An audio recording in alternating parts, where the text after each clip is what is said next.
All right, everybody, we're live, and today we're doing another one of those silly streams where we set like limitations. It's very fun. I love doing them. I love having like little incentives. Makes the stream more fun. And Sora already started. I haven't even explained. Well, first, that is one of the rewards I just added. As you might see, I have a bunch of real-life googly eyes. So I figured, let's start putting them on places. And Sora already put one on. Okay, so what I'll be doing, I think I'll be putting it here because it's like a very visible place. I'm doing them one by one, right? Because we only have limited places to put googly eyes. I love all the googlies floating on screen, by the way. We only have limited places for the googlies, so I feel like a small one here might work. Maybe a slightly bigger one, but there's like a limited space. We could do one here, but it wouldn't be super visible. You have 176,000 points. Oh my god, Sora. You have untold power and riches. I have to set like one thing for you to spend the points on. Okay. Let's see. I'm gonna take off my headphones. This is the place. Okay. Let's do there, right? It's the most obvious place, I feel like. And it's little googly is gonna be looking at us all stream. It's a small one, but you know, gotta start somewhere. Little boy. Since it's a pretty small place to put it in. Aren't you glad that I'm not a relentless chaotic entity? Are you not? I thought you were. Ears reveal. Oh, and a word in Spanish. Well, a googly eye is un ojo saltón.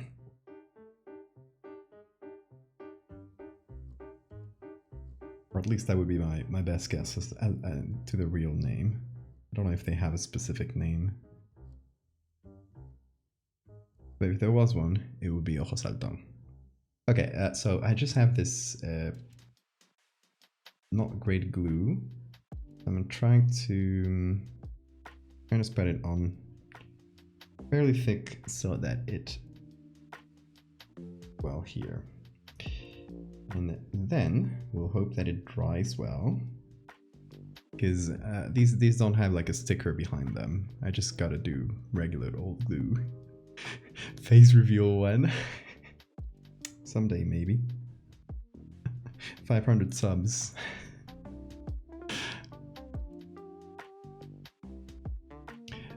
There you go, Sora typed it in chat, thank you Sora.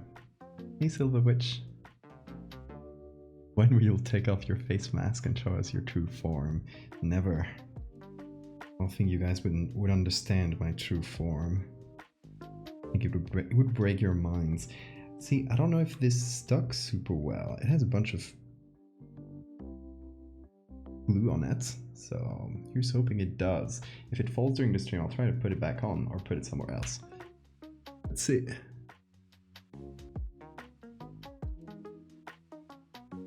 There we go. We got a little googly. Okay. I even got the side wrong. We have a little googly eye. Okay. So. Thank you, Summer. I'm doing good. I'm excited for this stream. Okay, so the concept of the stream was originally no zoom, like turning off that entire tool in Photoshop. So I figured, like, let's take it one step further. Let's do no zoom at first. That would be our baseline. Not using the zoom tool at all. And as you guys subscribe or spend your points, you can unlock, like, destroy further tools in Photoshop, essentially. So, using my art as a giveaway of my identity. You caught me. Okay, so if we go here, I got it set up. I got a hit list right up there. For now, I just put the first ones because I didn't want to have this super long hit list. But the first ones are Lasso, Patch, Bucket, Eraser. then eyedropper, crop, hand. Eventually we get to the entire brush tool. The act of dragging, like I can't drag layers or anything. And eventually it gets to the right click. So that's where we might get, if you guys are insane. So I just put the very first ones in the hit list over there, so I don't crowd the screen. And I have a little X on the zoom tool, so you guys know which ones are disabled currently. For now, it's just a zoom tool.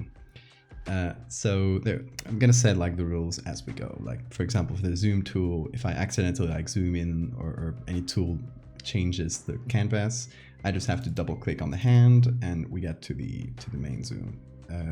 That's essentially the concept. But that's essentially it. There's a few ways for you to turn off my tools. There is a point reward, an individual point reward for 10,000 points. If you have 10,000 points lying around, you can turn off one of my tools immediately at any point. But there's also a community pool where you can put your points, and every time it reaches 10,000, it resets and one tool is removed. These will be done in order of the hit list.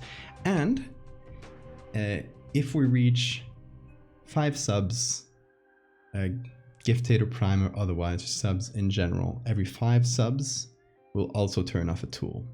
So there's a few ways for you to influence the direction of the stream and how chaotic it will be.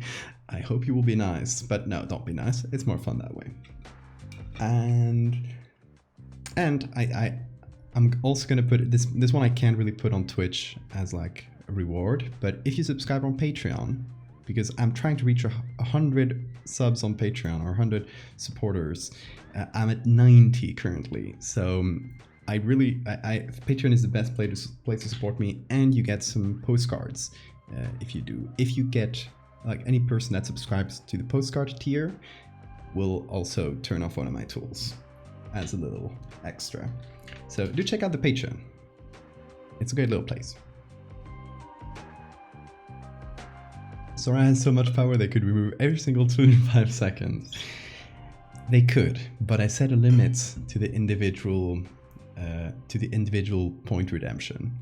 I set it so that only one person, a single person, can only use it once during a stream.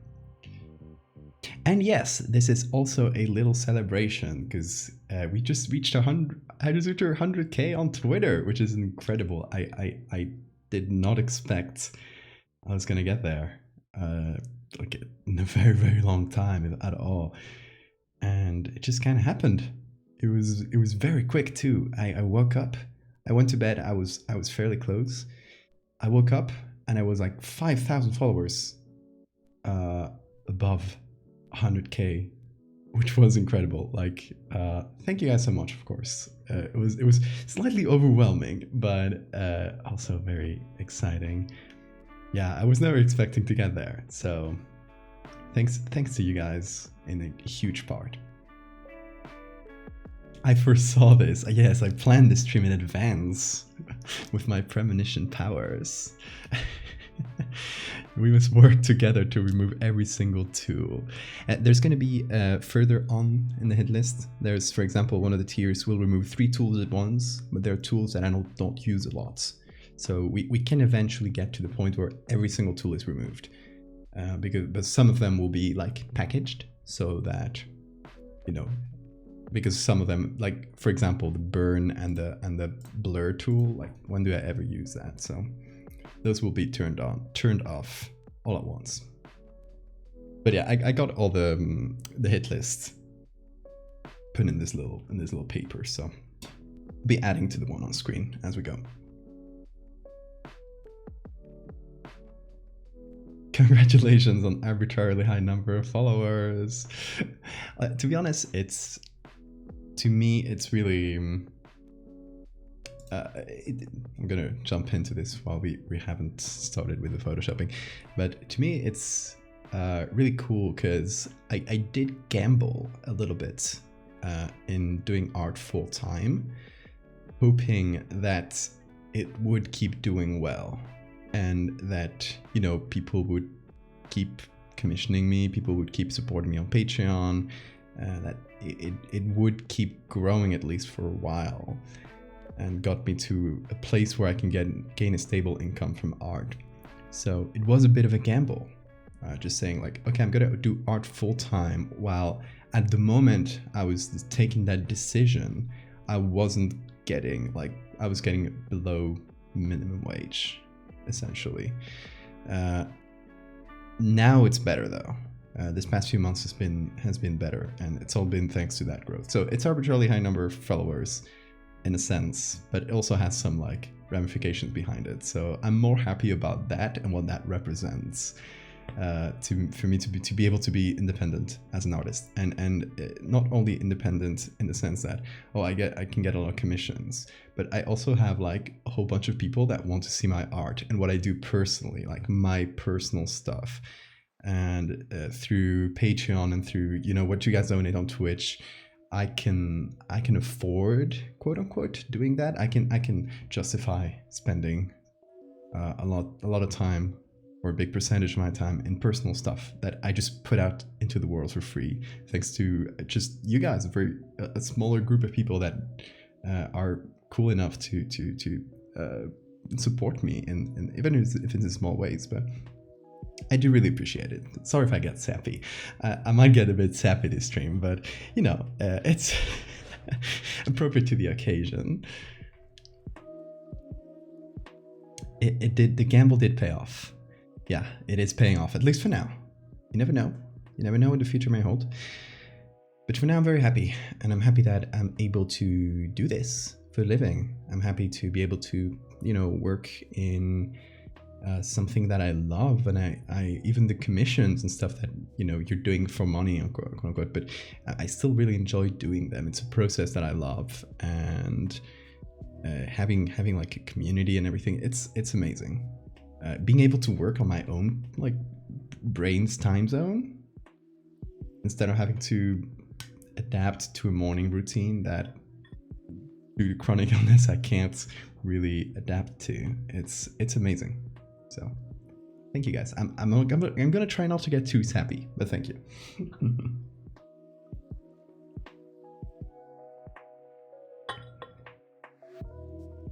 It's nice to step back and celebrate. You're right. You're absolutely right. We should take no shame in that. Thank you guys, for real though, and for all the congratulations and well wishes. I really appreciate that. But yeah, today donations are not going towards this happiness. They're going towards making me suffer, which is even more fun. So you guys can either through here or through Patreon, or just using your points. You don't need to, like, I didn't want it. I wanted to have like some incentives for people to band together and turn off my tools. But I don't want this to be, you know, pay to win in that sense. So you guys can, of course, just use your channel points if you've been hoarding them or waiting for an occasion. It's a good one to just drop them and making silly things happen. Demon Lollipop, hi. Being able to have working hours that actually work for your brain rather than force yourself into a shape you don't fit. Yes, it's honestly life-changing a little bit. I had to study my whole university years. I had to adapt to a morning routine even before I knew I had this. I had DSPD, which is the circadian rhythm disorder I have. Even before I knew it, like before I knew what was wrong, I still had a lot of trouble adapting to it. Eventually, toward the later years, when you didn't really have to go to class, for most of the stuff you had to do was in the evening, I realized, oh shit, like I can live in an evening schedule and literally not be tired all the time. It was amazing. It was a discovery. Does anyone know what the hell this thing is? So that's a Pug bucket. It's actually an old school Halloween bucket from like made in papier-mâché from like the 40s or 50s or something like that. And it's just very funny. It has this little pug shape from before pugging existed. So now it's one of our pugging emotes. Do you have the original picture? No, I just have the PNG. I probably lost the original a long time ago. We get it, you're a masochist. A little bit. But I'm a masochist for fun and for entertainment. So again, if you've been hoarding points, now is the time to start dropping them in. Like, either if you have 10,000 points, you can spend that directly and turn it off a tool. If you have less than that, or if you just want to spend a little bit at a time, you can put them towards the community. Hold on, did I turn that on? I didn't. Haha. Now you can put it in the community thing. I thought I had turned that on. Okay. First thing we're going to do here is just do a little edit to this one while we figure out what we put in for the next part of the Fractal series. I'm going to do a little primer, and I'm already seeing a lot of points dropped in there. Might be a fast redeem.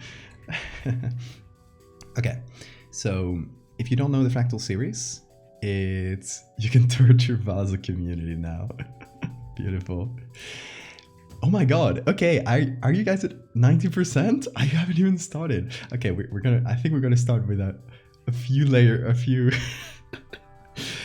Okay, we're gonna start with a few remove tools, aren't we? You guys are gonna do it like that. Okay. I see how it is. The lasso is gone now, and the next one would be the eyedropper.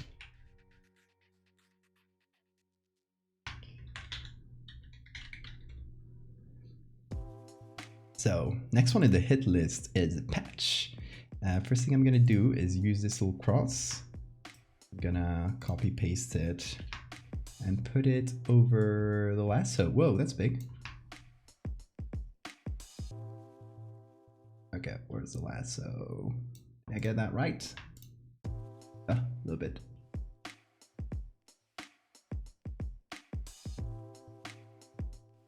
I maybe shouldn't have done the lasso that quick because it's an important tool, but you guys are too quick. Okay, so we are adding a new one. I'm not even gonna put the little icon on it or anything because that might take a long time. And I might do a lot of these. I turn off a tool.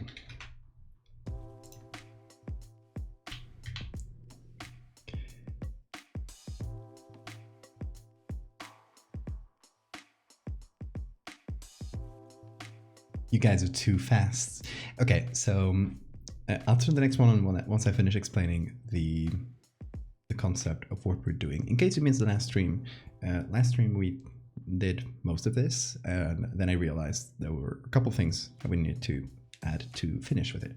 So this is part of the Fractal series. If you haven't seen the Fractal series, I'm gonna put a link in the chat so you guys can catch up. It's essentially an apocalyptic story about the world being turned into fractals and how that destroys society slowly. So this specific part is going to be about some quote-unquote terrorists or a sort of extremist religious organization that believe that the fractal is kind of, you know, divine intervention of sorts, and they need to hasten it. So from the last part, we have seen people voluntarily, through that religious organization, voluntarily kind of submit themselves to the fractal, just drink the fractal juice and become fractalized themselves. Now we're seeing some militant part of this group like splinter off and actually just do it by force. And the way I thought this could work, I was initially going to go with poisoning, quote unquote, poisoning the water supply, but I don't think there's a good visual for that. So I figured it would be more interesting is if these people took the fractal juice, took this substance that's causing all the fractal, this like self-replicative substance that's causing all the fractal mayhem, they vaporized it. Basically like threw it into the clouds before it starts, like when clouds start to form. And when it rains, all that fractal juice gets distributed all over the area. So they start doing that over cities. And they start like, so what I want to do next to these images is, at least one of them is going to be a landscape of a city, and we can see clouds of fractal smoke rising up. So we have, you know, that fractal smoke rising up, then it rains, and we can see here is a puddle of that rain, of that fractal rain, and a person being, having been completely fractalized. This presumably is one of the people that caused the fractalization, because it's not that fast. It doesn't rain on you and you turn into fractal immediately. It takes like months to develop to that stage. So this probably is one of the people that caused it, not one of the victims. But we're gonna leave that unclear. So that is the concept for today. Fractal motherfuckers, when I tell them that forcefully fractalizing people is not ethical. Can you believe that? You got the fractalizers in the, like, being invited to debates and trying to convince people that getting fractalized is good. Imagine them running around and just spraying people in the face with spray bottles, which is funny and terrifying. That would be quite terrifying. Like, oh my god, I'm going out into the street and some asshole with fractal juice in a spray bottle is gonna fractalize me. Hey, Skyshard. Fractalizing people, prank gone wrong. Beautiful. Sorry, put that in the quote bot, please. We need that one. Okay, so the first thing I want to do is make it clearer that the puddle has the fractal juice in it here. So if you've seen the past parts of the fractal series, I'm gonna do like a quick, just real quick refresher here. Let me turn on the browser. Here it is.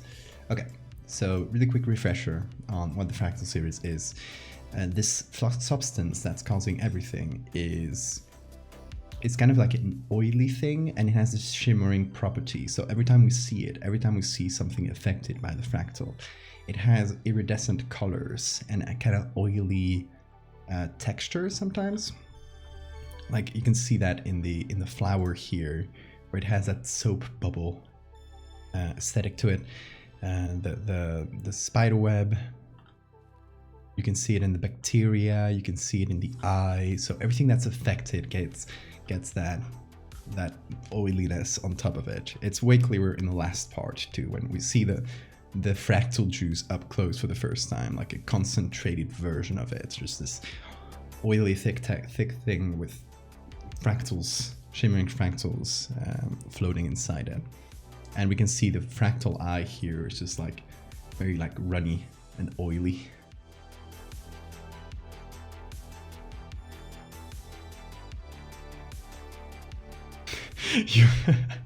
You're watching us look at Among Us mandalas.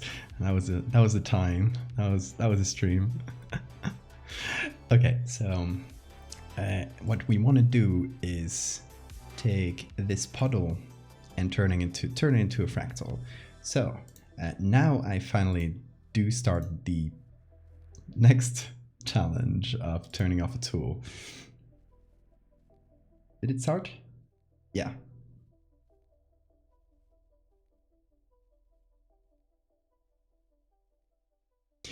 Come and get fractalized and live with a pin. I was fractalized and survived. Okay, so we have this version here, which is the one with all the camera filters, and then a further one. So we have to edit and then add a couple steps of smart filters, because I'm silly like that sometimes. Also, remind me, I can't use the zoom tool. I wanted to make this a drinking challenge, but turns out I don't have any beers left. So I'll just get a slap on the wrist every time I fail to follow my own terrible rules. Story time, I got fractalized. Okay, so first thing first, we're gonna look for some soap bubbles. I think we might actually have some in my resources folder. Let me just real quick look at it. Yep, we got some. We got some. Maybe we don't need to look for some more. I saved the ones we've used previously in other parts of the fractal series, since we do use it a lot. I got fractalized and all I got was this lousy t-shirt. Okay, so I got a bunch of them, and I got a bunch of new ones too, which might be fun. Look at this one. Give it a second to appear. Nice. I like that. It also kind of has a bit of perspective. Like this is closer to us than this. So it does work for the perspective of this puddle.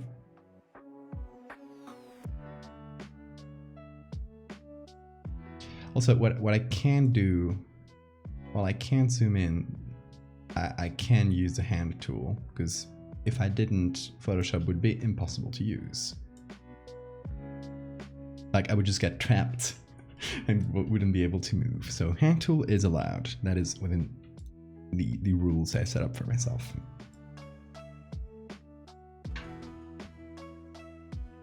For now, if you've just joined in, for now the tools with the X are the ones we can't use. That is the zoom tool and the lasso tool. And every time you guys either... Wait, did you guys... Oh, 65%. Oof, you guys are quick. Every time you guys like either 5 people subscribe, or 1 people subscribes on Patreon, or you guys raise 10,000 points, either individually or collectively, I turn off the next tool. So thanks for the follows, Straw Almonds, and Hulk Hogan's evil twin.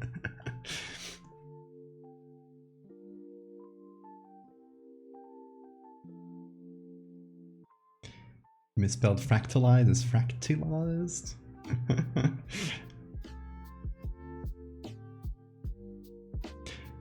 What? Complete already? Oh my god. I gotta make this harder for you, right? I might eventually make it harder, but for now it's 10,000 points each. Okay, the patch tool is gone. Why did I make the patch tool so high up? The patch tool is an important one. Okay, patch tool is gone.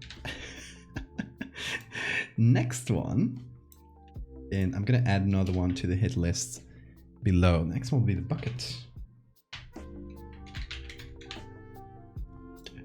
Okay. So we add another cross here. Let me pick it up. Where's the patch tool? Just a bit below. There it goes. We have 3 tools turned up. You guys are so quick. Oh my god. And hey to all the new people. I really enjoy not having new folks here. If you're confused about any silly in-joke, please just let me know. And I will try to explain it to the best of my ability. Okay, so we have 3 tools turned off. You guys are so fast. Oh my god. I gotta work faster today. Can't have this. It already has some Gaussian blur. I might add some more though.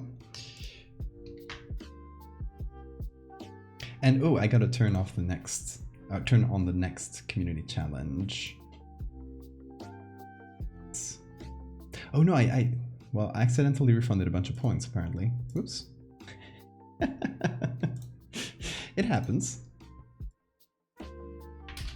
That'll give you guys more purchasing power. Oh my god. Okay, so instead of marking challenge as complete, I removed them and it said refund all points. All points will be refunded. So now you guys have essentially the same 10,000 points you had at the beginning. I'll make this one just to compensate for that. I'll make this single one 5k more, like 15,000. Just to compensate for the fact that I gave you guys a bunch of free points.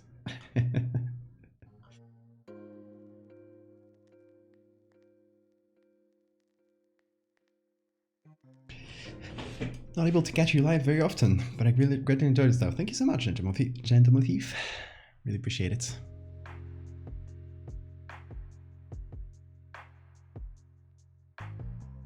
Oh, this is nice. I like that. Okay, so this is essentially just some like shimmery, oily texture. We can add it in different ways. I mean, the fun facts report, the medical facts. I kind of run out of interesting medical facts. Most of the ones I know are pretty boring, unfortunately. which was the main limitation. That most of medicine is pretty boring.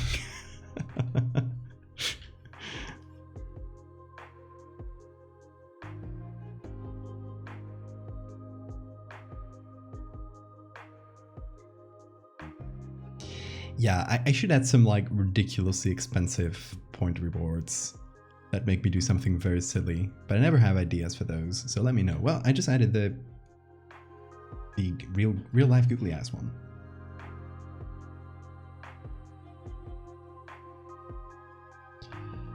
Okay, let's see about the hue saturation.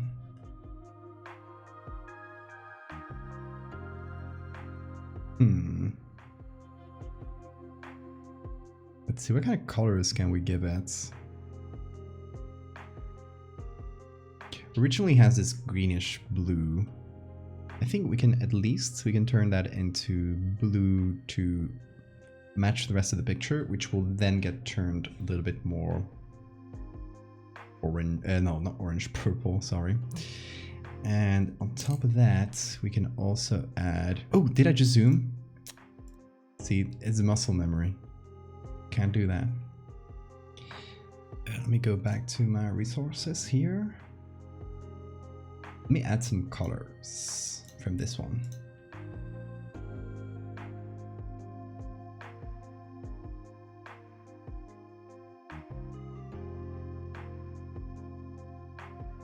Leave this on while you sleep. I don't like that. Hope you end with no tools though.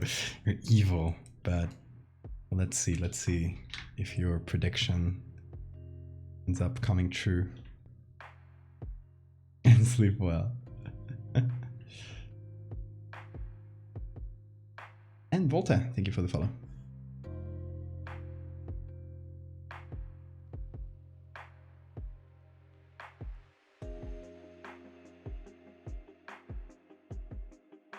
Okay, so I'm gonna put this one in color hue, maybe hue? Whoa, these are some funky things. I like it. I'm not gonna go overboard with it because I still want the fractal silhouette to be the main thing, but it is cool. Maybe color dodge. Eraser is very high on the list. Well, that way you guys can see me suffer slightly more. Spill the fractal juice. What a waste of valuable fractal juice. Come on.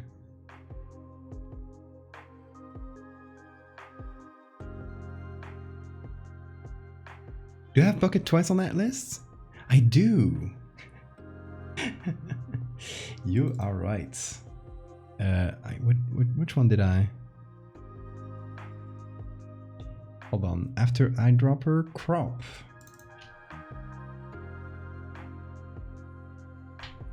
I added the one on top instead of the one on the bottom. You know, it happens. How is fractal juice produced? It is self-replicating. So it essentially produces itself as long as you let it. And that's one of the things that makes it so dangerous, right? It just keeps going if you leave it unchecked.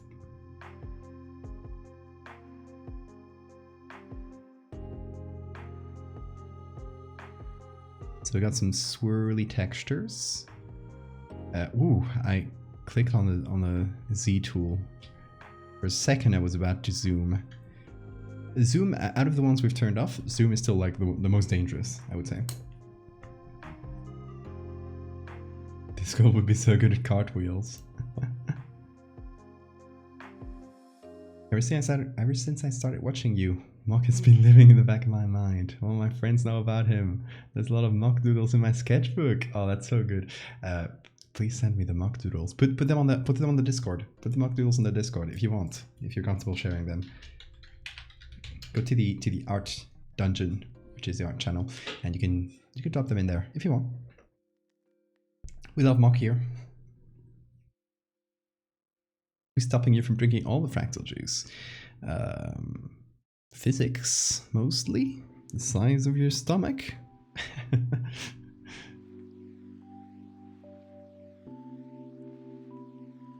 it'll spoil your dinner. It is my dinner.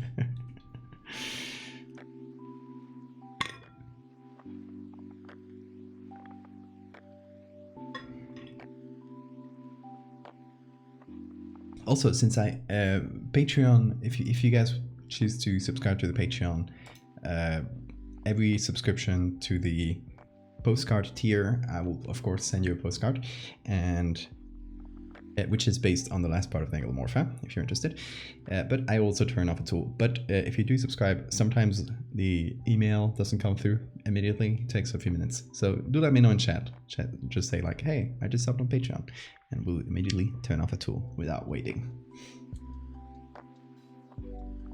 It would be very good if there was some kind of integration from Patreon and Twitch, where you'd be able to get a little notification on the stream when it happened, but they don't do that for some reason. It's silly. Okay, so now we have swirly patterns. I wonder if it would be worth putting some fractally patterns in there as well.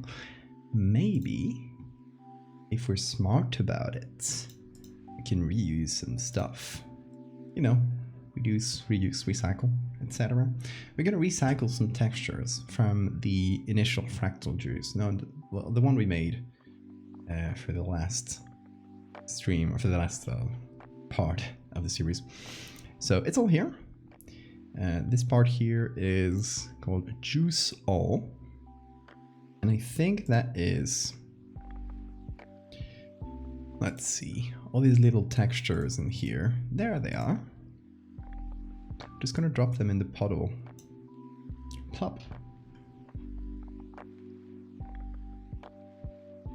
Low carb option for the fractal juice. I wonder how many, calories would it have? Like, I don't think you'd digest it really. I don't think you'd break it down. So, no carbs. Good news, folks. Put some fractal juice in your breakfast. It is literally super healthy. It's great for you.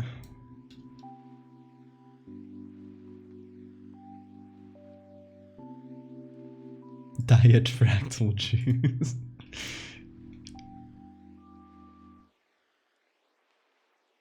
Okay, so all of these, if you're wondering,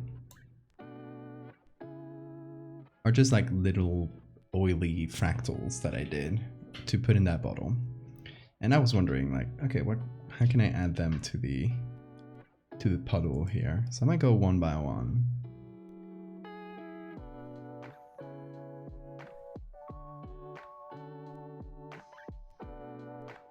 Augment your metabolism by fractalizing your stomach. Oh my god, I can already see the pseudo scientific claims by like health gurus about fractal juice, telling you how you should drink fractal juice. Everyone's doing it. Oh, let me put that back on. There we go. That's what I get when I can't use the zoom tool. But I did this to myself, honestly. To break it down fractal style. I'm thinking if we do get some swirly fractals, they would be more visible towards the bottom of the puddle, like here. And we'd only get like a little bit of fractal as a treat.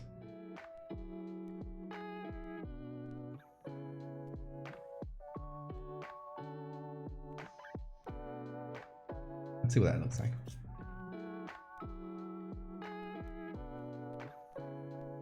Pasta with fractal sauce. Yum. The pasta keeps fractalizing as you cook it.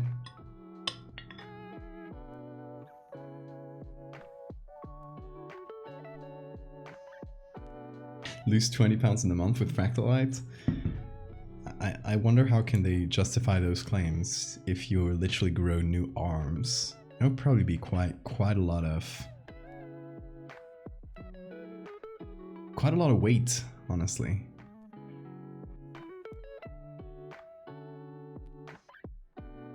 I feel like they would probably try to sell it as like appetite suppressants, that kind of bullshit.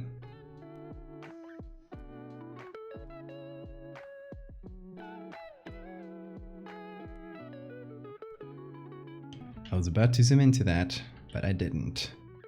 That is how you can see I have restraint and self-control. Hey you, are you jealous that cows have more stomachs than you? Now you can stomach anything. I love that.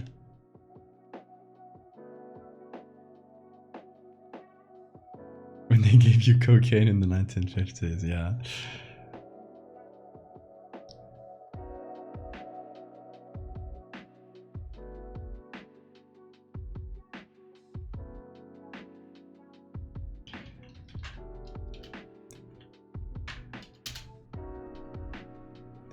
When pharmaceutical companies suddenly decided that... Oh, what did I do here? Wrong. There we go. Pharmaceutical companies suddenly deciding that putting stimulants in people's pills would be a good idea.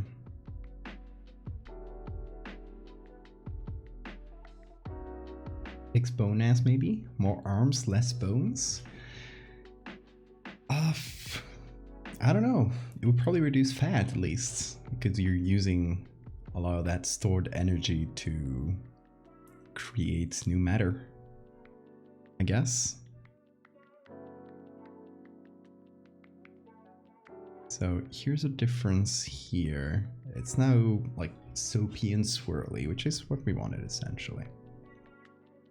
And now, okay, we put the soft light, the color.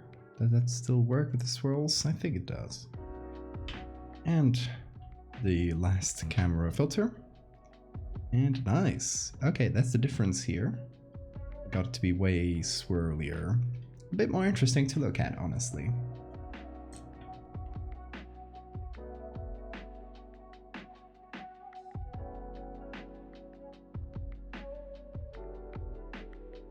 Oh, and thank you for the save reminder. Okay, so now we do the second... Oh, and googly eyes.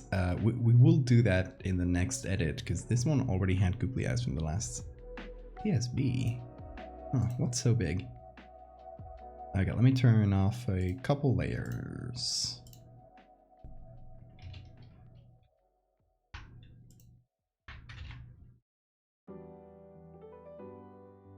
Hopefully help. Okay, this one already had googly eyes from the last day. I can't zoom in on them, but I can rotate. We did manage to add a bunch of mittens, googly eyes, and a name that says Key to the Many, though we can't see it very well because no zoom. But we'll be adding googlies to the next one. Okay, let's save that. And hopefully it'll save not as a PSB. That means there's like some layer being very large and annoying out there. It did save as a PSD, so that's good. Means we did delete the annoying layers. Save that as a JPEG as well.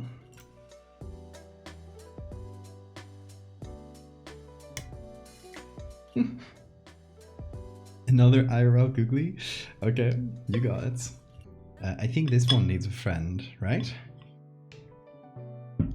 It's googly time.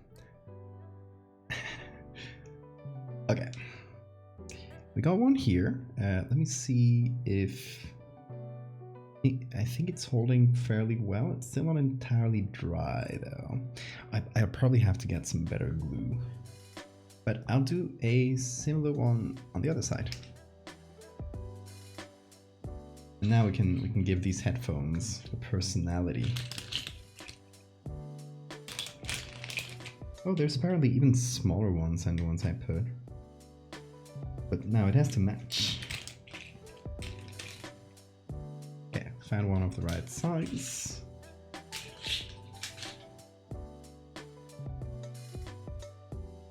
Other glasses that have the eyes, the glasses themselves look like googly eyes. I've seen some on Amazon, but they're not really see-through. Like the googly eye blocks your view, which is silly. Like I couldn't stream with them. I could just put them for a minute. But it would be fun to have eventually. And maybe off Amazon there are some places to find it. You know what? That's one of the reasons I want to have a PO box, because someday someone will say, "Hey, I know a place where they sell some," and I'll be like, "Send them to me."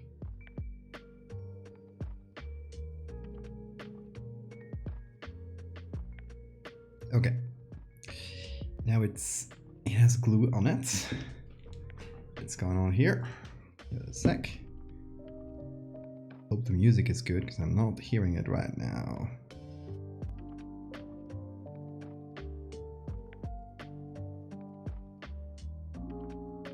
I just told my boss that I got a new job in the middle of the stream. Oh my god, did it go well? Okay, I'm giving it some time to hopefully seal a little bit. It's not very good glue, unfortunately. So we'll see how long it lasts, and hopefully for one of the next streams I'll get some better glue as well. Music is chill. Good to know.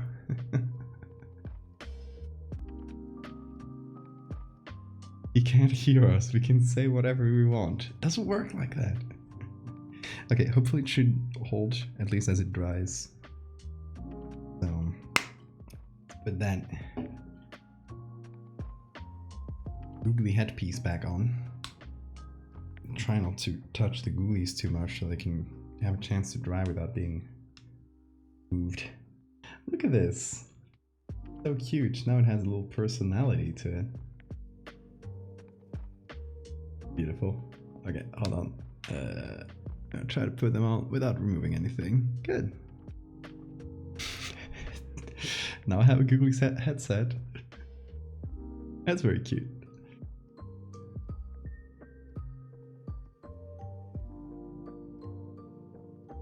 I put 10 hours of car honking in the playlist.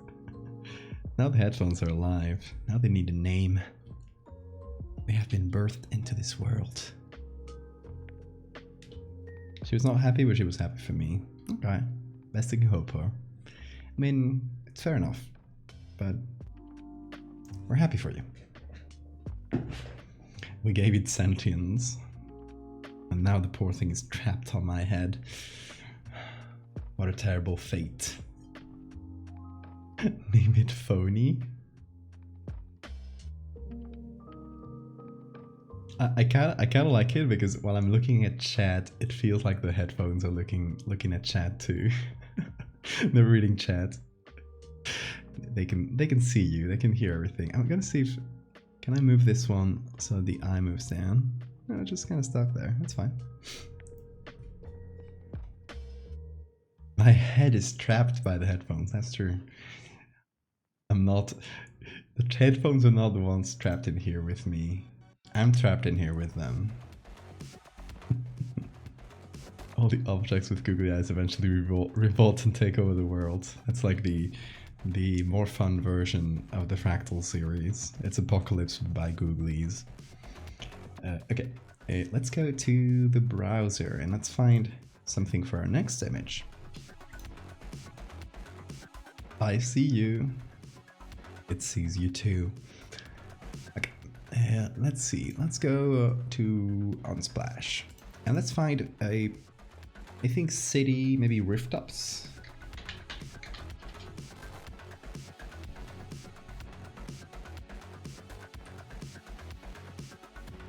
Okay, here's something, for example. I think this is Barcelona. Yep. I recognize that building. Headphones with lamprey mouth in the cup. Oh no. I think eventually what we can do is put on each of these, put 2 googlies so that they form, like each of the headphones has a little face. There are a pair of them. Okay, so this is Barcelona. This would be kind of what I was envisioning for this edit. Is to have the rooftops of a city.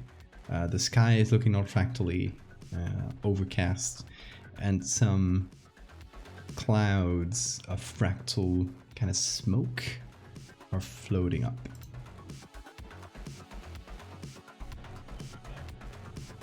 Maybe like a big fractal cloud above the sky.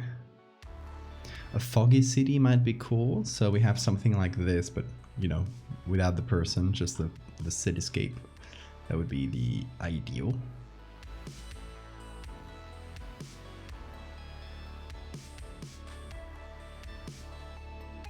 Or a fractal crack in the sky, I like that as well. I mean, we could also choose a specific city to mention in the story, like, is this Paris? Yeah. We could say there was a fractal attack in Paris. In like a big recognizable city. That would be, and it's an interesting way of doing it. This seems to be Boston. It's black and white, so not too interesting to us. This is, I recognize this building.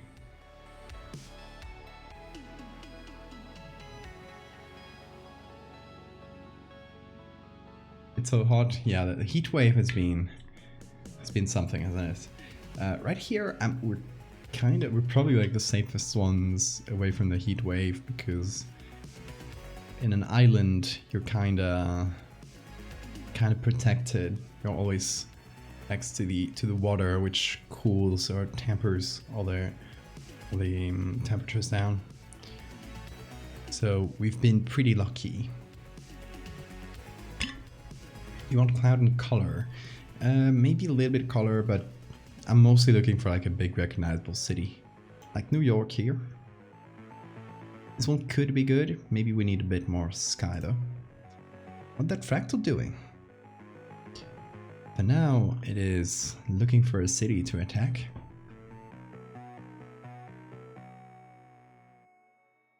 You had so many points, now you have 830.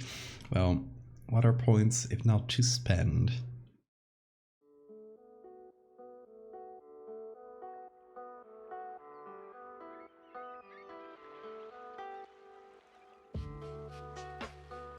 Oh, very foggy city.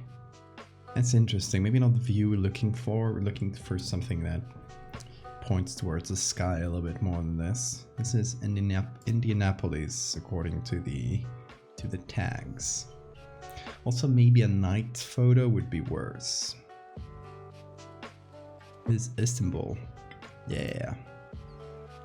Very cool.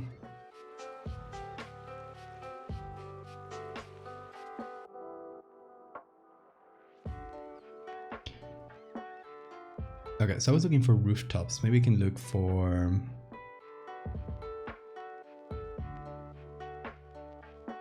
Ooh, this is cool. How do you call the kind of the silhouette of the buildings? There's a name for that. Like that specific type of view. It'll come to me.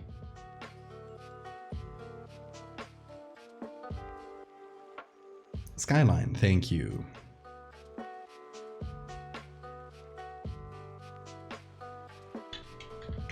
We can have a cool skyline. Giant roly-poly on a skyscraper. You know, a fun thing, we did an edit back in the super long 17, I think it was 17 or 18 hours of streams we did. I did a roly-poly edit on MS Paint. It was quite fun. It was super hard. Doing a full edit on MS Paint is hard. I'm gonna show it to you. is... What's the funny if I can't show it? I mean, it sucks, of course, but... Called it mspain.jpg, and here it is. I can zoom into this one, it's fine. One of the things I did is save it as a very, very bad JPEG, so that the JPEG compression would kind of save my ass a little bit. I did this in MS Paint. I'm not kidding. Here's the one without the compression, I think. Here it is. So you can see the shadows are literally painted on, and the edges are shitty as hell, which is why I did the whole compression trick, which really made it better. Why is it not that bad? Mostly because I hid my editing, Sean.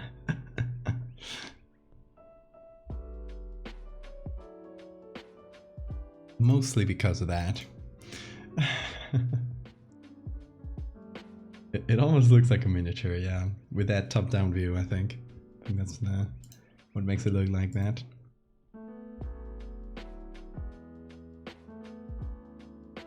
Chicago, I've used this picture before for the big crab. And I did for abdominal pain. Val presents him.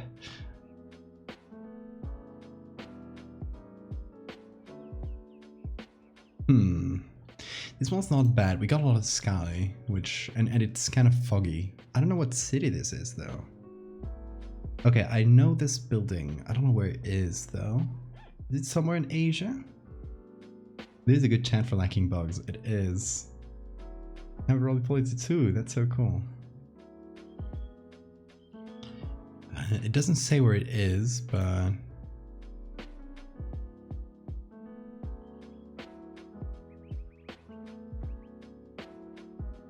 yeah, it's a good chat for lacking bugs, and I'll put that one step further. It's a good chat in general. Valdevian stand bugs. How did you keep that? So on the last stream we rated Shenaniganson, and Shen was like, "Hey, how should I call like the people who came with you? Do you have a name for your audience?" And I was like, "Oh shit, Valdevians." And apparently Elton remembered that. Or did you just make that up? Because I don't recall if you were in that raid or not. Valdevians. Okay, this one could be good. It has like a lot of space for us to put our fractal clouds. I think New York is a bit cliche. Also, like doing a quote-unquote terrorist attack in the sense of fractals, and choosing New York as the place is a bit iffy. Where is this? Why is this so pink? Obviously photo editing, but I do like the pink. I don't know where this is, but it has a very foggy and slightly oppressive vibe to it. I don't know if it will be the best one for editing, but it is fun.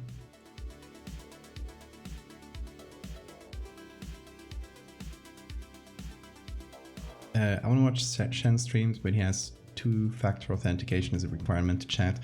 Why don't you have two-factor authentication? People will steal your account.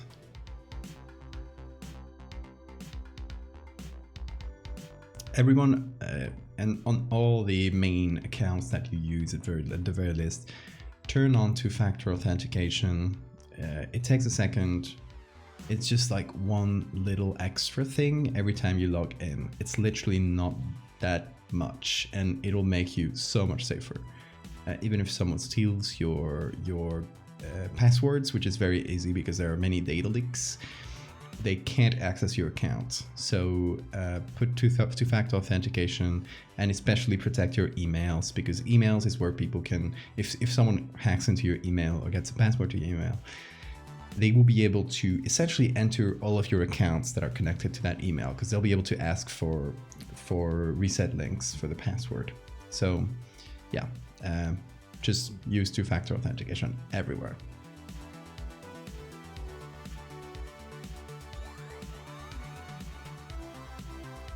If you don't activate it, then I will. I'm not that relevant. It's not about you being relevant or not. People will steal accounts in the thousands. It's a whole business. People will steal accounts that are active to evade bots or bot filters. Because if you want to have a believable bot, you have to have some like real activity behind it. So stolen accounts are perfect for that. So do activate two-factor authentication, even if you don't think you're an important quote-unquote targets, because they will target accounts randomly. It's not about who you are.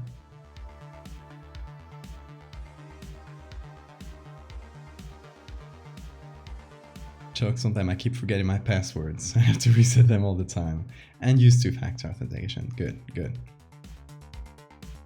Change your passwords regularly. I mean, that'll help you somewhat, but turn on two-factor authentication. It's like literally the best way. Every security expert says it. So it's not that much of a hassle.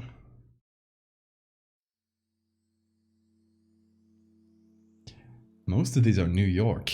God damn. Oh, Madrid. I mean, it would be interesting to have something set in Madrid. I think the only thing in the Fractal series that's been localized to a region was the hurricane hitting the east coast of the US. So maybe having it set in Europe would make it feel more global. Because we did have, like, you know, the Florida side of it a few parts ago. My new job as one of those password apps for all the employees. I have to only remember one password. Same, use password manager, so you can have a different password everywhere. I wanted to see Valdés in Pokemon art one day, in the style of Megalomorpha. How would you do that? What kind of Pokemon would you edit into a horror image? Okay, Madrid would be interesting. I don't know exactly, because we have a very sunny picture here, so maybe it's not the best. I kind of want the vibe to be cloudy and oppressive, so this kind of sunny vibe maybe isn't the best here.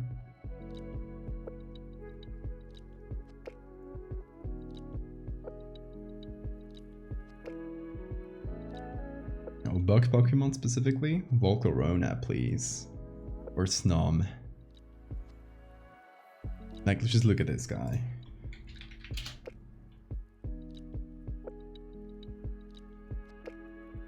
Look at this guy. Come on. Look at this old fella. Okay, I'll stop. Focus, Eduardo. Joltik, yeah.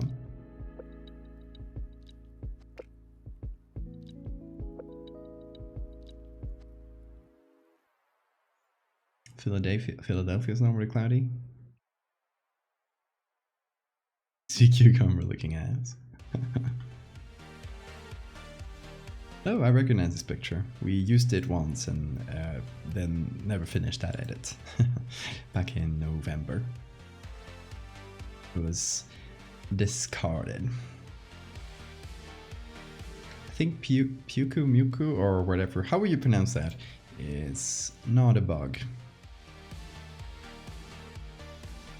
I use Bitwarden. Yes, I do recommend Bitwarden. It is open source, I think, or yeah, it's at least it's like the safest one that I did some research. Looks like the best one.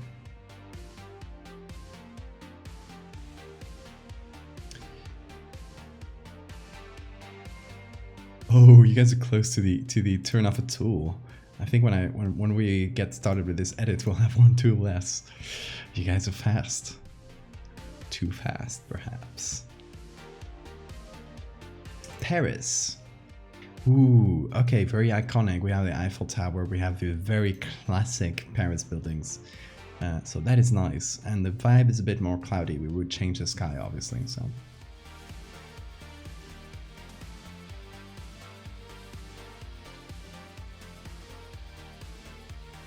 Ooh, a word in Spanish. We're looking at cities. So city is ciudad. Ciudad. Or if you're from Madrid, you would say ciudad, because they speak terribly. Community challenge complete. Oh my god. Okay. What's the next one? Oh my god, it is the bucket. Goodbye, bucket. You will be missed. Let's see.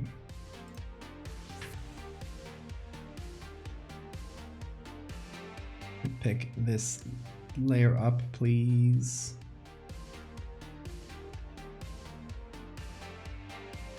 Okay. Where's the bucket? There we go. That works? Yeah. Okay. Bucket is off. And the hit list gets shorter every day. Now, after the crop, I'll be adding the next one, which will be the hand. Oh my god.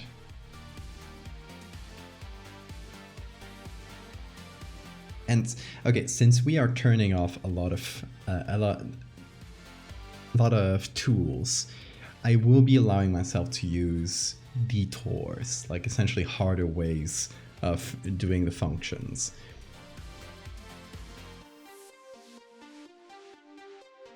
So like, I may not have the hand to pan around, but I still have this, right? Because you do need to pan around to work in Photoshop if we get to the hand. F to pay respects to the bucket tool. Only a matter of time before I fractal a picture of myself. That would be fun. I should do that sometime. Maybe a new profile pic eventually.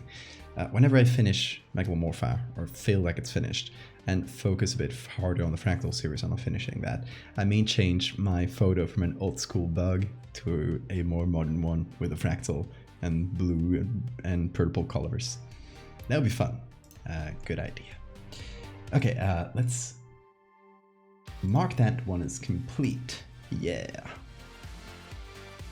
Now we create a new one, and now it's back to 10,000, so it's gonna be a bit easier to reach than the last one.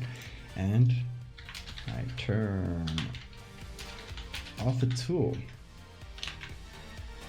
Set that to 1 day and create. Start. Yes. Boom. New challenge started.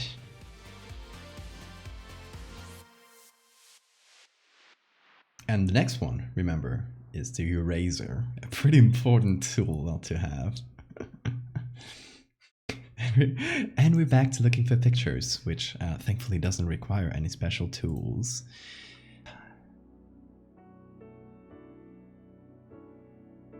Ooh, oh, this is it. We got the picture. We got it.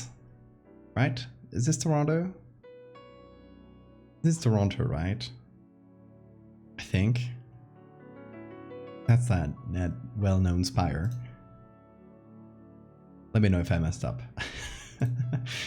But it has the vibe I was looking for, with the cold and smoky areas that will help a lot with the fractal smoke rising up.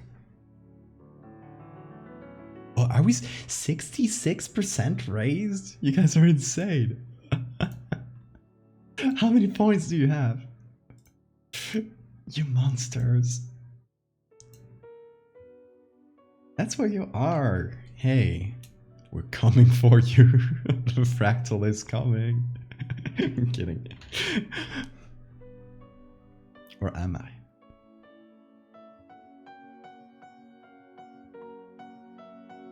Okay, we have to kind of choose a side here. And the good thing is that for this main photo that we'll be working on today, I specifically chose one that basically fills the screen so that we have more screen real estate, if that makes sense. Fractal my city. Oh, are you also in Toronto, Jonai? Oh my god. I guess first Valdevia meetup. First ValCon will be in Toronto. Because y'all are all up in there, it seems like. Am I setting these goals too low? I think I have a lot of tools to remove. You know, if we start running out of tools, I will make the price steeper. Like, there's a point where we'll start getting to like the main tools I use all the time. Down after the hand here, then we'll have one that removes 2 tools, and then we'll start with the big ones: clone stamp, AI selection, filter menu, brush, dragging, right click. Like, we're getting to all the big ones. Once we get to that chunk, we'll see on the go. We'll see if we have to raise up the price depending on how much time we got left. That's not too far from me. Hey, ValCon is happening one day. They'll take my words as a promise, please. You aren't a true Valdeviant if you aren't fractalized. True.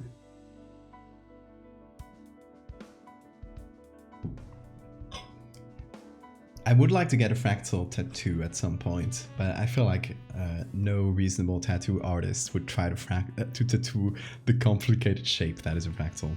But you know, mayhaps someday, if I find someone brave enough to take that duty. Okay, we got the city of Toronto here. We got some smoky areas. What I want to do is create some smoke fractals, and that should be fun. Let's do some smoke fractals. Let's first go to my resources. I think I got a nice smoky texture right here. Right, that should work. So it's just essentially smoke against a black background. So you can set it on the screen. Boom, there you go. You got smoke. And we can go to the Fractus tool here, which is a plugin a free plugin you can download for Photoshop. You just have to look for Fractus by Richard Rosenman. So just look that up on Google if you want to get it.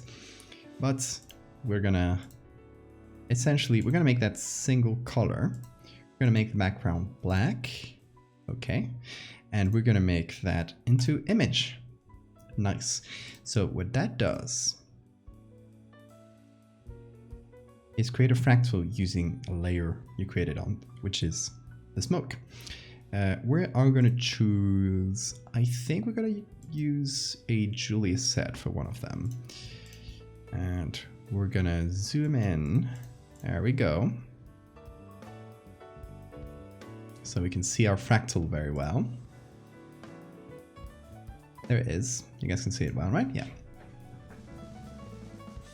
I'll learn how to do tattoos so I can be the fractal tattoo artist at ValCon Toronto 2026. I love how it already has a year and everything. Oh my god, a fractalized moth. Yes, that will be my tattoo. A moth with fractalized wings, like my 2 main series summarized. That's genius. You'll literally have the biggest brain. Okay, so the final thing you do is turn that iterations number down to about 10, and then you mess with that. And you see how you can create funny little smoky fractals.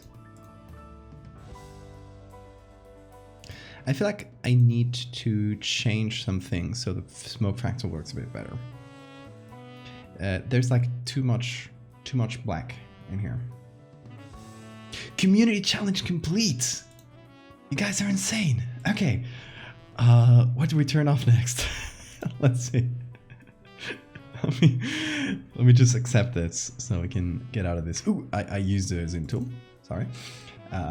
We turn off the eraser. God damn it. Okay. Well, it had to be. Okay, let me pick that up. Go. And where's the eraser? Right above the buckets. Oh my god, so many X's covering my tools here. The tools are quickly thinning. But not to worry. I have many ways of doing things. Next one, we have eyedropper, then crop, then hand, and next one will be a double one. Blur and burn.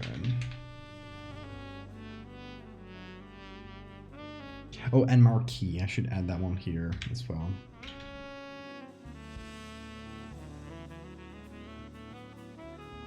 That's a triple.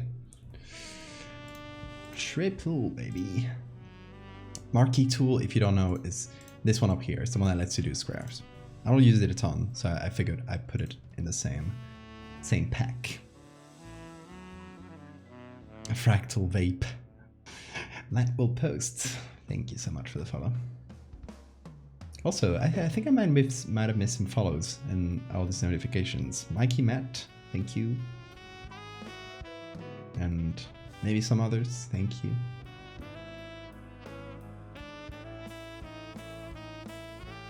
Are you using a specific fractal for all these edits or any fractal? I'm trying to do a bunch of different ones because it's fun that way. You get to represent some of the interesting fractals you get to see in nature. Okay, so where were we? Oh yes, we were fractalizing smoke. I'm gonna put this and try to crop some of the edges a bit more. That way, hopefully, we'll be able to. I nearly used this pencil with its sharp end on my tablet because I wasn't looking.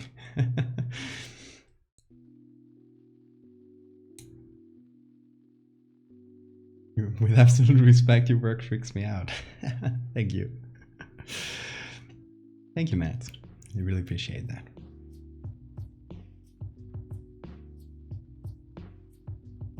Okay, so I'm gonna try and crop this. Thankfully, I can still use the marquee tool. That's nice.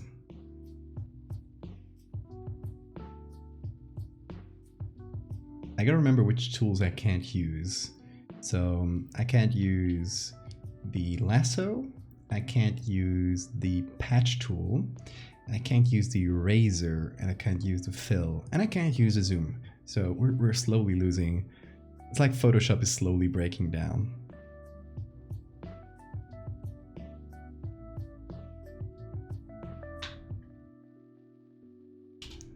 So we are applying that, making a copy, and then filter, fractus. And it saves our configuration from before, which is nice. So we essentially get to choose some funny things like power, which essentially changes the number of like spokes here. But I think power 2 will work better for a column of smoke. Since it's a vertical thing, it's better that it's long.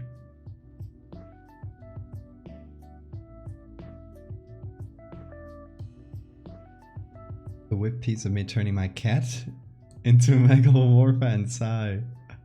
Not a program intended for photo editing. Oh my god, hold on, let me see that. Lovely. The poor cat got bugged.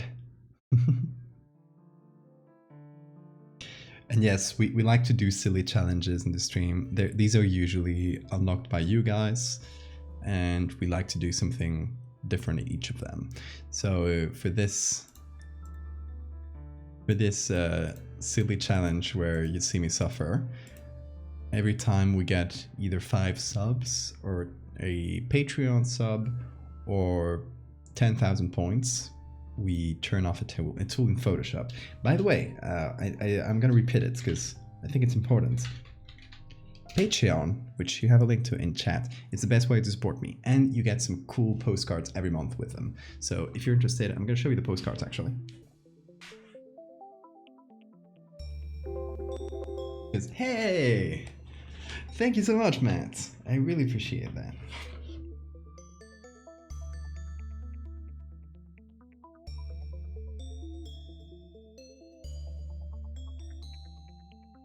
I am sorry. It is appreciated. So in 4 more subs, and we'll also turn off a tool. Here's a Patreon postcard. Every sub I get on Patreon today, from the postcard tier, which is the second tier, I will turn off a tool directly because I'm trying to get to 100. I'm very close. We're like at 90 out of 100 patrons, and Patreon is like an amazing way to support me because it essentially gives me financial freedom to do whatever I want, which means I can focus, instead of on commissions, I can focus on personal projects like Megalomorpha and the Fractal series, like what I'm doing right now. This is obviously like, I'm not getting any money for Megalomorpha or Fractal series, at least not conceivably at this point.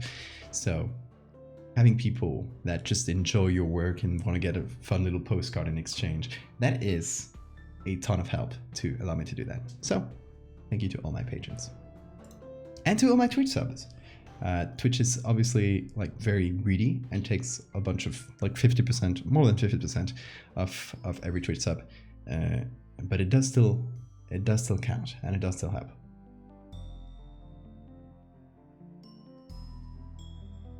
Anyway, we were fractalizing as a bit of smoke. This fractal doesn't look that good. Like, this isn't anything. Oh, you know what I should do? Of course. I should create several Julia sets with different numbers of iterations. I think I might need a few, actually. So I'm gonna do this one, 3 iterations. Give it a second to just load. Then filter, practice. Gonna do one with 4. Then I'm gonna just stack them on top of each other, and it should, when we combine them, it should make a fractal cloud. And now we copy, and we will do practice. So we had 3 gives us a bunch of smoke here, 4 here. We're gonna do 6. We'll start combining these and see what they look like. We'll do a black background. And then all of these will be in screen. So you can see that when we start to combine them, we start actually getting more of a fractal shape out of it.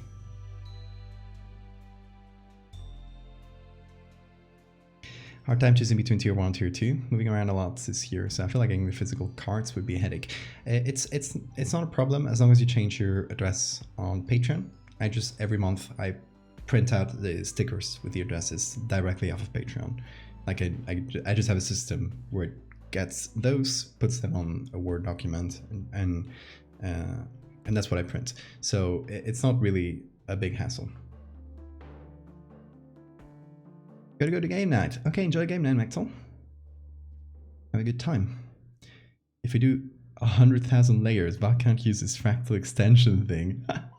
Gotta make them myself. That's evil. That's evil. Maybe that would be the last one. No fractals. I'll note it down here. No fractals. We'll see if we get there. That's evil. Also, hey, who was a subscriber on Patreon? Thank you so much. And oh, and we have to turn on the next reward here. Add a new community challenge. Turn off a tool.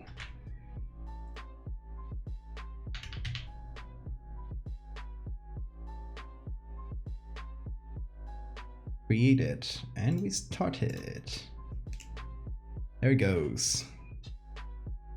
Okay, so we have to, thanks to the Patreon sub and which thank you very much again, by the way, and the 10,000, not those 10,000 points. I just started a new one, which didn't end it. I was about to turn off another layer, but another tool, but no, not yet.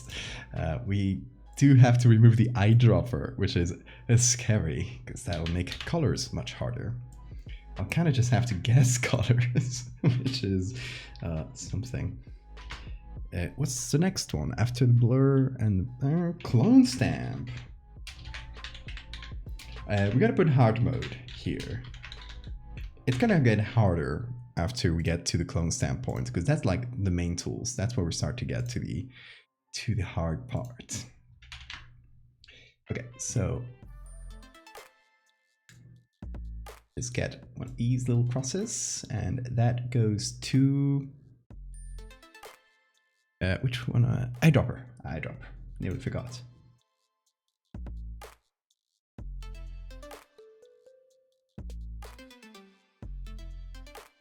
Photoshop is slowly dying in front of our eyes.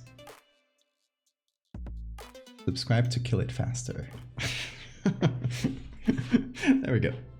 Another tool removed.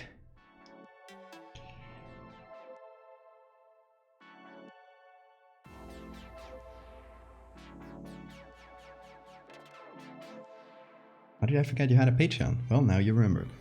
Thank you very much. Go ahead, call the police. They can't unfractalize the population. They can't do much, honestly, the police.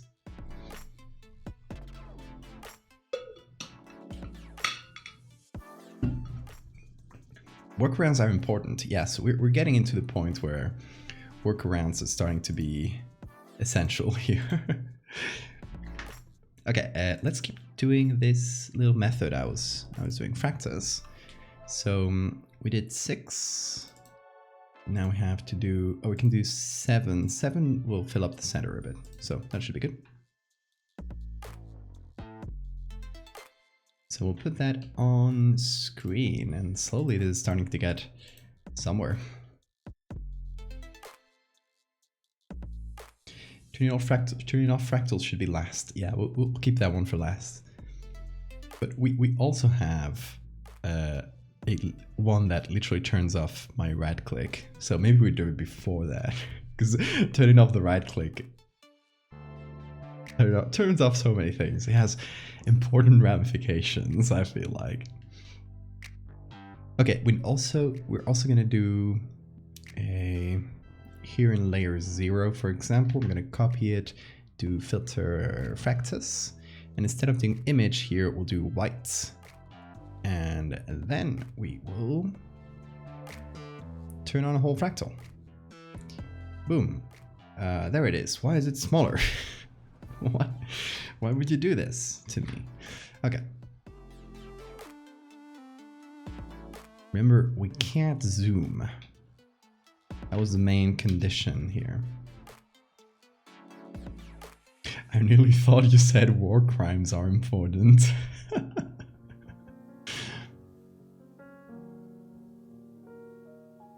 This is actually really informative. Kind of tells us how to work if a tool decides to crap its pants.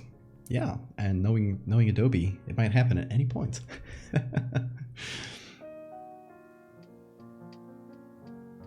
Really gambling my layers away today. Well, layers are there to be used. So, yeah, I can still use this tool. Oh, I was scared. I can still use a magic wand, which will allow me to cut every black area here. What we want is to just have the fractal here, just have the shape itself. I might make it slightly larger because we gotta fit it to the real shape there. And now we can take the original smoke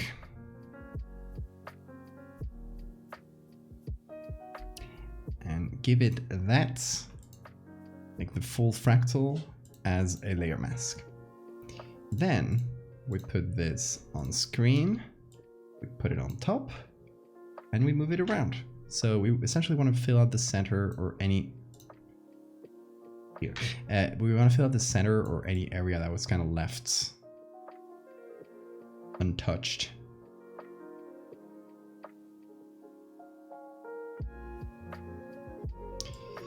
To fill out the shape of the fractal a bit more, where the plugin couldn't really plug in the gaps.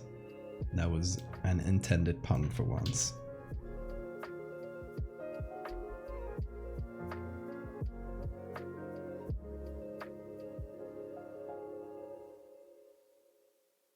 Okay, so big old fractal puff of smoke.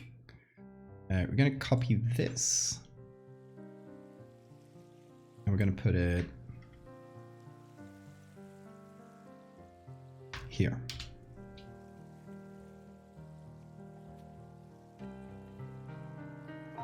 I can thankfully still use the hand. I sometimes just check back just to see like, oh, can I still use this tool? I'm afraid to lose it at any point, but I can still use a hand, thankfully, which makes things a little bit more comfortable, but you know. At any point, it might just puff away. How do you read that? Get it? Get it. Welcome. That's how you read it.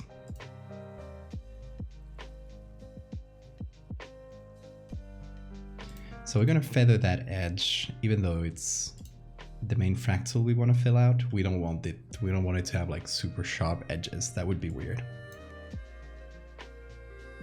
It still has to feel like a little bit organic.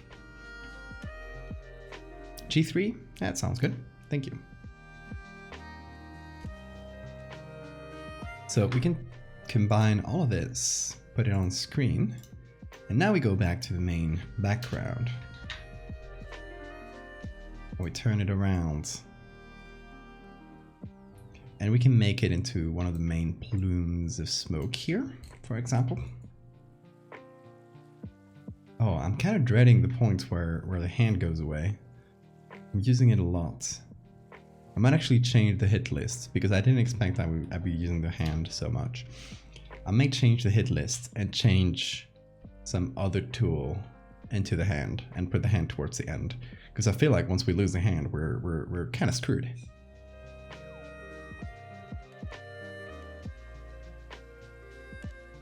So I feel like that one has to be on the hard mode part, at least.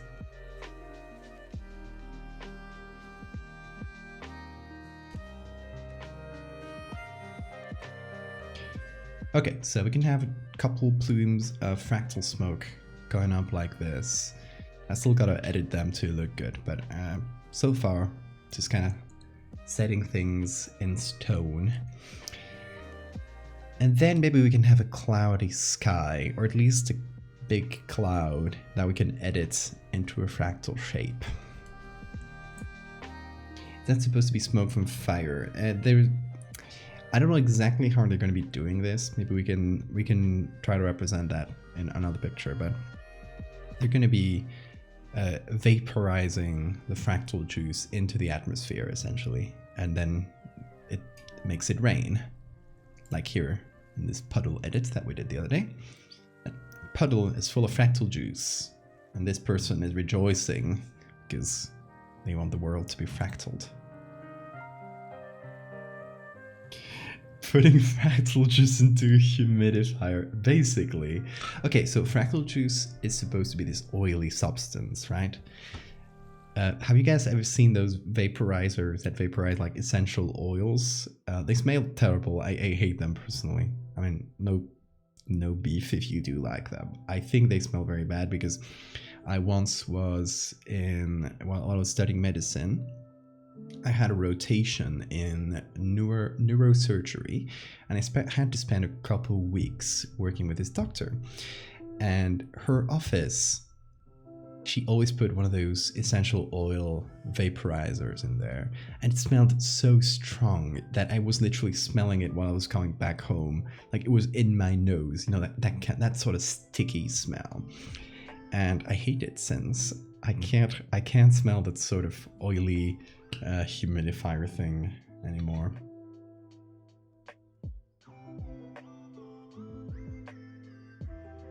Is the oily sheen in the water a fractal too? Yeah.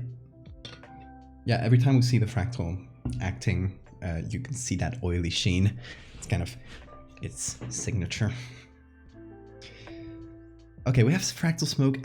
I think it is maybe a little bit faint, which is annoying. Maybe if you copy it, that'll make it less faint for sure. But then some areas are too strong, like here.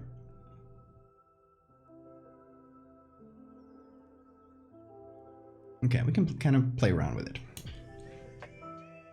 What the hell was that quote from? That was Laos saying, I don't know when, when he might have needed to say that, but it is now recorded for eternity. No, all the quotes are from the Twitch chat, from either from me or from someone on Twitch chat.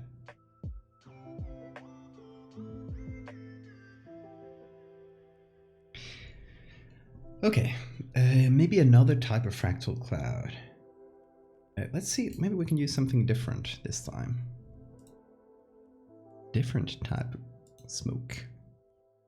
Like this. Something that's full maybe will give us some better results instead of something that has a lot of black background around it. So let's give that a try. We're going back to Fractus.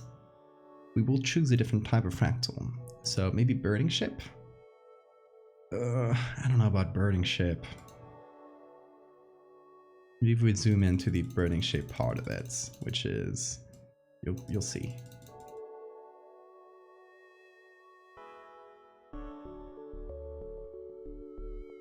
Yeah, it's probably pupilar sarcoma for sure. Okay, here's the burning ship. Found it. Pretty classic fractal. We haven't done it yet because it never felt like a type of recognizable fractal that everyone will instantly know. Where do you get your base pictures to work off usually? Creative Commons stuff? Yeah, it's Creative Commons for the most part, or public domain, or sites that have their own licenses that are pretty close to public domain. We do have a little mega list. Mega list. That should give you a link. There it is. If you want to know where I get my stuff.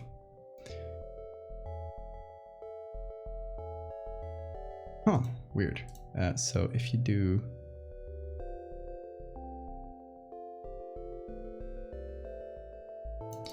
Okay, there we go. That's basically what we need to do. And here we change it for image.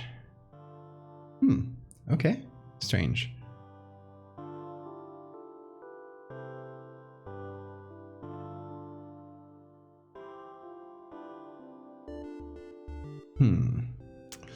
That doesn't look that good.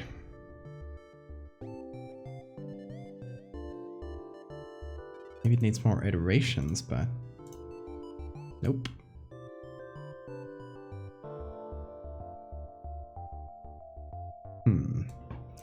Yeah. Burning ship doesn't seem to work very well with the smoke.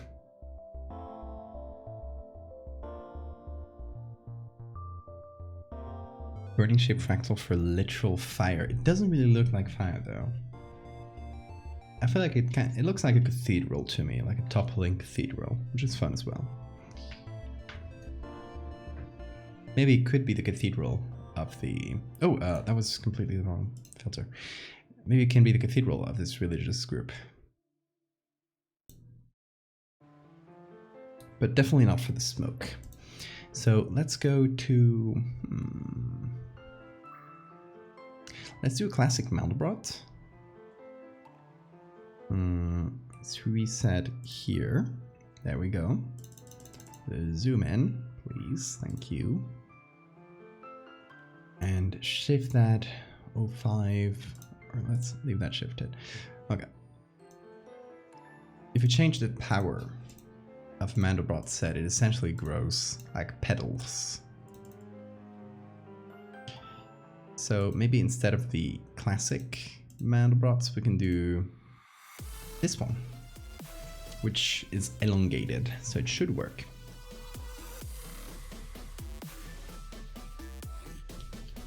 And then iterations, we turn that all the way down. Around 10 usually works best, because it simplifies the shapes. So if you turn it, see, like 3, 2, like these kind of small, low iterations, they don't work very well. You have to go like at least 6 here. It starts to look good. I think here's when it starts to look like a fractal.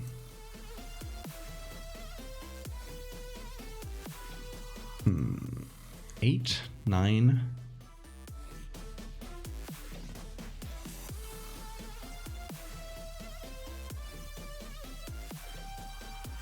Let's go with 10. Should work well.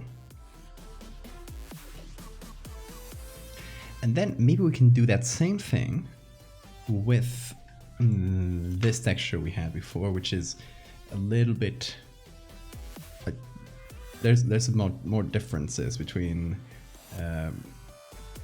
stronger and weaker parts, which should work well as an add-on to the one we have. So Fractus again, we're gonna keep the same settings so that they will stack well. And we can essentially just mess with the iterations here till we have something that we like. Maybe 6 here. 6 looks decent. 10 looks decent as well. Let's go with 10.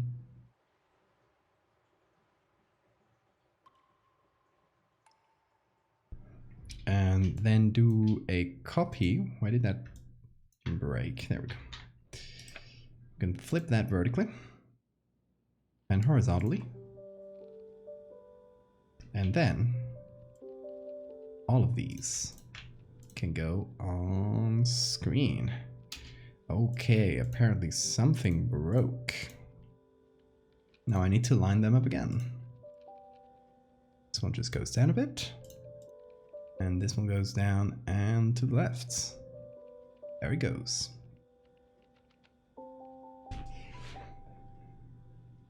Chaos says hi from the Discord. They have no internet. Oh no, Chaos. Hope they get it back soon. Say hi to Chaos for me. Do you play Cultist Simulator? I've heard about it, but I've never played it.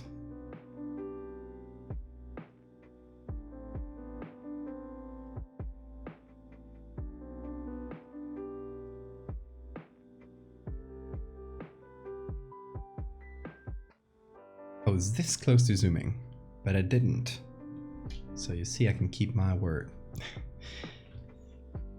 Do another one of these. Bad boys. Fractus. What if, hold on. What if I make this larger? Would it change anything?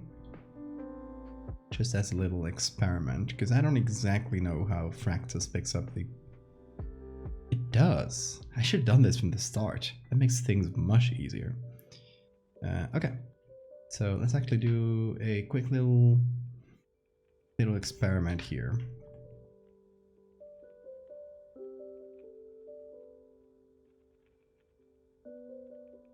I feel like the lack of layer that's bothering me the most is the tool that is bothering me the most is the zoom for now.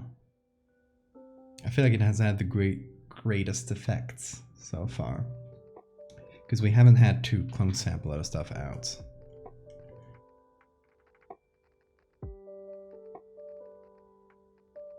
Dinner time? Okay, Sora, enjoy your dinner. Oh, I wasn't meaning to do this, but okay, it works. Okay, so maybe now we can use this. Just combine it.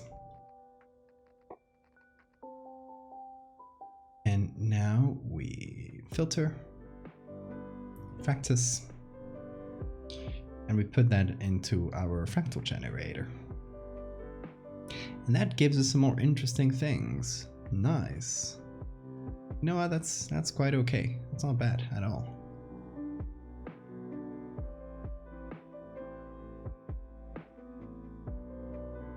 Something like this.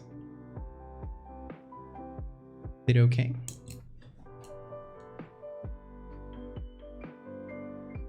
And let's put that on screen.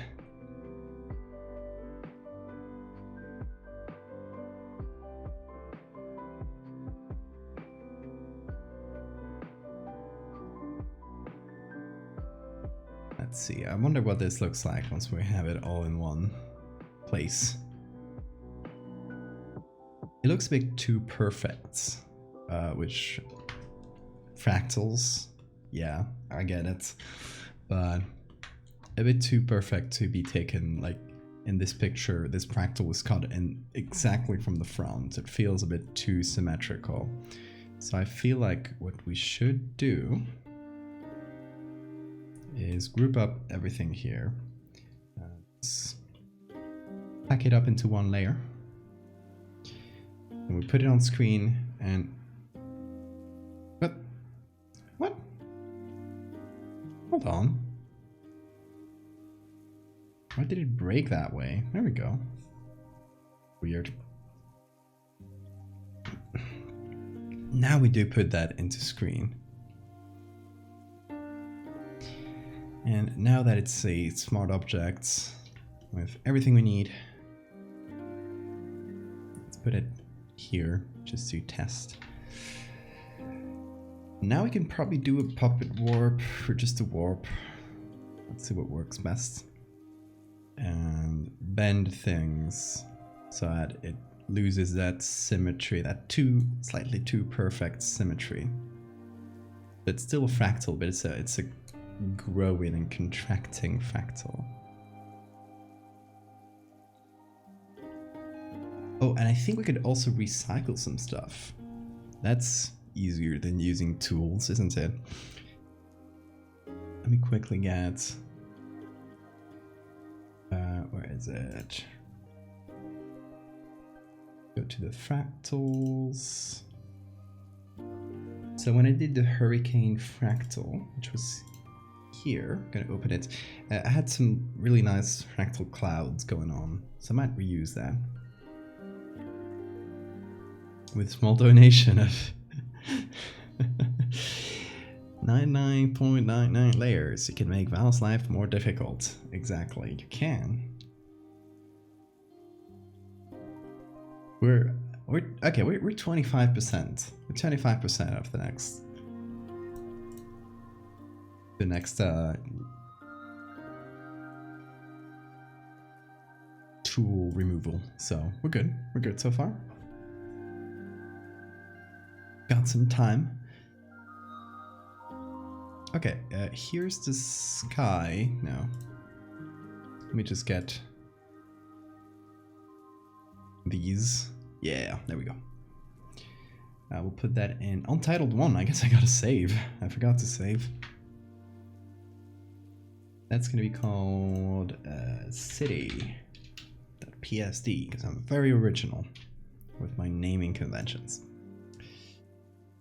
Okay, where is this? Here. Oh, I just used a hurricane. Okay. That's smart of me. So I'm recycling a recycled texture.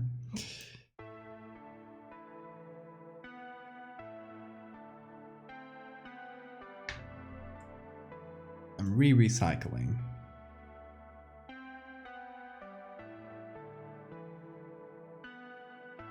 This can kind of add to the general smokiness. Added too many red pepper flakes to my soup. F's in the chat.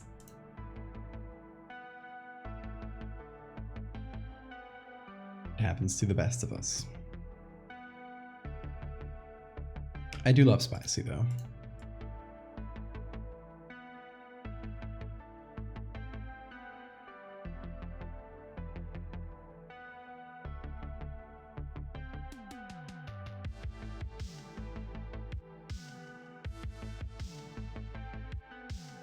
Okay, now I think we should have a cloudy sky. And put some fractals on top of that.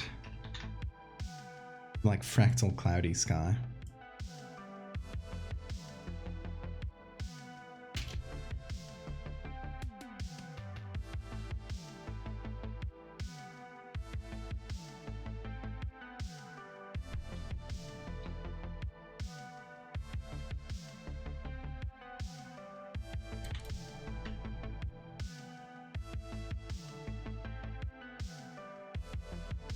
Here we go. We got some nice fractal clouds. I wish I could see what they look like up close, but I can't.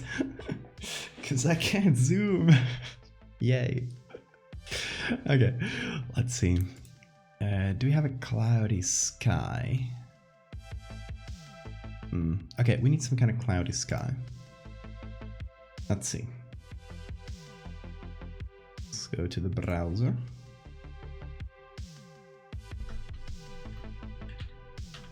Cloudy or overcast maybe.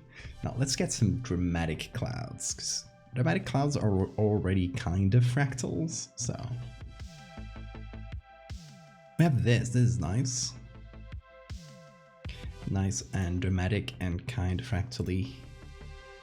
This is nice as well. Might be easily bent into fractals, or if we add fractals on top, they might like integrate well into it. So let's give those a try. Just hope they work.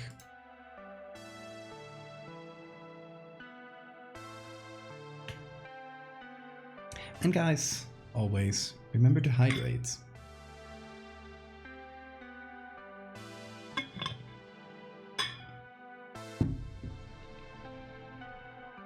Remember, the googly eyes are watching, both of them. They are watching. They know if you're correctly hydrating.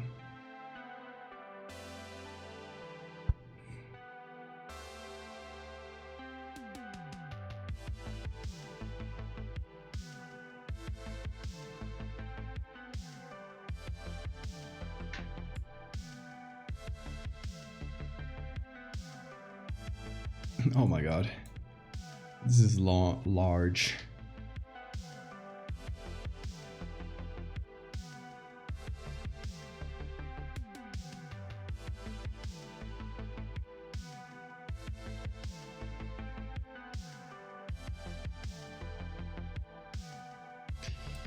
I think we might need a horizontal layer instead of a vertical one.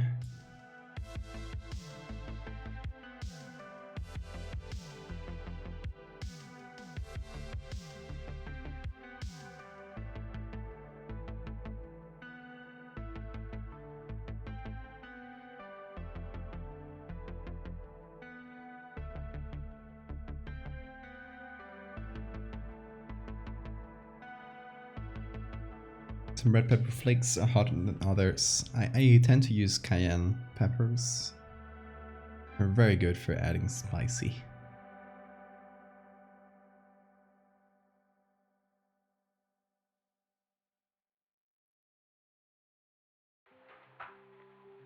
Ooh, okay, there's definitely a fun way we can add this layer to have it imprint clouds but keep the colors. Let's see. Luminosity is a bit much. I think overlay does a fairly good job here.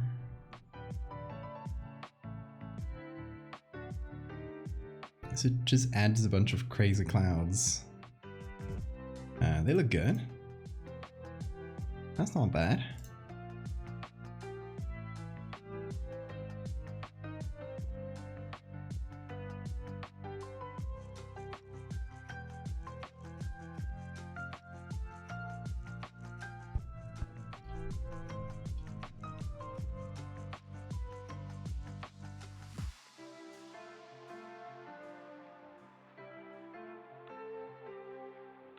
Okay, we should use soft light here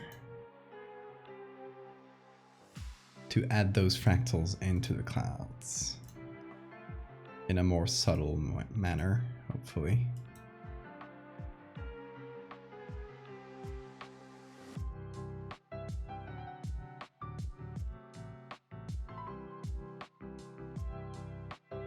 Or screen even.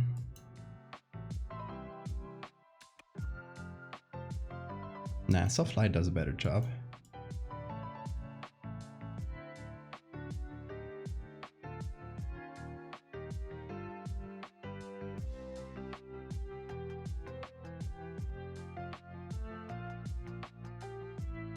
The good thing about this picture is that it nearly fills in the whole screen, so I can see it all without having to zoom in. I chose it purposefully. Save, you fool. I just said. Thank you.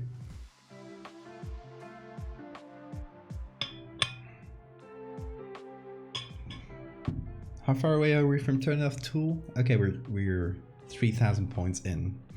That's good, that's good. Still got time with our deer crop and hand tools. Thank God.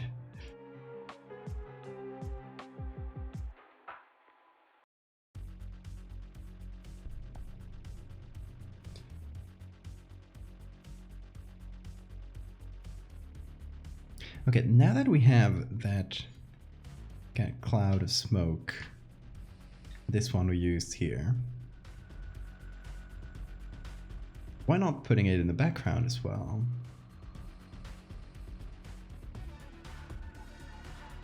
Flip that horizontally.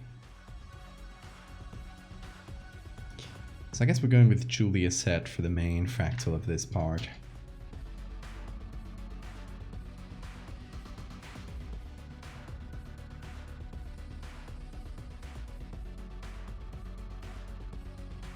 Maybe instead of screen it can be soft light, but removing the black areas.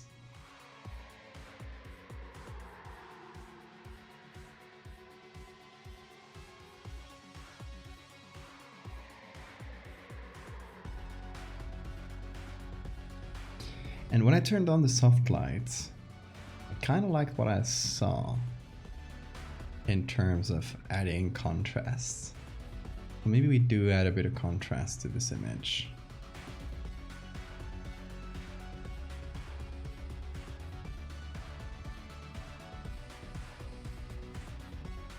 A bit of drama, right?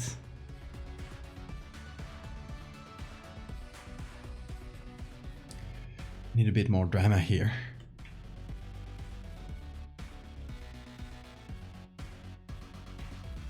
Okay, so we're grouping all of these up and we are adding, okay, the grouping annoys some layers, it looks like. That happens sometimes.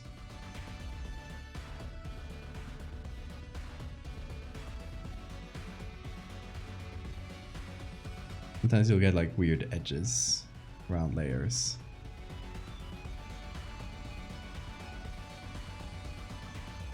Just like very thin lines. But I don't know, it's just another one of the Photoshop bugs. Very fun to deal with.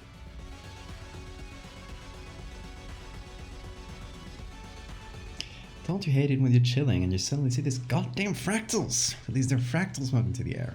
Fractor. What's that? Fractureds. That's the new name for the faction. You got so many names already. I like fractoids.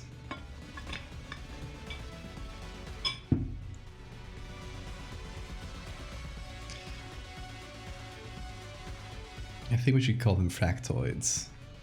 That would be funny. Ooh, okay, that color thing does not want to work. Alrighty then. Linear burn, nope. Okay, that does not want to cooperate. Interesting. So I'll just have to add those colors manually.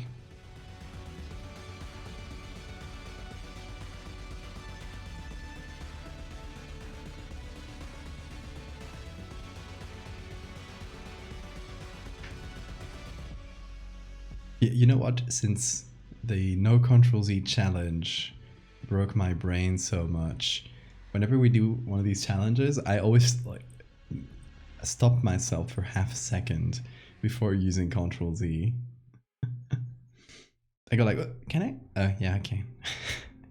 That's not part of this challenge. You're good, dude. You can do it. This one you can't do. Zoom no, but you can't do Fractal Z, Control Z. You can also do Fractal Z if you want.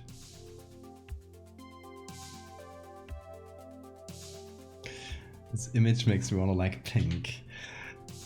I like pretty colors. I use so much black and white that it's fun for me in the Fractal series to go the opposite way and go for pink and purple and vibrant, because it's not what you'd expect from horror. And for the Fractal series, I try to apply a lot of what I learned while doing surreal arts back in the day, back before 2020. I used to do surreal art, if you guys didn't know. And of course, when I was doing that, I was trying to go much more for pretty pictures. I can show you some actually. It's completely different. Like forget my whole vibe. This was completely different before I ever did horror. Let's see. Let's do...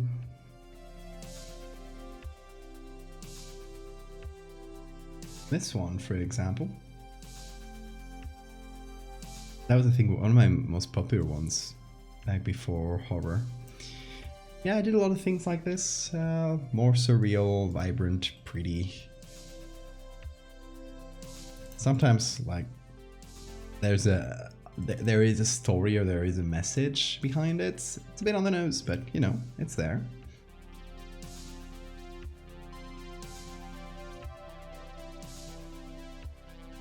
But I did do a lot of these. I like those landscape shots with like tools cutting them up and that kind of thing.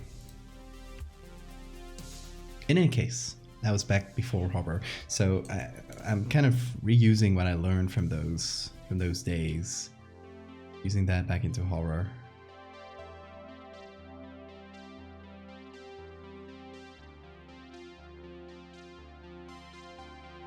But yeah, it always surprises people, I think, when I show them this, because they don't expect that I used to do these kind of things, but I did.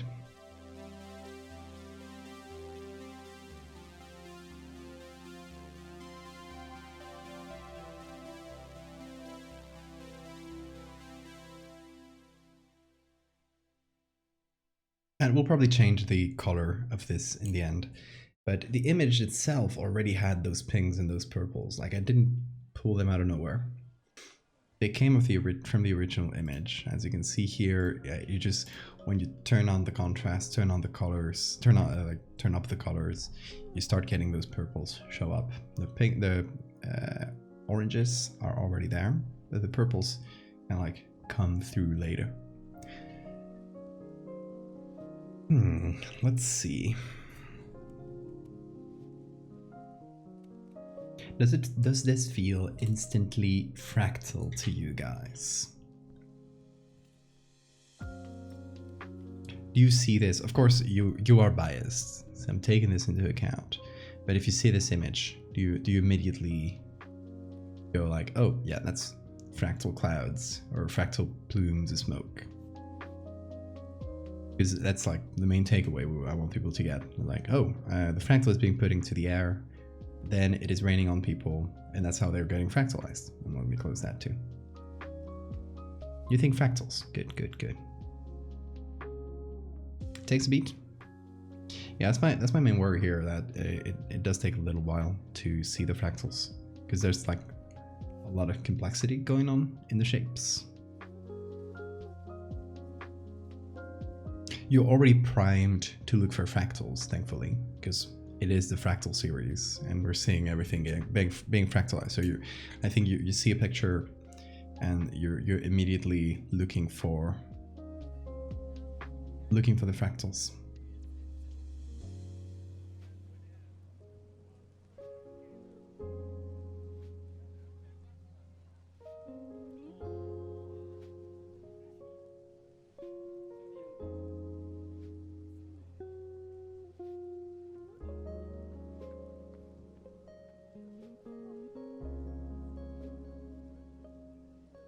I want to add another one back here, just a faint one.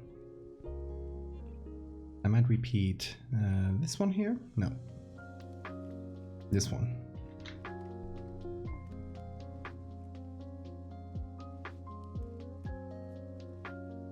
Put that back there.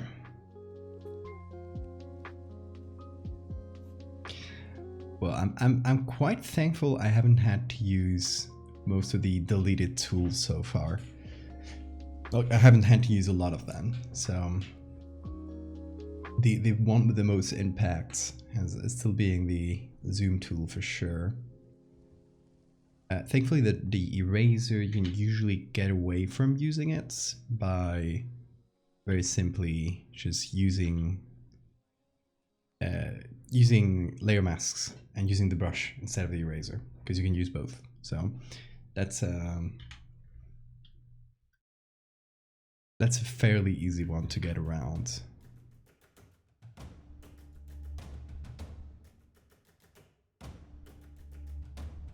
But of course, there's always going to be times when the brush is, and the eraser would be the most useful. Yeah, the context, you gotta take that into account, of course. Like, if I just dropped one of my images where a monster is a little bit hidden, if I just dropped it without the context of people knowing that I do horror, a lot of people would probably miss the creature and not look for it. But since I know that people are looking for, oh, where's the creepy thing in this image, I know that I can hide it a bit better.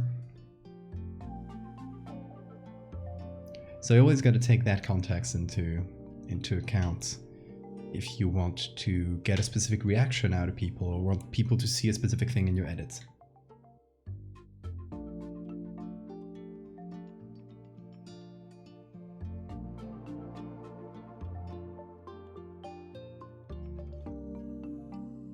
Like with a lot of what I do, I'm always trying to it's gonna sound bad. I'm always trying to manipulate people to look at certain things, if that makes sense, right? I'm always trying to direct people's attention. As much as a photo looks like something static, the act of looking at a photo is actually quite a dynamic thing. Your eyes, when you're looking at a photo, will often go towards the areas of higher contrast. So in this case, boom, the spire, it's in the middle. Obviously the composition is making you look at it because it's in the middle and it is very high contrast compared to anything else. So our eyes go to the spire immediately. Then your eyes will start wandering, and you can, if you are decent at it, and I'm not gonna claim I'm great at this. I just try to do it the best I can, but if you manage to do it right, you can direct people's gaze through like a certain path and make them see things in the order you want them to see it. Sometimes you want them to avoid looking at the creepy thing first, so that they get surprised when the gaze finally finds it, and they go like, "Oh shit, that was there!" Right? That kind of little surprise is what can actually make images, like static images, into pretty dynamic, at least in pretty dynamic interactions. Which is why, to the question that nobody asked, can you jump scare someone with an image, with a still image? The answer is yes. You can actually jump scare someone with a still image. It's not going to be the like as big as a jump scare as a video most of the time, but you technically can. It's a possibility. And I think it should be tried more because it's interesting. Does the fractal juice just affect organic things? No, not necessarily. As you can see, this smoke is not organic, and it is taking a fractal shape. It affects things that already move and grow and mutate themselves naturally. So organic things are obviously like a big target, or like they're going to be one of the first things to be affected by the fractal. Anything that moves, wind, smoke, water, that'll be immediately fractalized at the same rate as it moves. Something organic might take days or months at the same rate as it can potentially grow.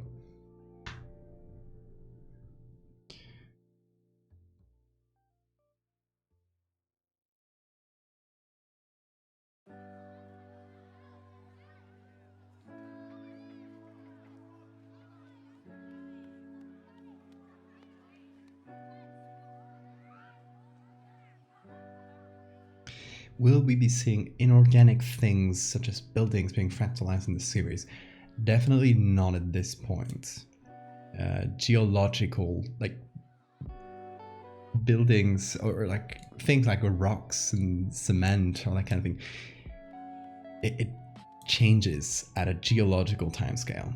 We wouldn't see that in a human lifespan, and we've only advanced a few years since the fractal first dropped. So a thing like a building might take hundreds of years. A thing like a mountain might take millions. But the fractal is there, still there doing its thing, so it would eventually get there.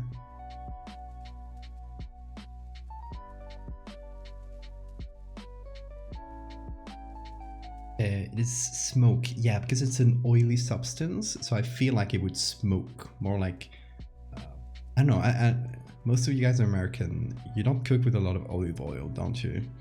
Here we cook everything with olive oil in Spain, and yeah, olive oil, when you leave it a bit too long in the pan, it'll start smoking. It's a white smoke, but smelly. That's what I feel like it would do. It would just kind of smoke more than vapor. And Nagido, thank you for the follow. Did I miss Drunken Grizzly a while ago? Thank you so much for the follow as well. Fractal Gators, that is a possibility for sure.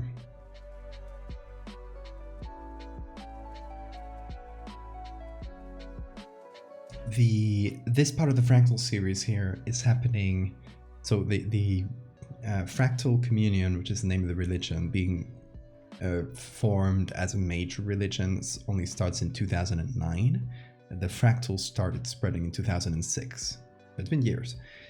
This, like people doing these quote-unquote terrorist attacks to spread the fractal, that happens, I'm thinking it's gonna be like 2011 or something like that. Like, years are happening here.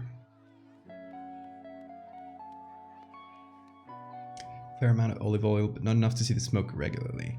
Yeah, it's fairly common if you kind of like leave it heating up, and you're like, oh shit, it's smoking already, and you have to like remove it from the heat before it starts. Everything starts tasting like burned. The Ford fractal. Ooh, I was about to zoom in to look at this. Oh, I can't.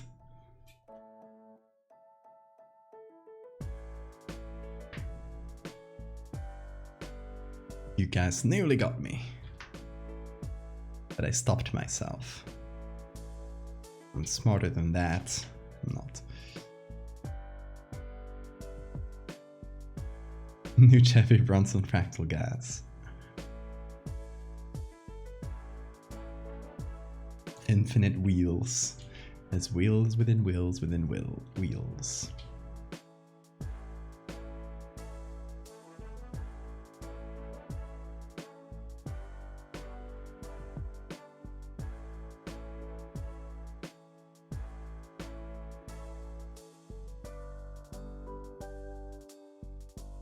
I feel like I want to go a bit darker because that makes the contrast with the smoke much more apparent. So now my eyes, what I assume people's eyes will do is first, boom, spire in the center. That's what calls your attention. And then second area with most contrast and closest to the middle, where your eyes will probably wander first, is this direction, down to the column of smoke. And then you might see the other one, and that's where you see the fractal. I hope, at least. That is, of course, only guesswork, and you guys can't really confirm it because you've been seeing these pieces for a while, so your eyes are contaminated, just like mine. But you know, gotta work with contaminated eyes. It's part of the job here. We just have to guess a little bit of what people's reactions are gonna be. But if you just got here, let me know if that was correct. If you just arrived in chat and saw me talking about where your eyes, or your gaze might go, was that the case?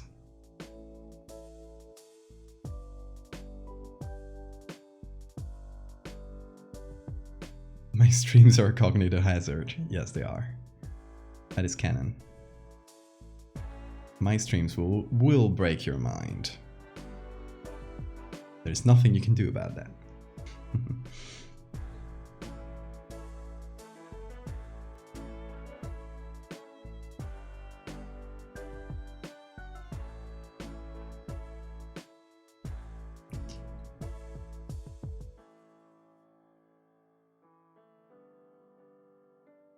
Well, there is one thing you can do about that. Like and subscribe. I'm kidding.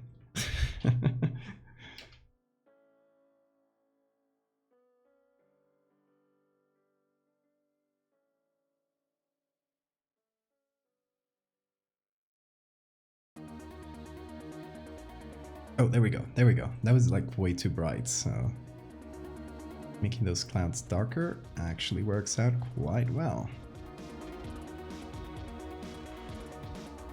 Because we can see the fractal there. See the fractal swirls in them. Now we need a soapy texture. We got some. They are somewhere over here. Let's pop this one in. Nice. Walked away for a second with my headphones. My eye is drawn to the big tower because it's so stark against the colorful fractals. Yeah, that was my guess as well.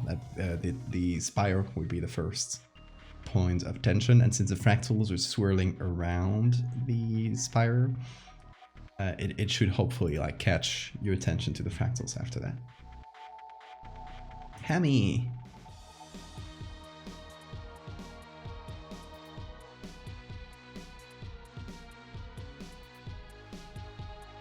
Actually, I'm gonna do a little bit of cheating here in terms of composition. It's not cheating, I'm just changing the composition a little bit so that there's a bit more contrast between these clouds, these fractal plume of smoke, and the background, so that hopefully people's gaze will be drawn there.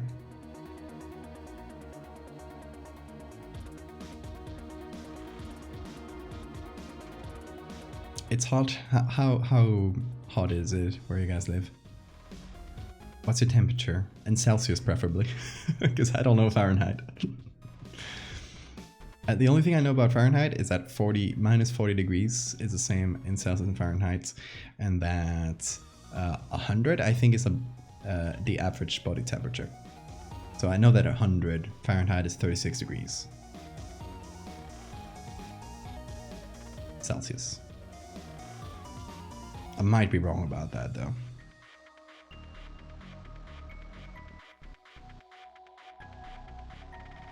Ooh, I was about to use the eraser, but I forgot. You guys turned that off. Damn you. Damn you, monsters.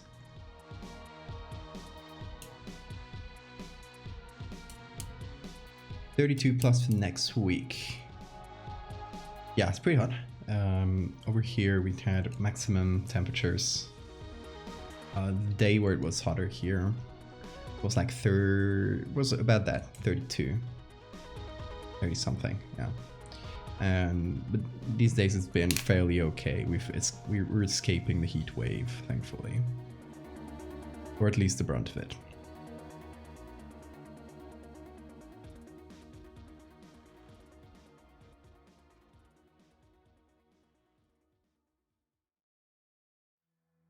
Your skin is cleansed from sweating. I mean, I usually cleanse my skin with like soap. I'm kidding. It's about 10 Celsius here, too cold in Australia. Hey, you're escaping the heat wave, so at least that's nice.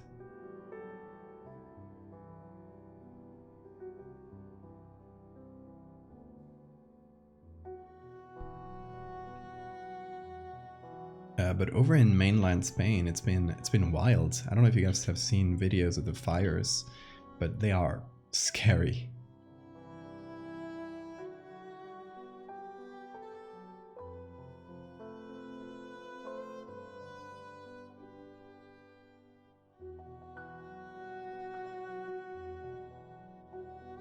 Oh yeah, I was gonna add soap bubble textures. There they are. These are not really soap bubble textures, they are like acrylic paintings, I think. One of those that you make just by dripping the acrylic paint on a surface. But they're quite useful if you want anything soapy and abstract. I've used them a lot for the Fractal series. So you just apply them in whatever way you want.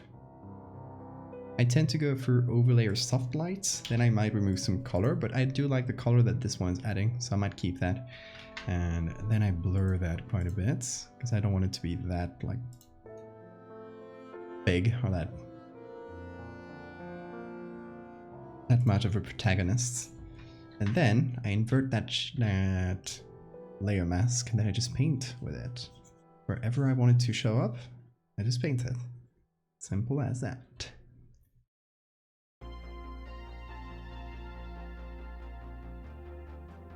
-24 Celsius, like sweater weather. Yeah, that's nice. That's nice. 24. It's about what we have here.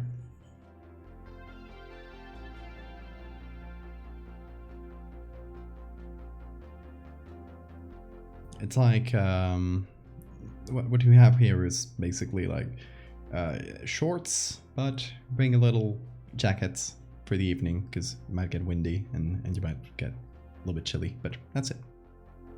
That's like the average temperature, or the average like vibe here in the Canary Islands, like all year.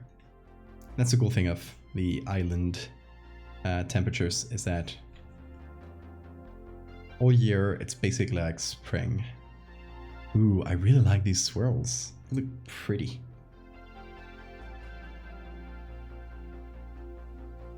What do you guys think? Little swirly textures in the back, adding a bit of weirdness to everything.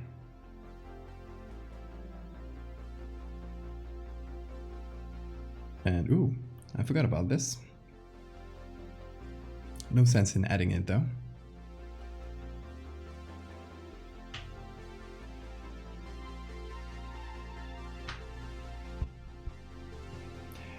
I am getting a little bit hot here, but it's mostly because I'm streaming in this closed room, and the temperature usually raises throughout the stream because I'm speaking and existing.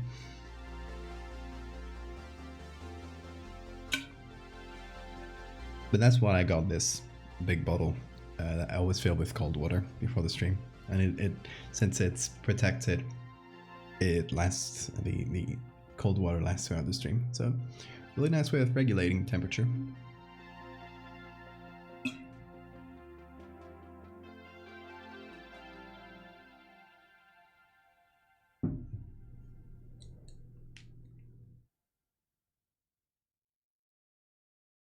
Okay, so we need to match the color vibe of the other one, which is purple and blue, but this one obviously has some... So we'll do a bit of purple, a bit of blue, but it obviously has some very orange midtones, which I don't want to interfere with too much. I'll keep them.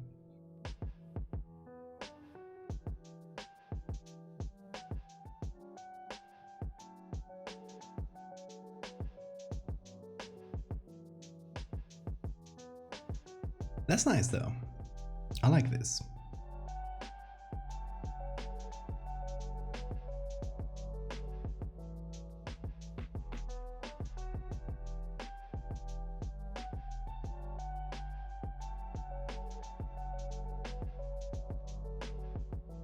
Toronto has been fractaled.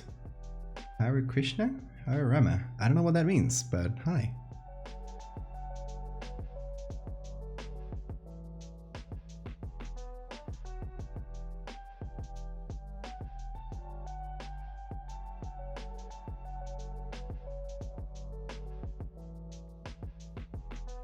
Okay, so we are, as usual, adding our little bit of grain. We don't know what that will look like, because we can't zoom into the grain. That is my curse today. The no zoom curse.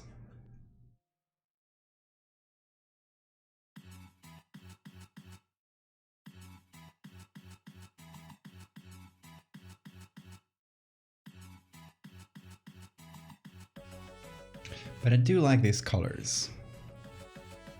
They're looking good.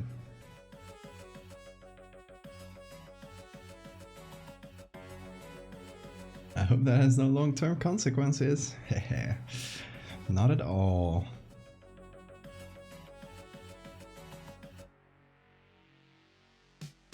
Nice. Really like the color vibes here.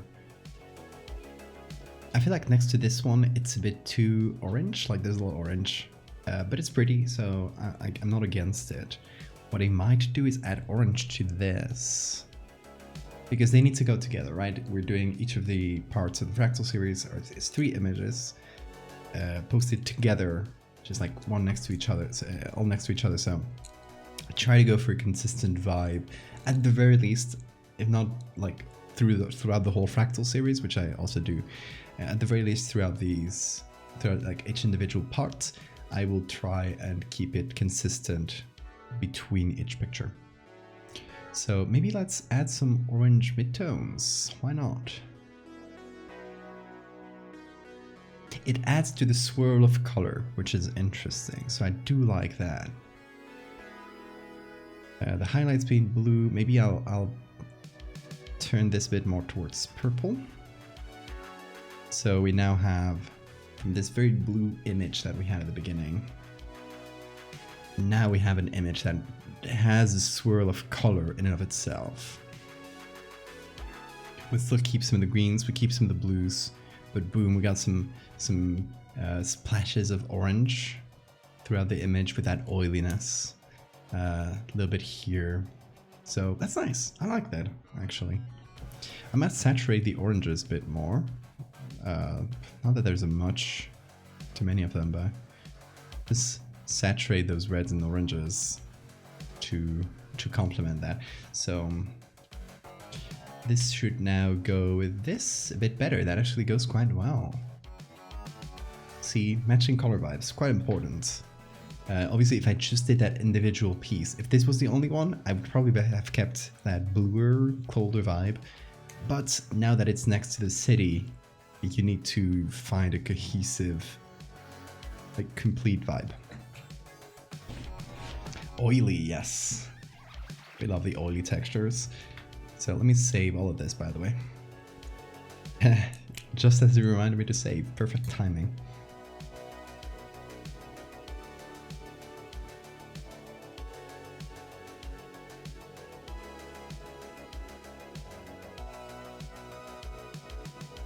Save always, yes. You're not a proud patron sub, or are you now a patron? Please confirm. I did get a patron sub from 2 minutes ago, so I assume that is you. Thank you very much. Thank you very much, Anachronism. You have a little Discord where you can jump in, and just through being a patron, if you have it connected to your Patreon account, you will be able to see all the channels where I drop the postcards and where I drop all my work in progress stuff. So not only stuff I work on stream, although I do share that there as well. I share like every little thing, like sometimes like little story bits as I think of them. I kind of like work in progress stuff. So if that interests you, check out the Patreon. Thank you very much. We have now to legally turn off another layer. So let's turn off the crop layer. Not layer, tool. What do I even say? Okay. What I'm gonna do is I'm gonna move the hand down below clone stamp, because I feel like hand should be hard mode. So what we'll do is next one we'll do the triple tool removal, which is going to be harsh, and then after clone stamp we have AI selection.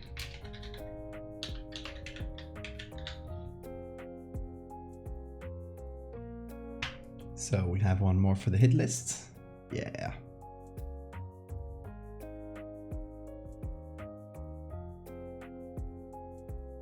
And now let me pick up this little cross, please. There we go. We have to turn off the crop tool. It's all the way up there.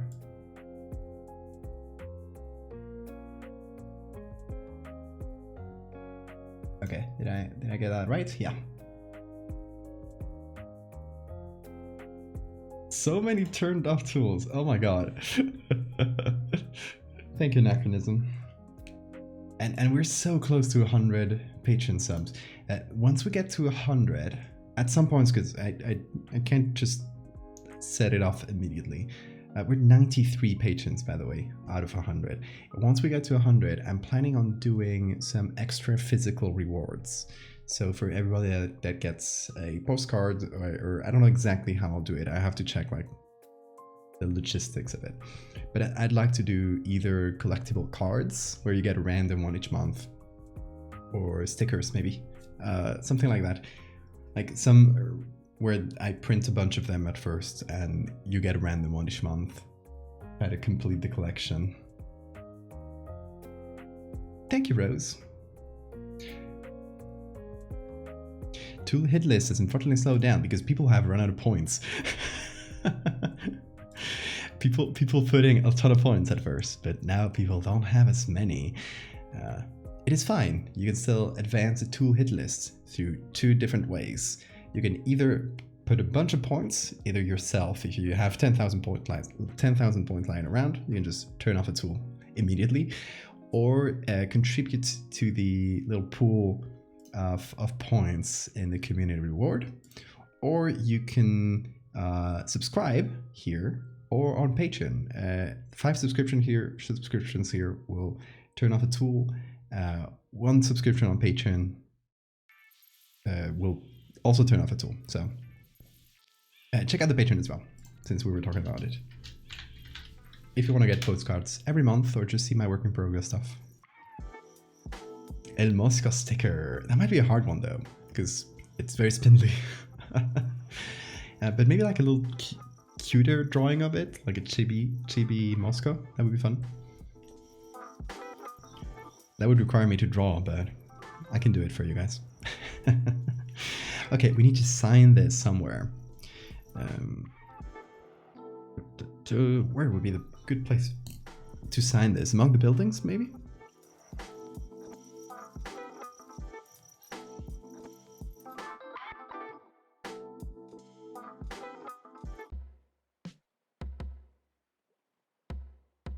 Chunky Moscow, yeah.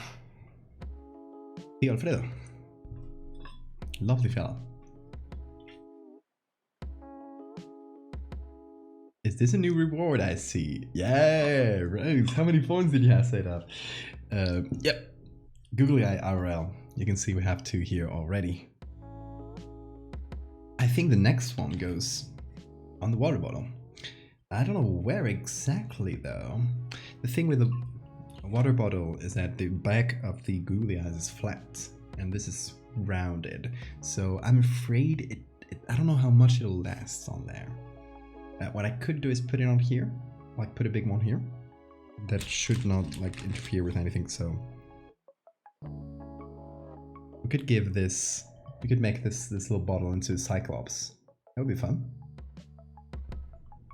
Because that is flat, so that should hopefully last a bit longer. We'll see how much the... I do have a very shitty glue, so these will eventually fall, and other googly eyes will eventually fall, but we'll get a better glue eventually.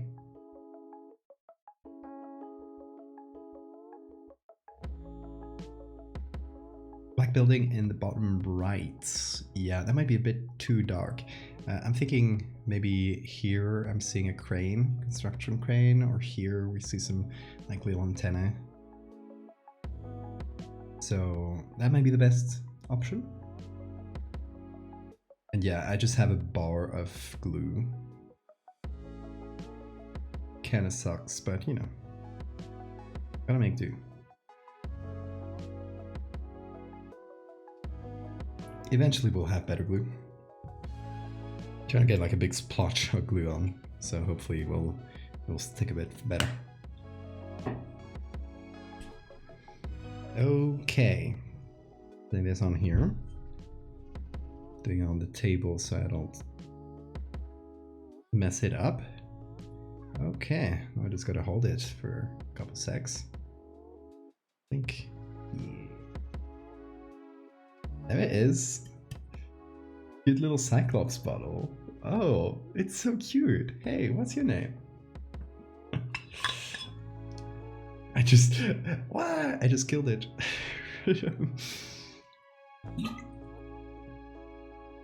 I straight up brought it to life and then remove its head. How horrible. Detachable limbs. It's magic.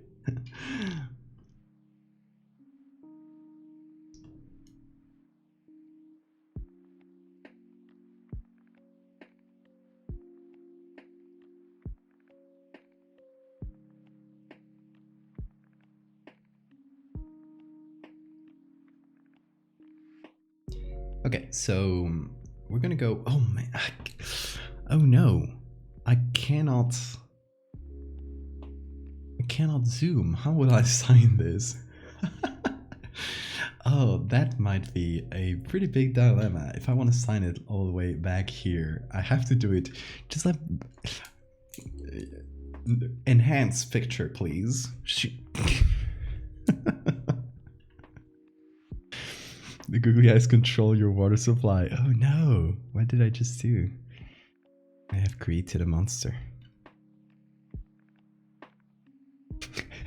Enhance.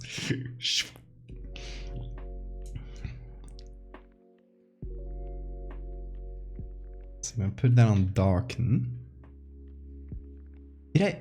No, can I use clone stamp? Yes, I can still use clone stamp. I was so scared for a second. I was like, how am I gonna do this without clone stamp? I can still do it. I just can't get close. I was super scared for a second. Nobody turn off my clone stamp right now, please. Because that would kind of suck. Just this once, chat. May he zoom? No, it is against the rules. I cannot do it. Even if you guys ask kindly, it would break the spirit of the challenge. I can do it. I can do it from this distance. Get a magnifying glass. Oh my god, that would have been extremely funny if I only had a magnifying glass. Like just, oh, I don't have a zoom tool? Hold on. Oh, that would have been the best move here.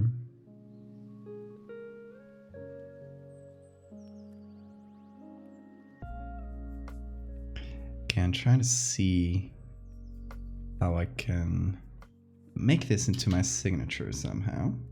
Ooh, I can't use the lasso. That's important. I can still use the marquee if you guys don't remove it for me right now. So I'm just really gonna quickly use that real quick. This might actually be the hardest part of the edits. Monocle time.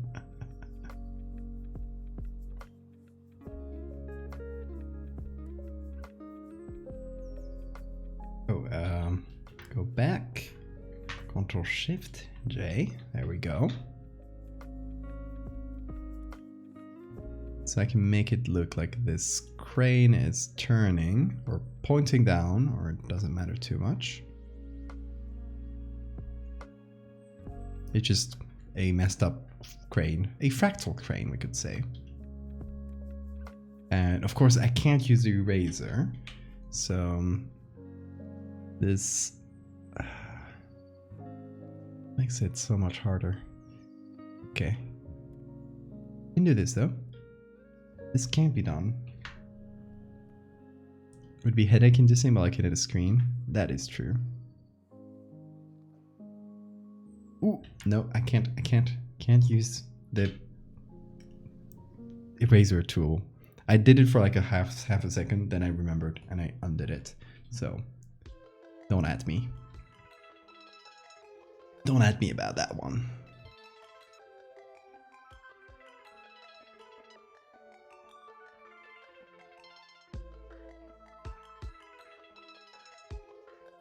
Spread the googly eye army. They're taking over. How many years into the future will the Fractal series go? For now, I'm keeping it slightly constrained to... Like, it started in 2006, and that was by pure coincidence, because the first story took place in 2006, and I wasn't intending to make it into... Oh, the eyes. I wasn't intending to make it into a series. So I just kind of took over from there, from that first starting point. And I'm just trying to naturally go through the years as I think it would happen in a reasonable time scale. But maybe it'll go into the future. I'm thinking towards the end, we'll do like a very big time jump to see like once once we've gone full apocalypse on the Fractal series, we'll suddenly do a jump like, I don't know, 100 years, 1,000 years, like something crazy like that, and we'll see like a fully fractalized Earth. Something like that. That would be fun.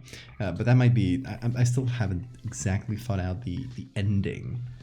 How I want this to turn out towards the end. We'll see. We still have time. There's still some parts left to do.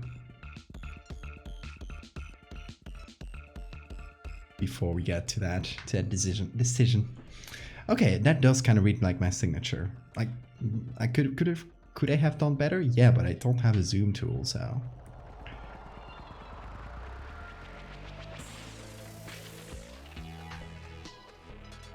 Thank God I still have a brush.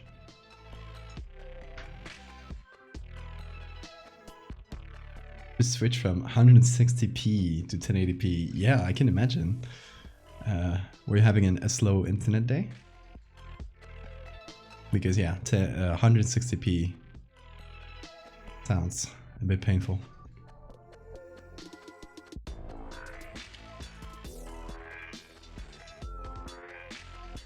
The I-Army on I-Army? It reads better in text than in voice. Let's see. It does look like something, right? That does look like a signature. You gotta kind of force your eye a little bit, but you can see it. It's also in a very clear part, clear like negative space around it. So even though it's small, I think it's quite readable. So okay, we're 2 out of 3 images for this part of the Fractal series. We got the puddle, which we did the other day, but we edited today a little bit to match the other, to introduce some swirly textures, and we have the landscape.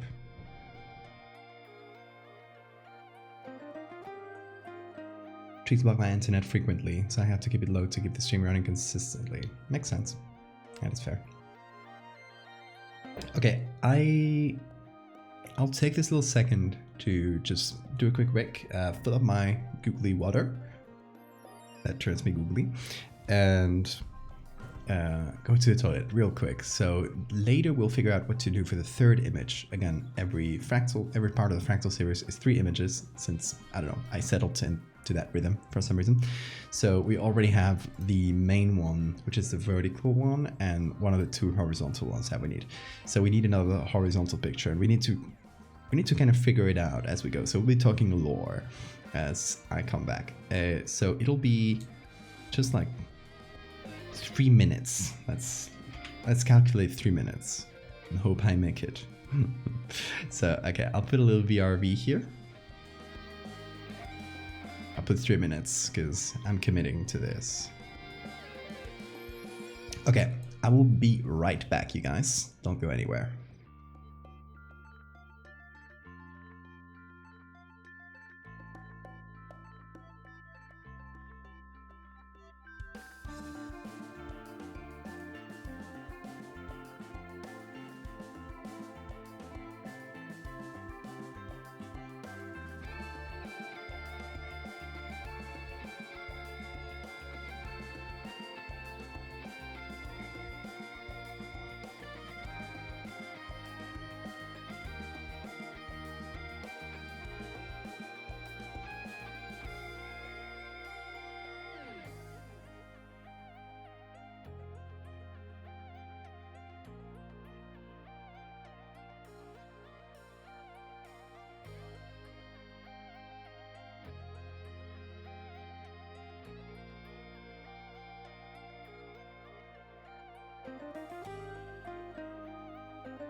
Hello. It seems like me carelessly throwing these on my chair made one googly eye drop. So let me just real quick put that back on. You guys raised it. Oh my god. The marquee tool. It served me one last time before it disappeared. Oh, that is heroic. I think last thing I did, I used a marquee tool. So you guys got it. God damn.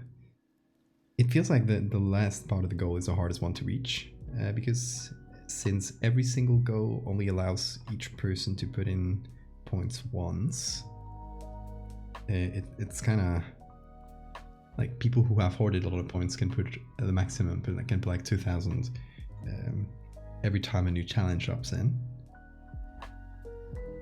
But then the people who haven't hoarded points, they don't have a lot left to put in. Which kind of balances the playing field. Okay, I've pasted that. Hopefully it should stay there. Let's hope. Another tool disposed of. 3 tools, actually. That's gonna be the blur tool. Oh my god, the eyes. Get on your place, googlies. Blur tool, the burn tool, and the marquee tool. So obviously it's tools that I don't use too much, but the marquee tool just served me one last big purpose, which was selecting something when I didn't have the lasso. Okay, googlies, I hope they are secured now. If you see them fall, just let me know. Eventually I'll get some better glue. And back. The music is back in my ears. Okay, now we do remove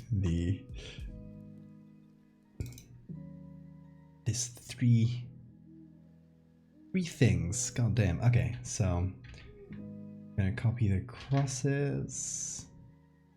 One goes to blur right under there. Okay. One right under as well. Well, this one is a bit out of whack, but it's there. Good. And third one for marquee. Goodbye, marquee. You've served me well. Thank you guys for dropping all those points. We're leveling the playing field in terms of points. People who have been hoarding for a long time can now finally drop them something. And we're starting a new goal. Turn off a tool. How original. 10,000 points. Are we in hard mode already? Yes, we're on hard mode. Okay, so that's gonna be 15,000.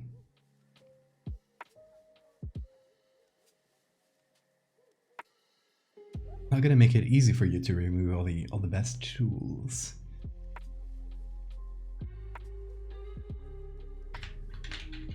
I put hard mode in the title. Create and start. There we go. And let me update the hit list. Blur, burn, and marquee. Triple hit right there. They're all gone. How sad. After AI select, it'll be the filter menu.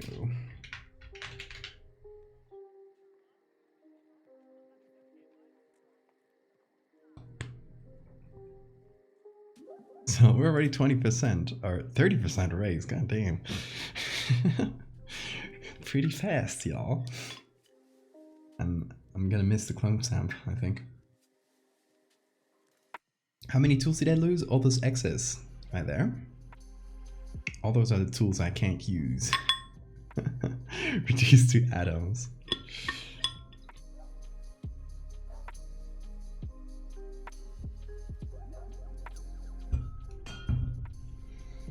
What if we remove Photoshop and have you doing this with paper and glue like in the good old 90s? I should do that at some point. Just do one stream where I have an extra camera set up somehow. I should figure that out. But have an extra camera pointed down which would be the mainstream, and just do a collage manually with paper and scissors and glue.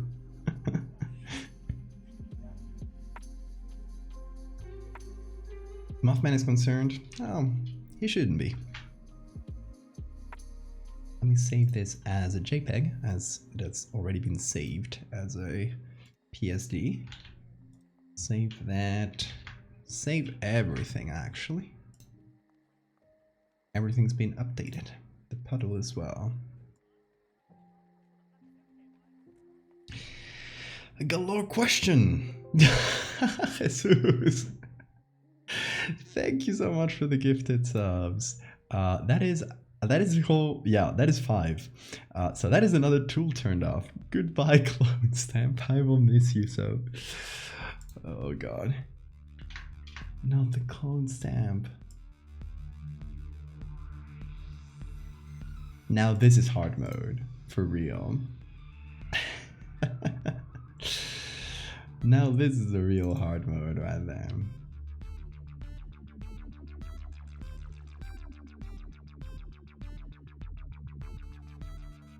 Okay, after filter menu, we are removing the hand. No, wait, the hand is here. We are removing. Which one should I do there? Well, filter menu is there. We'll do.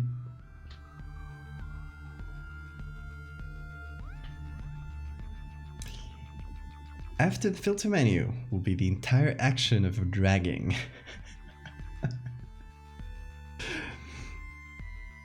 The question got interrupted. The fractal juice's origin is unknown.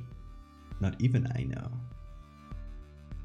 It spilled from a boat, from a ship. Think of that what you will. I've decided to be a menace.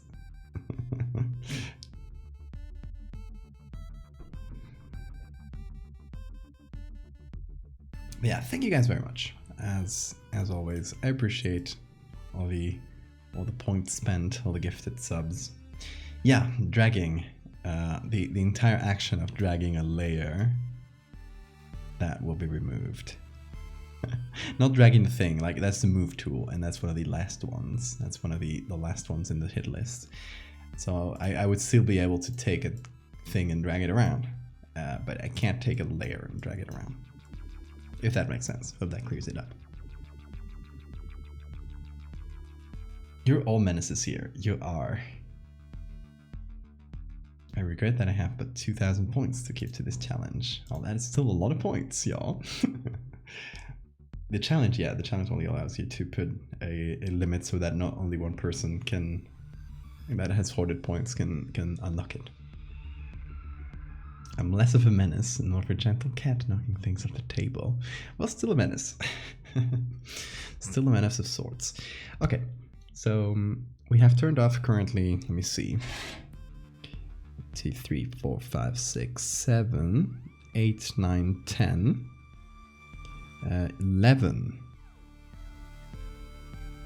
Oh my god. Yeah, we've turned off 11 tools. I'm gonna have to start from scratch using rock and wood tools. Primitive building Photoshop. You know, that would be fun. If I lose, okay, here's the very last point where we get, if we lose everything, every single tool by the end of this stream, I will start editing in MS Paint. That's the only thing I got. Like Photoshop broke. I gotta do MS Paint. At that point, it's a better program.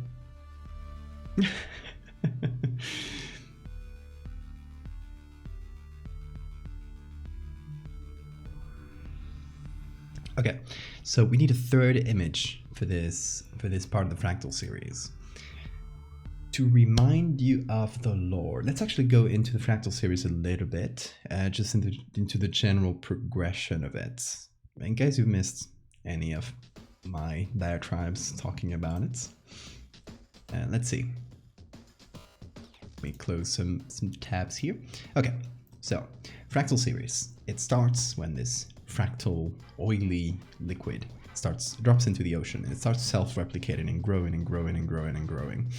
And everything it touches, it makes it grow with it in those fractal shapes. So it starts with weird fishes as a sort of curiosity, but it eventually gets picked up into the atmosphere through a hurricane and dropped into land. And the first thing we start seeing is through this like spray of fractal juice, which I call it. Through the spray of fractal juice, we start seeing things in nature, and eventually gets to humans. And it starts with small things. It starts with like small symptoms. Eventually, it affects people's behaviors. It starts affecting the brain, as we can see here. It starts wrinkling it, and that leads not only to strange behaviors, but to full-on social movements. The main one that's happening in this story, or at least in this part of the story, is a whole religion that starts around fractals. People realize that if you're blind and you put fractal juice in your eye, like here, a blind person puts some fractal juice in their eye, boom, you're not going to cure blindness, but new eyes are going to grow, and those will be able to see. So you're essentially curing things thought incurable, which makes it into a real life miracle to them. So a lot of people start subscribing to this religion, and it starts growing and growing. By 2009, 3 years after the fractal has arrived, this becomes a major world religion. In this part of the series, this goes one step further. A small subsection of this religion goes not only into encouraging people to voluntarily get fractaled. They think that the only way forward for the world and the only way to salvation is to make everyone into fractals. They have such a distorted view of, this religion has distorted their view of the world that much. And this is where we are currently. We have these couple of edits. What this means, and this will the text. Oh, sorry for the mic bump. What the text going with these images will say is that this militant group of religious extremists, essentially, start taking this fractal juice and vaporizing it over cities, which essentially the next time it rains, it drops all the fractal juice on people, and it'll start like massively fractalizing everybody. So here we can see the fractal juice being vaporized and absorbed into the clouds. And here we can see a puddle of water, so it has just rained, and a person probably celebrating. So I'm not going to say this in the text. I don't think so, at least. This is one of the people causing this, right? They're holding their arms up into the sky, joyfully celebrating the rain that is fractalizing everybody. Obviously, this person is pretty far gone already in terms of their arms, at the very least. Then can we remove tools from MS Paint? If we ever get there, mayhaps. In this timeline, the apocalypse comes. Yes, this is gearing towards apocalypse. So this is just one more step towards it. First, it's just the fractal, it's just there, it's catching people accidentally. Then people start actively fractalizing themselves. That's like one step into the escalation towards apocalypse. Now there's another step. There's like violence added to it. There's people forcefully fractalizing people. And now that it's escalated into violence, it's only gonna get worse, right? So you have this quote unquote, I mean, to all effects, terrorist attack on innocent people being fractalized against their will. Eventually you'll get like these non-state actors against states trying to, keep the status quo in their state and deploying state violence and eventually you'll get that into like full-on wars, state versus state, based on fractalization. Not only that, but all the issues, all the social issues it has cast. It's not, oh, this country is fractalized and this one isn't. Oh, we're gonna fractalize all of you. It's not that kind of war. It's more, you know, wars that have started due to all these new social movements, and that's how we gear up towards apocalypse, right? That's like the path of escalation it's gonna take. Eventually, like, it's just gonna get dire. People are out there just fractalizing, like, imagine this person, but like 10 times more. It's been 10 years. And this person has kept fractalizing. Imagine what that will look like. Imagine with a society where everyone is being fractalized pretty much. Imagine what that would look like, and how that would operate. It would completely break down society as we know it. So yeah, pretty interesting. Also, the whole behavior thing is also building up. It's not only people just creating a religion and trying to fractalize others. Eventually, these sort of automatic fractal behaviors will escalate to the point where people single-mindedly start building huge fractal structures with no purpose or sense. They're just building because that's what their brains are just so fractalized that the only thing they can do or create is fractals. So eventually I would like to have like a huge structure, maybe in construction, like this towards the end of the series, right? We're getting like weird, post-apocalyptic pretty much. Like huge line of people just bring in materials to create this thing. Yeah, that's where it goes. That's where it goes, more or less. That's like, I got the general path, I got the gist of it. Obviously we need to set the specific steps. I got some of them I'm missing, so we'll see as we go. How's it going, Valdevians? Hey, Mechtel. Good to see you again. We're recounting the Fractal series and the past, present, and future of it. Kind of what I'm gearing towards, what the story is going to be. I'm sorry if this seems spoily. It's not too spoily because I'm not specifically saying the details. I think it's pretty obvious where the series is gearing towards. You can see it escalates with every single step. It's escalating. It's eventually going to reach global apocalypse proportions. I think that's like pretty easy to see if you think like, okay, where is it going to in the future? Where's it leading us?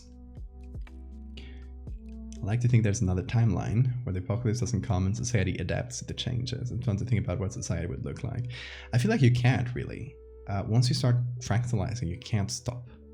You can have a society that tries to adapt to people being partially fractalized. This person that we can see in the screen right now, they can probably still live. It's going to be very uncomfortable for them, but they can still lead life.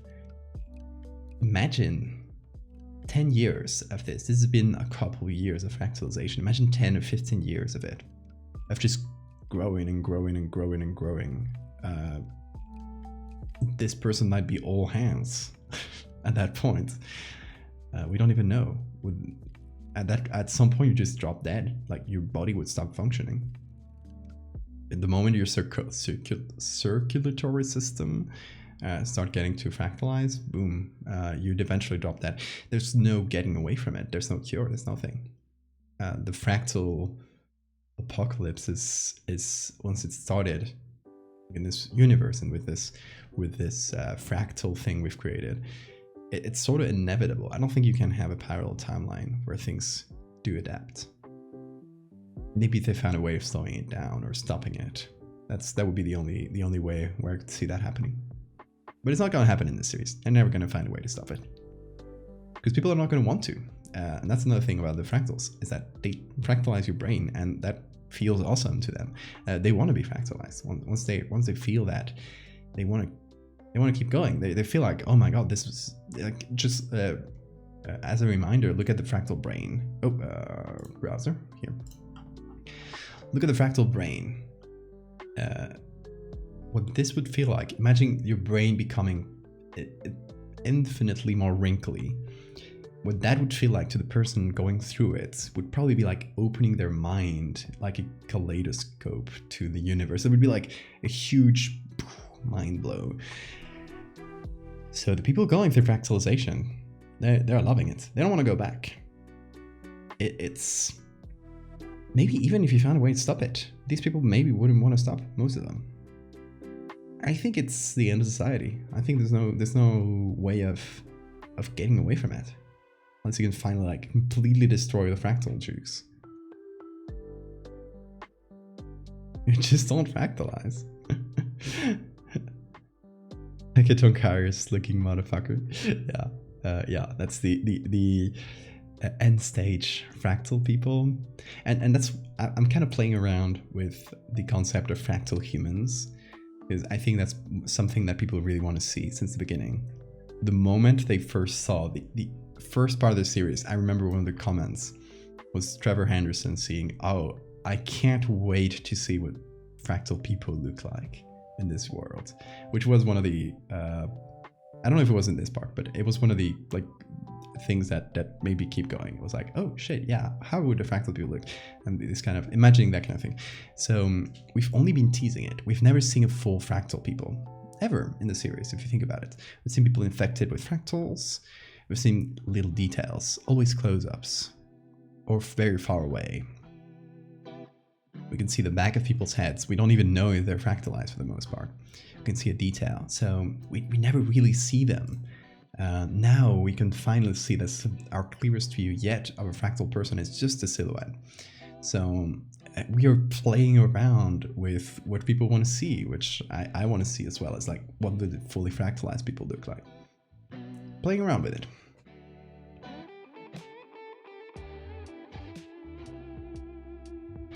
So only one body part fractalizes. Like if your arms start to fractalize, only them will grow. Can you? Yeah. I think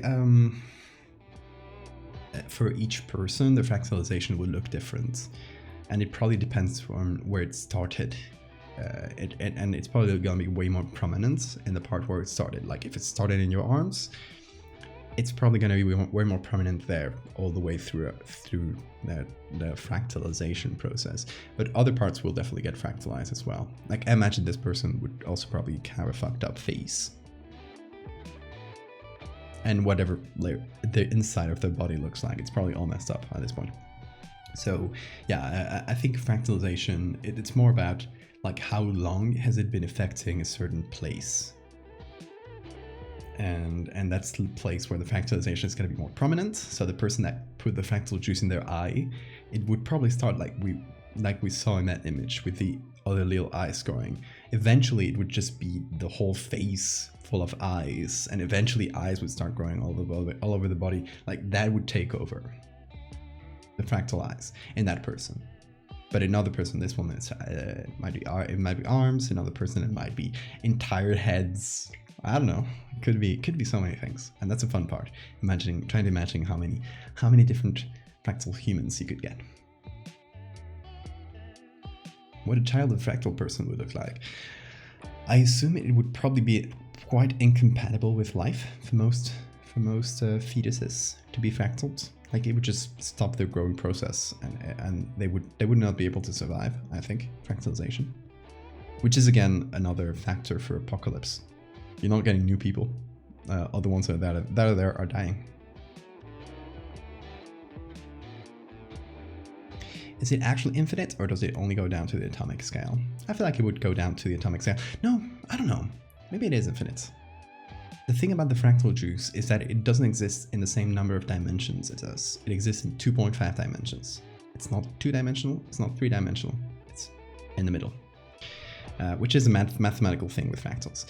So it can kind of, like it's hard to think about, but it doesn't work in 3 dimensions, if that makes sense. It's kind of making your body grow in infinitesimal ways. So I think it can probably go down below the atomic scale. I don't know. Obviously, I'm not qualified to theorize about this in very much detail, which is why I don't. But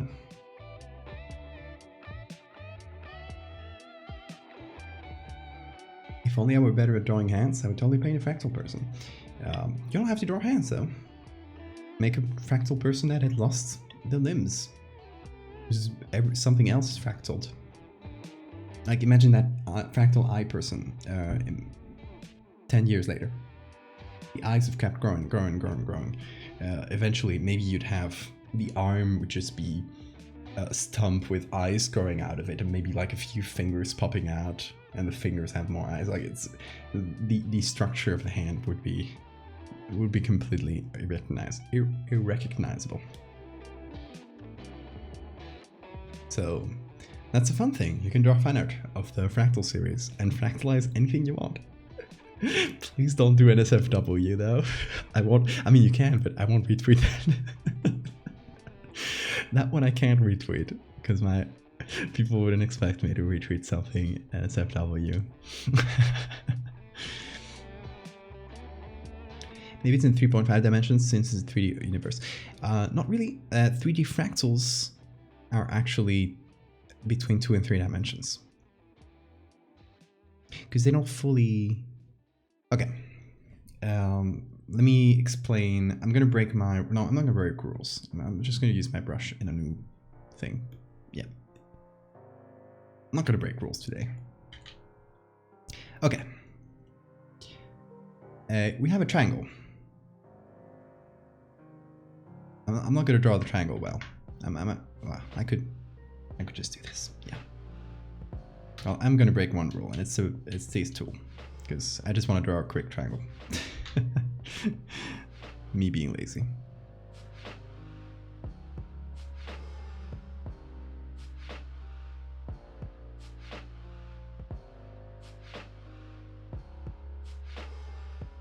Will that come out equilateral? Nope. Well, close enough. Anyway, we have a triangle here. Let's say the area of this triangle is 1. Okay, this area 1. Now, we take down the triangle. We flip it. I don't know why I changed the center. Hey, that's the Zelda music is very appropriate for this. Now we do this. The area has gone down, right? Now the area is 1/4. 1/4 less, right? We have separated in 4, and now there's empty space, and the area is covered by these 3 triangles. Now, just keep doing that. You see where this is going?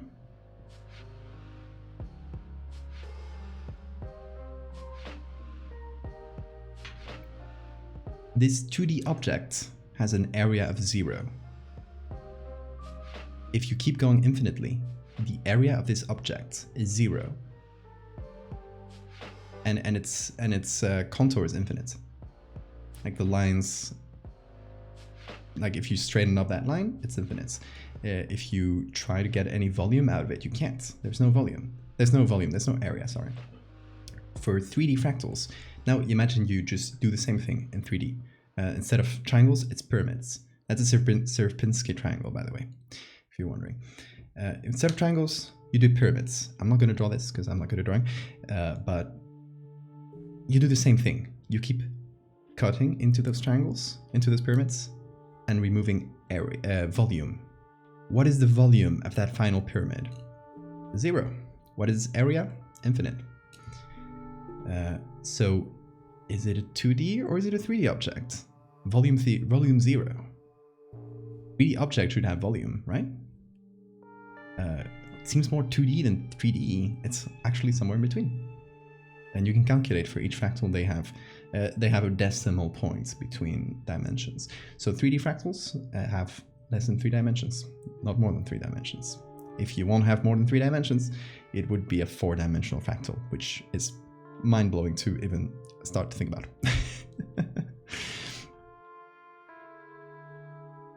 Average 1, 3 blue, 1 brown, yeah. Yeah, one blue, 3 brown. I don't know what order that goes in.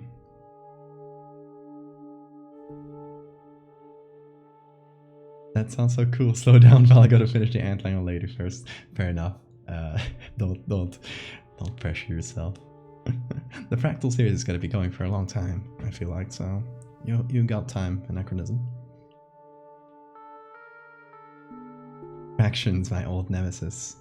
I saw a video about this. There's some very good videos about, fractals are always an interesting topic, so I feel like math YouTubers gravitate towards them, which is cool. Oh, cool, brain hurt. I didn't know Val could turn his voice into white noise. No, but you get what I mean, right? The Sierpinski triangle has an area of 0. So it's more like a one-dimensional. It's somewhere between one-dimensional, and there's better explanations of this out there. Mine is definitely not great, but it's more like one-dimensional than a two-dimensional object. So that is why the fractal, if you get a fractal in our 3D world, things will grow in such a way that infinitesimally, like it will just keep kind of folding in on itself and eventually trend. Like if you just let the course of the fractal juice run out and it just keeps going for maybe hundreds or thousands of years, it would trend towards that. Like at this point, obviously, this doesn't have an area of 0. That's impossible. But eventually, it'll trend towards that. It'll trend towards filling out the space in that way, without filling out the volume. My brain automatically disconnects from everything maths. That is fair enough. Math is not for everybody. Not for me. I'm not a math guy. I just try to understand this kind of stuff to make cooler art. But yeah, I've learned most of what I know about fractals after starting the fractal series, because I've tried to, research into them, try to incorporate little references, find out about cool fractals that I can incorporate into the series, etc. Found a video on this topic. Yeah, share a link. Might lurk in my stream and do art. Hell yeah. That's what I like. Creativity, breeding creativity. Okay, so after all that fractal talk, let me see if that's the video I saw, by the way. Yeah, 3 blue, 1 brown. Yep, that's a very good primer on what I've been talking about. If you want to give it a look, it's 20 minutes. It's a bit dense. It's a channel that's usually I personally have to rewind usually to get stuff. Like it goes a little bit fast for me because I'm not trained in maths, but he does very well. He does very well in trying to explain things, and so yeah, you can understand it at most levels. There was only one person in the world who made me focus on maths. High school teacher. That's nice. It's good to have a teacher that can help you out with that.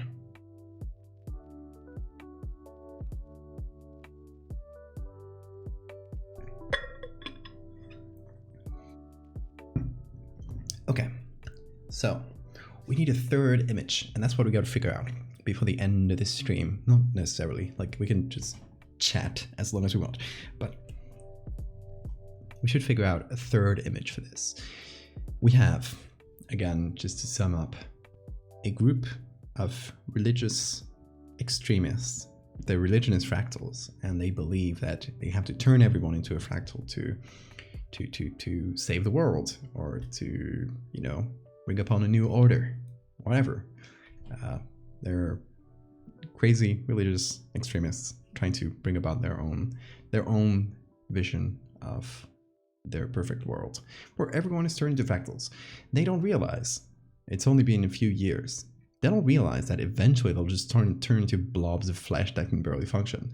To them, it's just opened their mind and brought them to enlightenment, or their idea of enlightenment. The fractal does not have any intentions. The fractal doesn't have any goals. It just does its thing.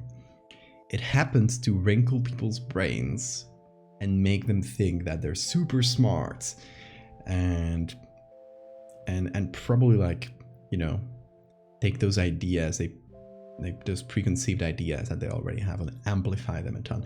So it would probably create some dangerous people, like some people with dangerous ideas. like these ones. What the other thing we have thought about for this series, and it would be quite nice to include it in that third edit to relate it to this, is a logo. And the logo is the Vitruvian man with fractalized arms. I don't know how or where we should include that, but maybe we can do the religious group or something. But I don't know what we would pick, because we already picked a Christian church cathedral for that first part where they described that religious organization. This feels a bit more cult-like than organized religion. Like it's an offshoot of that big religion. It's like there's Christianity, it's a huge religion, and then there's like small cults within it that are super extremist, and like full on like regular cults that just use the words and the pretext and recruit from Christians, and they just use the same language as Christianity to recruit people, that kind of thing. Fractal rain, I think we kind of got that already here with puddle. I feel like we could get a third image to get some deeper understanding of the people that are doing this, because we already got their methods, blowing fractals into the atmosphere and letting them rain. We got their methods and we got the results.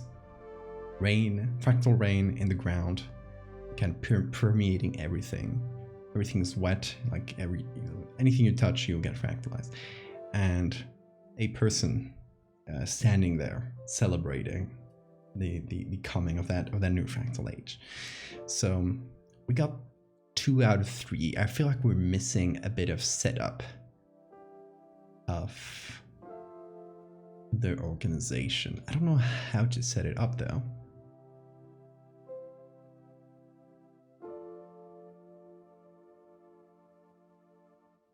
Fractals raining from the sky. Yeah, that'd be hard because you'd need to zoom into a droplet, I feel like. Creepy basement. Creepy basement meeting, not mating. Weird lighting and fractal imagery.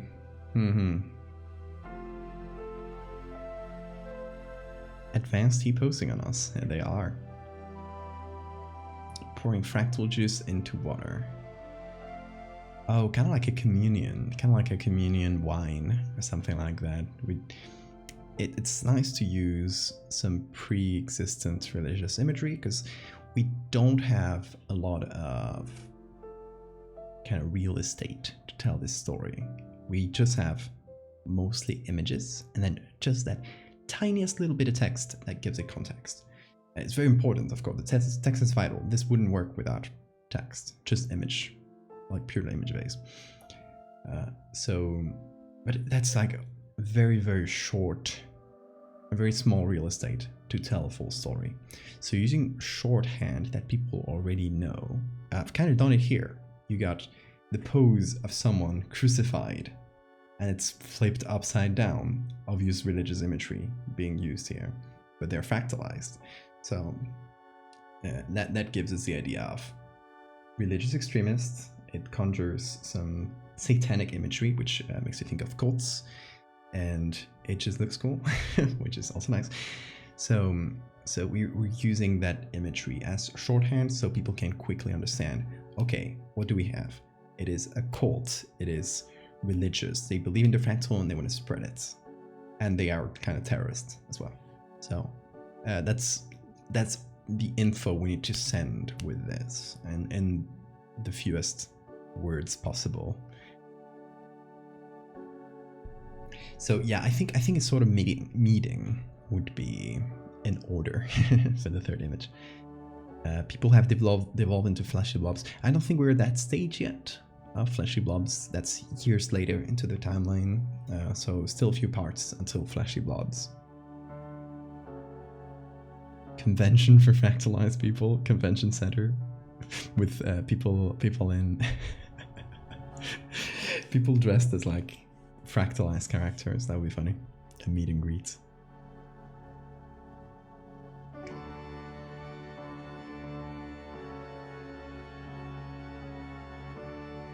A ritual of the crowd is shaping a fractal around the leader who's doing something. I feel like maybe we can set up that this is the leader of the cult. We could have some sort of religious service and have, again, a silhouette, but maybe just some lighting, creating a huge shadow on the back wall. And it's these fractalized tree-like arms, and people are gathering around, kind of religious service style. And it would tie it to this image, because we would have the same silhouette, maybe, you know, inverted, because we're looking, the shadow is being cast upwards. That'd be interesting, I think.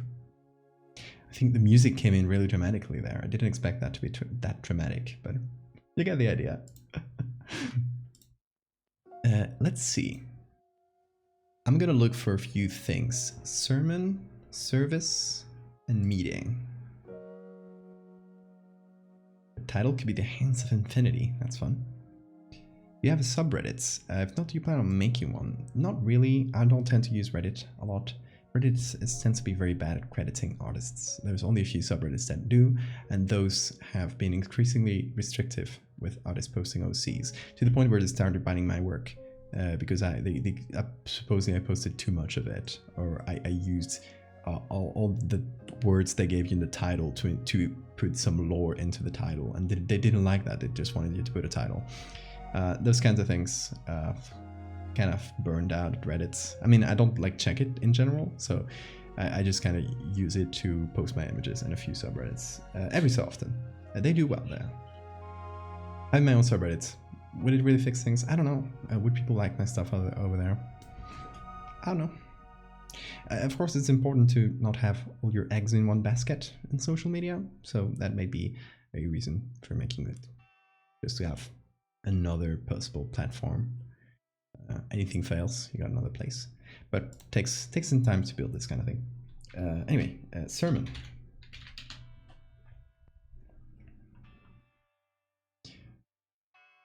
But apparently you can follow people on Reddit. I am Valdevia on Reddit, just like you. So you can follow me on Reddit. I don't know what that even does, so.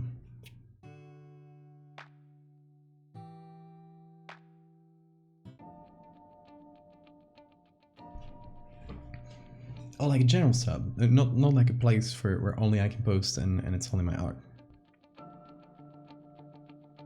I don't know if people would be interested in that. There's not like that much fan art of my stuff.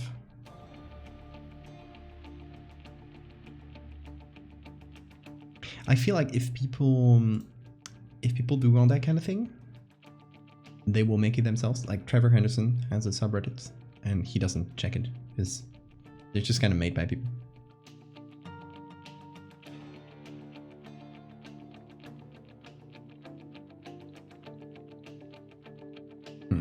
Not a lot of sermons here.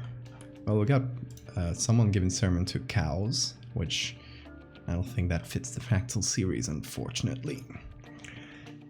Let's see. Service. Church.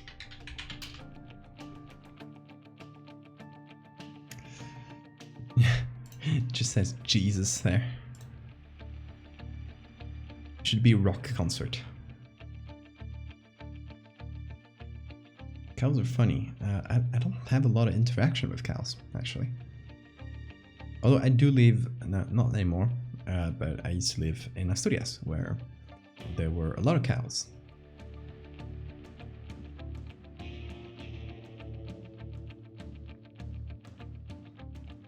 But you know, you'd mostly see them on like trails.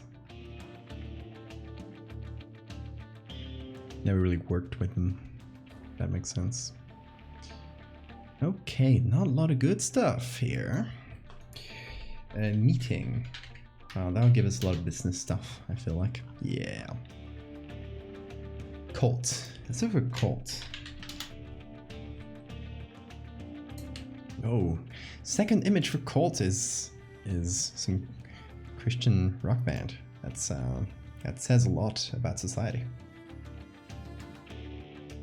It reminds me of another time you were looking for audio clips for Googly Owl, and there was some guy saying Jesus. Yeah, I don't know what to call the tune of it, but it was very funny. There's a clip of that in the channel. It's one of my favorites.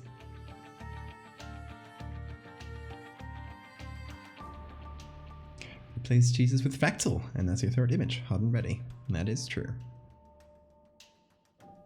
Ooh. I mean, maybe we just need to set up a religious group.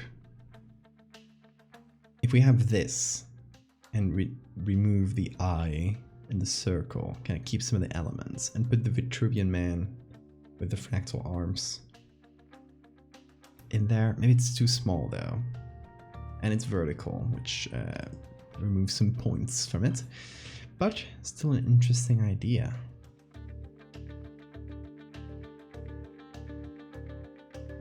The endless sermon. I like that.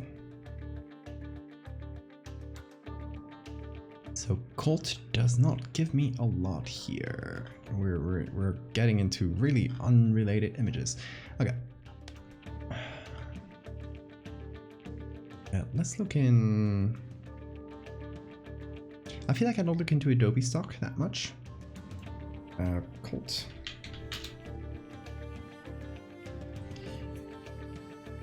Oh yeah, there's a Jesus. Hold on. Very good.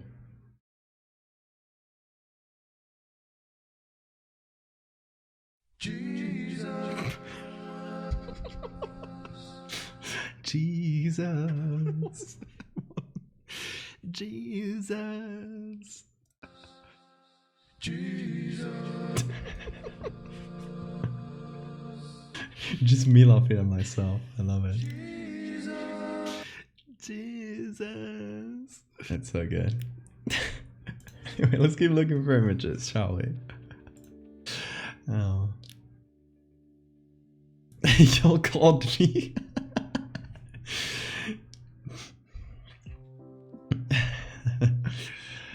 We did call you through the Jesus clip.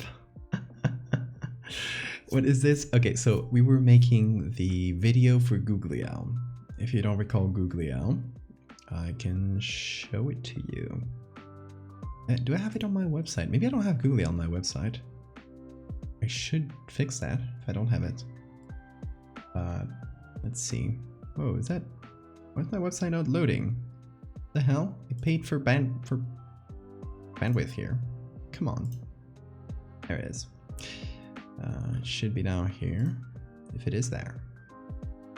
It isn't! Oh my god, I should fix that. Googly Owl is not on my website. I completely forgot about that. Okay, so Googly Owl is... Well, it's a little Googly Owl guy we got in the emote. We were looking for audio to make this little video of Googly Owl. We wanted some choirs. So we're looking on freesound.org and we found that. That's the story.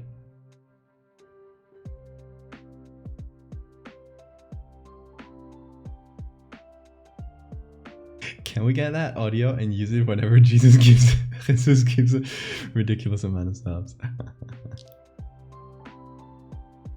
Kirby music, yeah. Multi things, conspiracists. Conspiracy? That's not a bad idea. Well, I got a guy in a tinfoil hat. Not a lot there. I got vaccines. Apparently that's the new main conspiracy.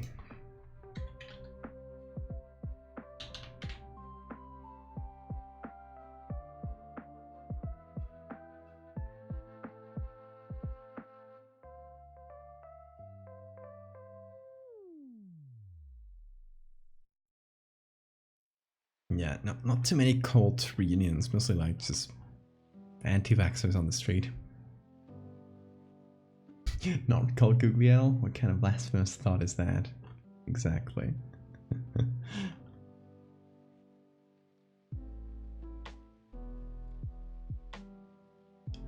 What's the name of the place you find most of your stock photos? It is listed in my mega list.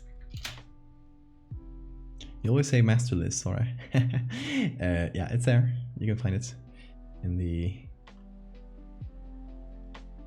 in the mega list, it's Unsplash.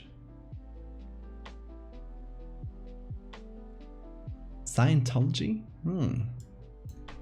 See if there's anything. Scientology, let's see. Not a lot, just the one.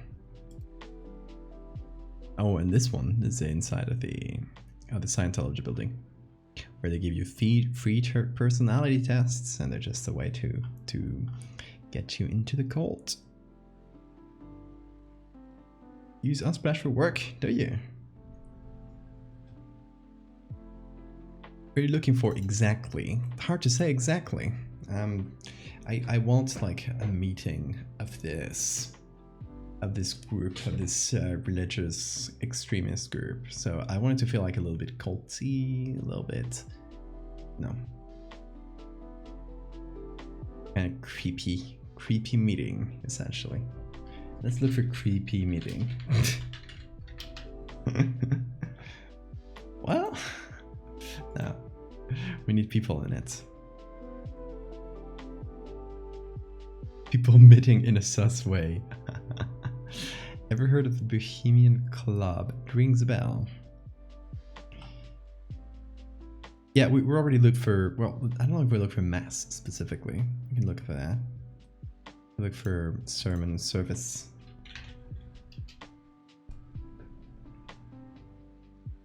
It's gonna give us a lot more Catholic imagery. Oh, this one's pretty creepy, isn't it? PTA meeting.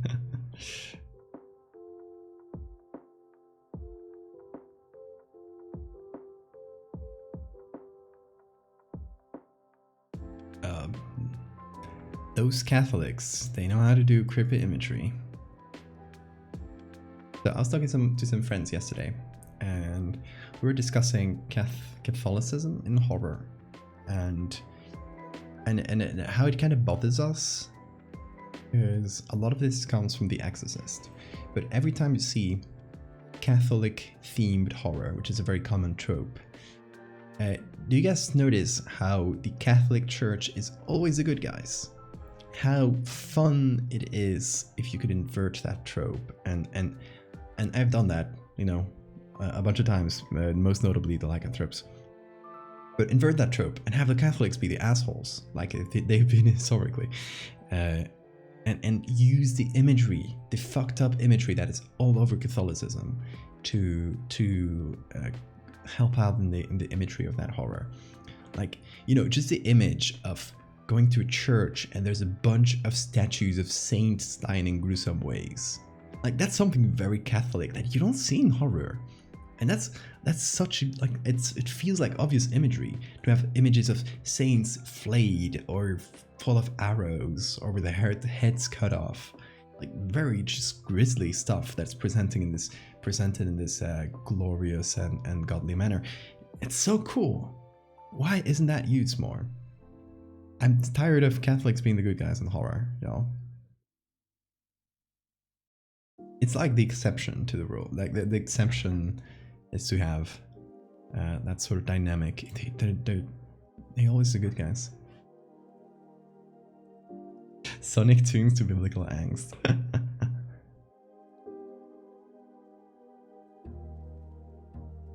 Yeah, just the fact that Catholic Mass, you're eating the body of Christ and drinking the blood of Christ.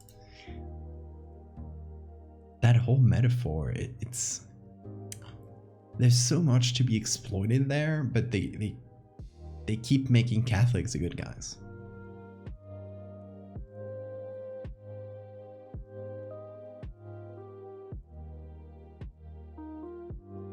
Found the crunchiest picture of a mass ever. That is very crunchy.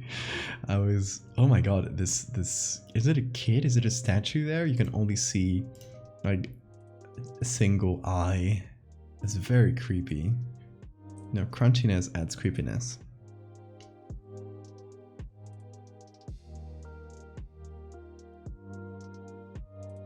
Just like a dying dude on the wall prominently in every church, right? That's like super cool aesthetics for horror. Gathering, maybe? We'll look up gathering later. We'll see if Mass has some good imagery. That is like we were saying before, using that shorthand for horror, using the Christian imagery that we all know and adapting it. All these people gathered here. It's good.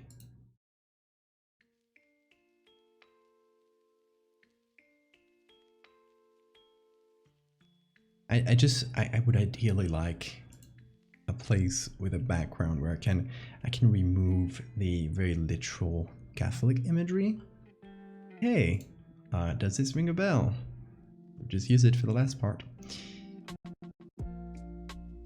Yeah, just remove the more obvious Catholic elements to introduce our own.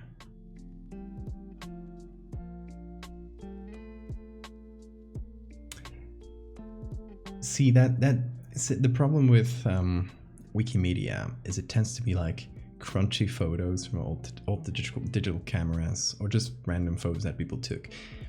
And with the Fractal series, we actually want to go for aesthetics way more than from our usual stuff. So if you want to do found footage, this kind of stuff usually works, and that's why I don't usually look in Wikimedia for images for the Fractal series, because they don't tend to have things that focus on aesthetic. They're very practical, while things like Unsplash, you'll get a way more aesthetics driven things, which really help out with the vibe you want to go for in the series.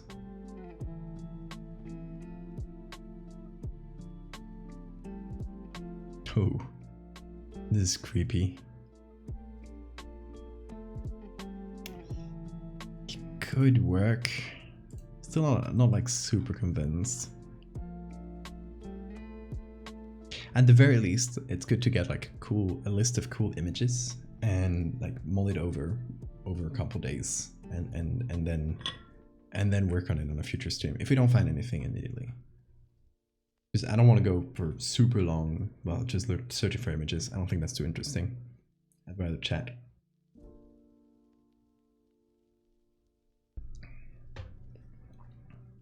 What do you got? Ooh, that's fun. Unfortunately black and white though. Screenshot of a photograph. Oh, the Bohemian Club. Too crusty. It is crusty too there.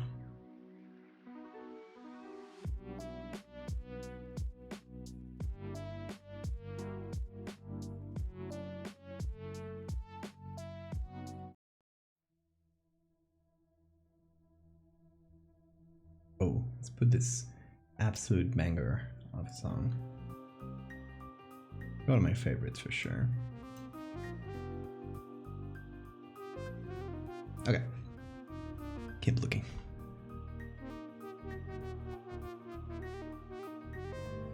Maybe you can use this in Megalomorpha? Let's see. Oh my god. Creepy. Very creepy. What sites do you use the most for gathering images? Depends on what I'm looking for. There are sites that are better for certain things. For general purpose images, modern images, I usually go to Unsplash first. Then there's a couple others I tend to go to later. But they're usually not as good as Unsplash, especially in terms of aesthetics. The Unsplash ones are usually prettier. Then, if you want historical stuff, I usually go to Picroll, because it's a repository of so many sources. And whenever I get something from Picroll, I'll go, instead of downloading it from Picroll, I'll go to the original source, seek it out there, and find it there in the best quality possible. Which takes a bit longer, but it's worth it. If you want animals, plants, fungi, iNaturalists is probably the best place. Wikimedia is good at anything that you would find on a Wikipedia article, like anything practical. You need a photo of an object that you know that it's so weird and niche that it won't be on one of these big popular sites. Usually go to Wikimedia for that. So they all have their pros and cons.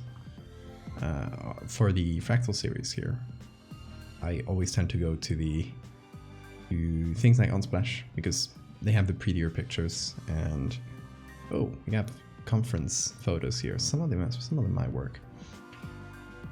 But yeah, Unsplash tends to have the prettier ones, so I tend to go here because I tend to focus way more on the aesthetics for the series here.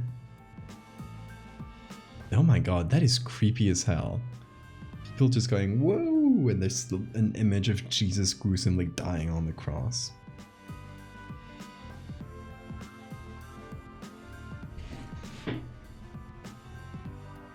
How often do you have to change your plans because you can't find the right image? Fairly often. I feel like there's a mix of... I usually have an image in mind, like a type of image I want. Then I will look for images, and when I find one that can fit that initial idea I had, my mind just settles on that.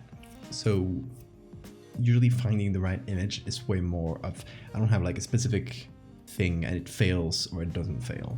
It's usually way more of a process, of an active process. But this image is creepy. A ritual could work. Yeah, good idea. Might give us some more pagan stuff, but you know, good to try. Maybe pagan stuff could work as well. My 4th ascension cometh. What is your 4th ascension? Even another roll? Oh my god. How many layers do you have?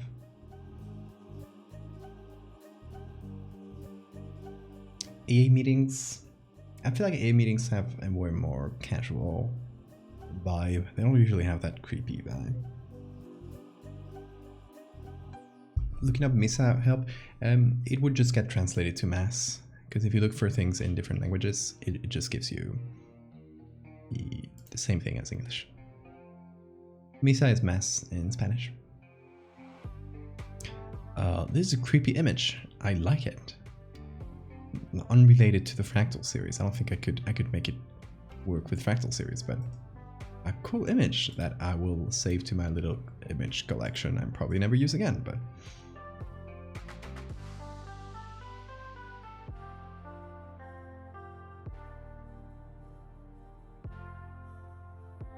you're looking through Flickr. Flickr might have some stuff actually, yeah. Ooh. Misa de Acción de Gracias. Presidencia del Salvador. That's a creepy statue. I like that. And this with a fractalized mace. That might be a hard one.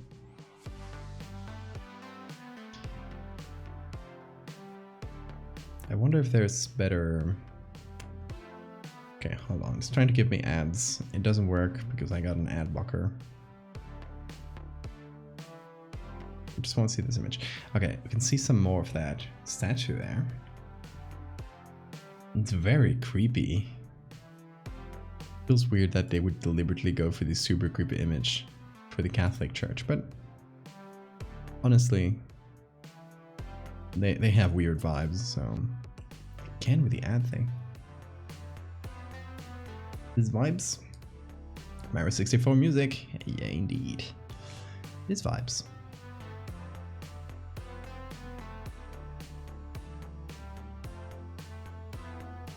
This one's good. I would remove the person though. Like I feel like the strong part of this is the statue in the background, and it's blurry. Is it Jesus leaping out of the way of a mortar blast? I feel like it might be a depiction of hell or something like that.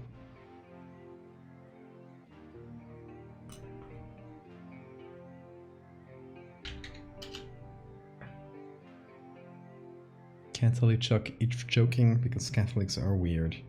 I can confirm that.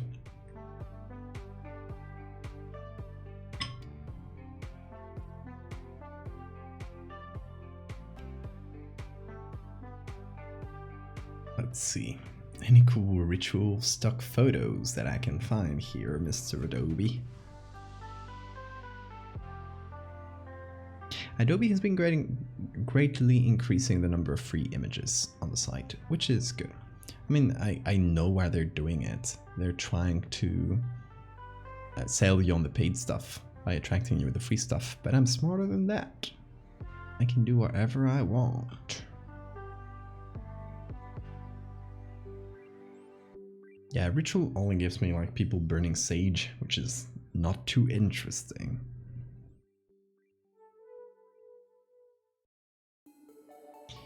Well, let's try a mask here. There's a statue in the background again. Do we see it better here? Oh no, it's still blurry. It is creepy, very creepy. Okay, mass. Don't give me a lot. Maybe muscle mass or something like that.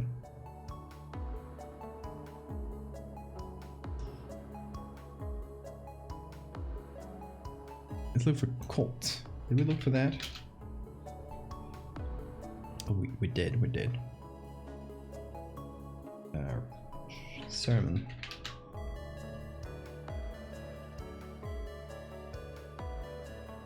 Unintentionally creepy photo.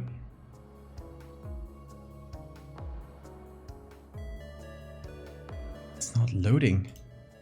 It is not loading. That's the creepiest part. I remember props to you on the character design of the bug, because people, the bug people, they're hella fun to draw. Yeah, thank you. Wait, actually, I got something for the next part of Megalomorpha that is going to be a bit of a collab. We're still talking through it, but it's going to be a fun idea.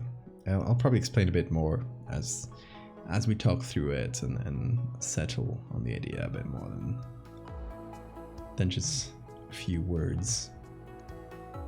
But I do have the idea for the fly, which I talked about, if you remember. Oh my god, the cliche here. It's a 3D render too. See, that's one of the things I don't like a lot about Adobe stock and most stock sites. Is there's a lot of cliche stuff. Whatever you do, don't search fractal human or crayon. Don't mind if I do.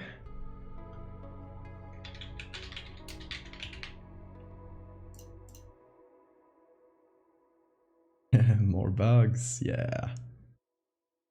And it's gonna be, you reminded me of it, anachronism, with your painting, because it's gonna be about a painter. That's gonna be the concept of it. I'll tell you like the most bare stuff information. I'm sorry if that's like not a lot, but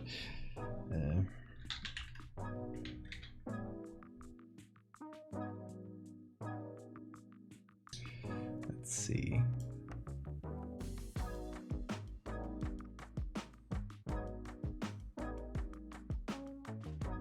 It's gonna be with this artist here. Again, still just a bare idea that we've been talking about, but it's an artist that does some fantastic folk stuff.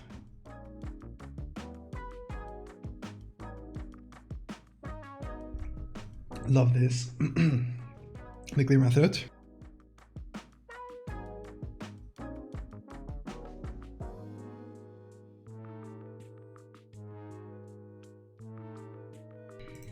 Okay, so it's gonna be from an impressionist artist from late 19th century. God damn, my throat. Don't know why I choked on.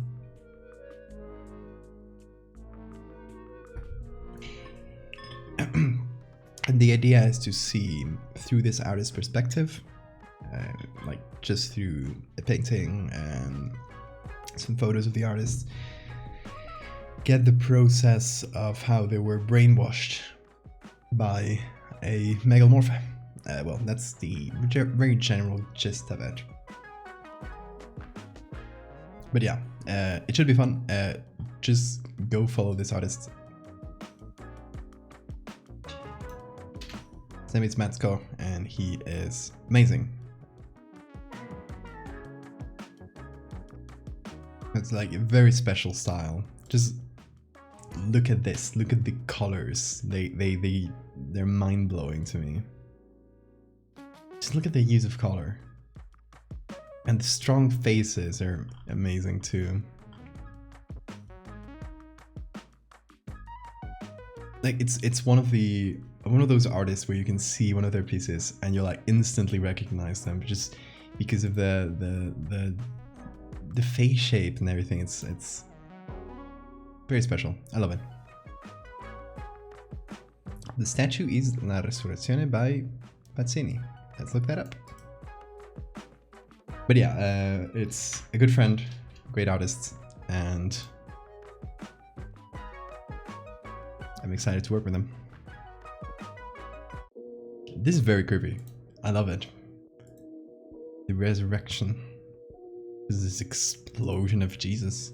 Jesus exploding out of the ground. Very cool. And the Jesus itself is creepy, which I love. The color palettes are very nice, yeah. So we've been looking at Ukrainian impressionist painters. Very specific thing, but we're gonna set the story in what's modern day Ukraine. Fractal Human, I was expecting some more body horror, honestly.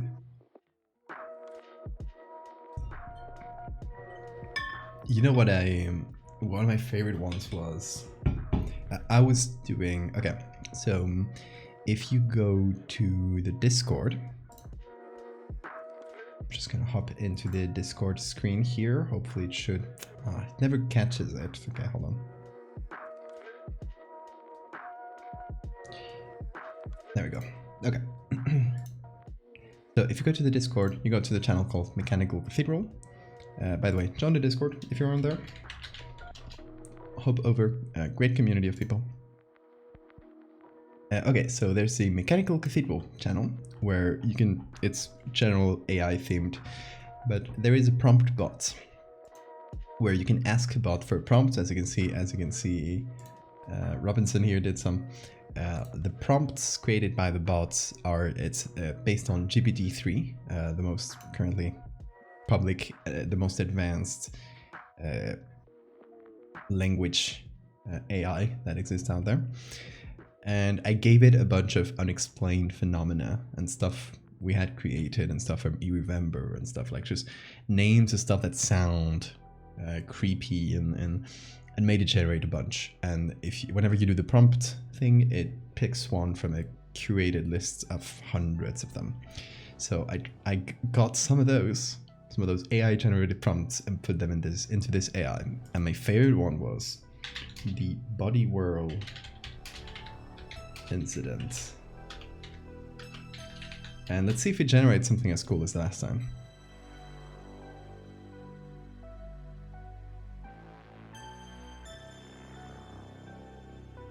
It's supposed to depict Jesus rising out of a nuclear crater. Damn.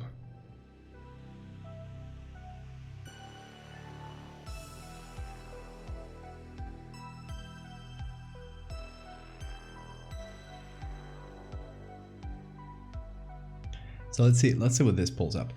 And in the meantime, maybe we can keep looking for photos. I think the best ones so far have been these three from Unsplash. This one has some vibes, maybe too Catholic in terms of how they're dressed and stuff. I don't know. I'm not like super convinced still, but. Oh no, the body whirl incident. No, it's something. There was a year, I think, 1952 or something like that. Let's give that a try. You never know.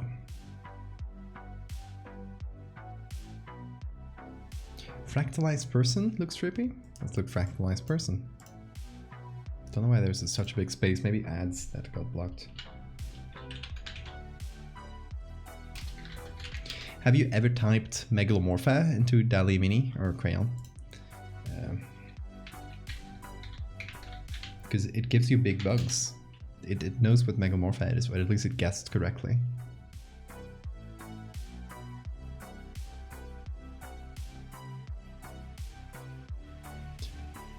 You can do some very fun things like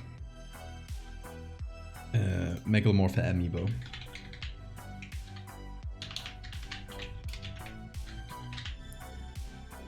Or Megalomorph Funko Pop.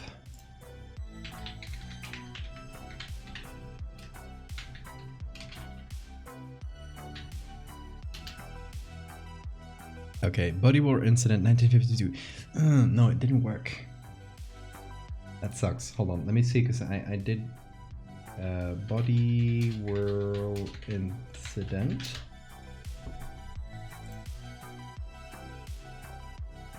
Nope.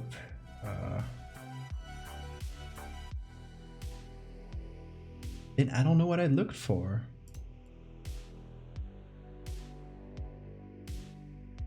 Fractalized person is creepy. Oh damn, look at this one. Very cool.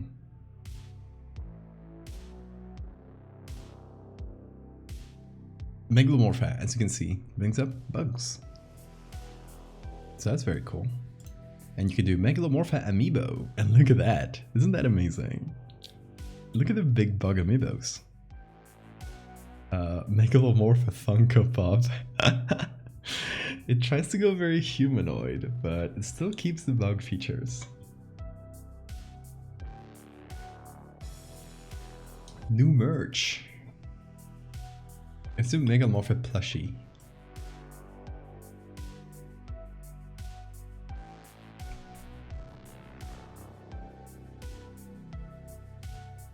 And there are so many good combinations you can put with any character.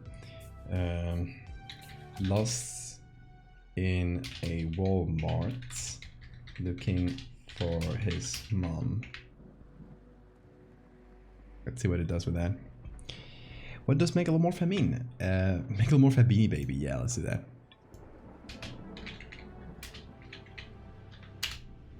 Let's give them a while to load. Megalomorpha is a made-up word. It comes from the, well, like most species names, it comes from Latin. Megalo means large, morpha means form, so it literally just means huge form.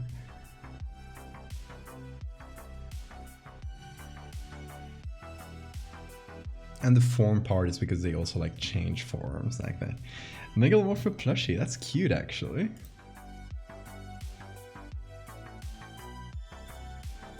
Megalomorpha lost in Walmart looking for his mom. I tried.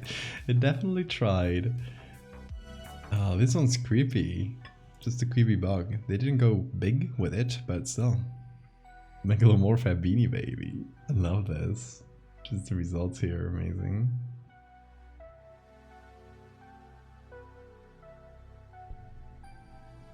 This maybe?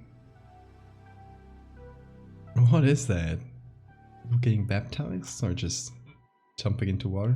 I assume it's a baptism. People clapping in the background. Okay, so I like this. It's creepy. It is somewhat creepy, but I'm feeling like it's too... I don't know. I don't think it would work. We have like people smiling there. It's not the best vibe, but there are some good ones out here. Is this people photos of adult baptisms? Get the Val drip on.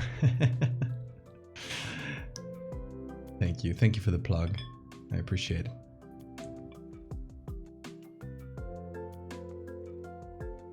So maybe people getting baptized in the fractal juice. But then again, that feels like it would work in the last part, where people are voluntarily subjecting themselves to the fractal. These people, like, we only have 3 images to tell that they are a religious group, a violent, like, extremist group, and they are plotting to fractalize everyone in the world. So it would set up the religious part, but it kind of distracts from the others. Search up your name in crayon and it brought up a landscape. I think it thinks it's Valdevia with an I, which is a place in Chile. I did look it up as well. Yeah, I was curious. You can look for Siren Head, for example. It knows what Siren Head is perfectly. Oh, again. No, start again. Come on. Doesn't want to.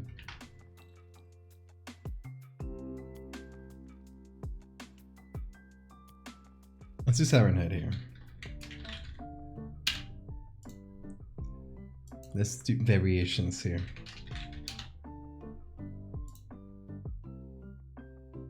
Oh, let's do fractalized megalomorpha.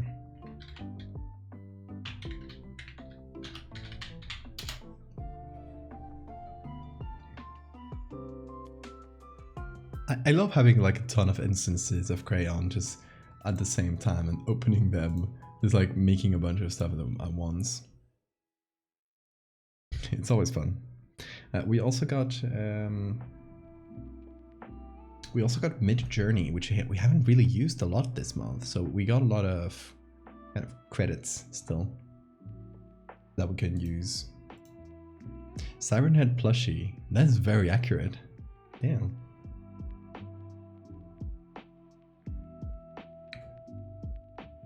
Oh my god, this one's so good. Siren is just standing there looking for his mom. The poor guy, the poor little thing. I just keep thinking of people plotting or scheming, but with some sort of religious cult twist. Yeah, that's what I would like ideally. Beanie Baby is giving me a lot of the same as plushie, which makes sense. Whoa! Whoa! Whoa! That is fucked up. That is so cool. This is okay. This prompt was fractalized megalomorpha. Wow, that's so. These are so dope. New vibe. I'm getting this as a tattoo. This is so good. The fuck? Okay, I'm downloading this screenshot here. I'm gonna run it again. I'm gonna download this one too, because I think it looks dope. This one here. I'm saving them all. And let's run it again, because I want to see more fractalized megalomorpha. I think it's one of the best things the bot has brought up. And what about what will Mid-Journey think? Let's give it a look. Mid-Journey bots. There we go.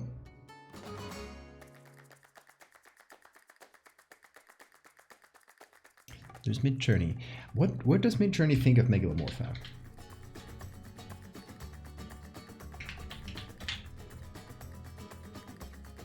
Let's give it a very simple prompt. Just megalomorpha. And we'll see what it does. Probably not bugs, because I think that's only a crayon thing.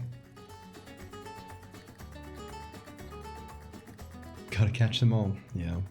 God, these are so good. Fractalized bugs. Look at this one.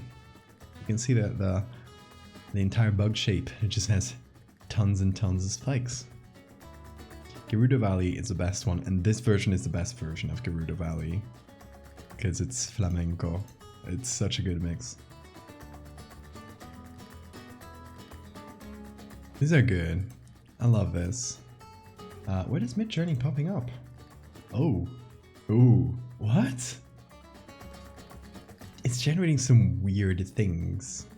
Fractalized person. I tried that before. I think it might be fractalized human.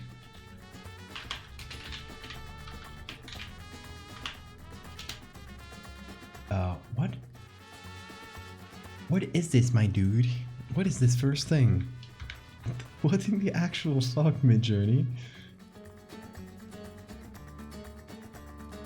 I feel like there's some disparate bug elements if you do megalomorpha, and definitely like a color scheme.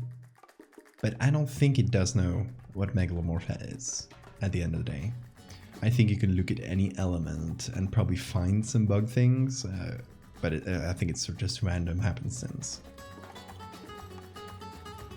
It does look like something from David or Trevor, that's true. I mean, I think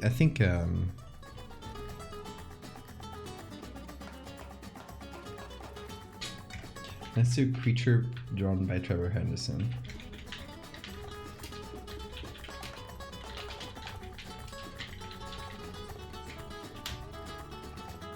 Let's see what that gives us.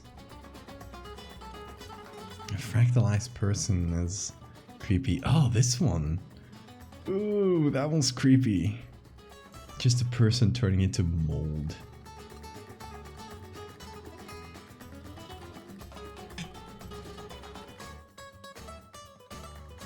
The mold took him. Rip.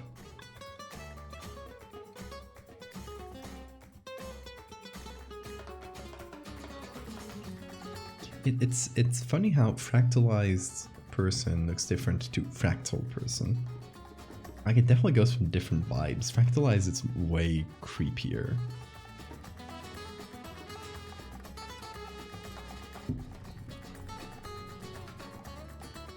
Ooh. Look at creatures according to this AI drawn by Trevor Henderson. I love that fourth one. That's actually very funny. It's like a big guy with a big nose. I want to upscale it. No, just make variations on that fourth one. Let's see some weird fellas. Mandelbrot set by Trevor Henderson. I don't know if it knows Trevor Henderson. Midjourney specifically. I think it drew creatures because I asked it for creatures in the prompts. But this AI is Midjourney specifically is way more limited in the pop culture it knows. It doesn't know that much pop culture because the training set is a bit more limited in what they used. They didn't go for too much copyrighted stuff, which other AI programs do use. These ones are very good, actually. These are fun.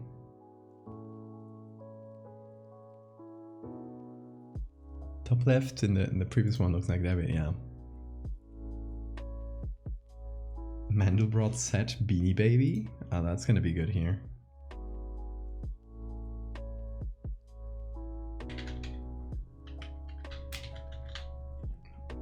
It probably knows what a Mandelbrot set is, right?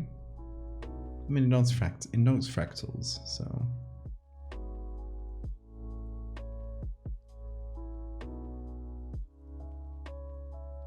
Diwali? What's Diwali? Let me look that up. Let's see if Unsplash has anything.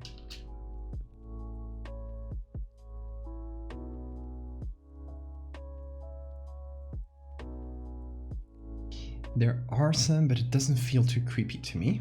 They're just candles.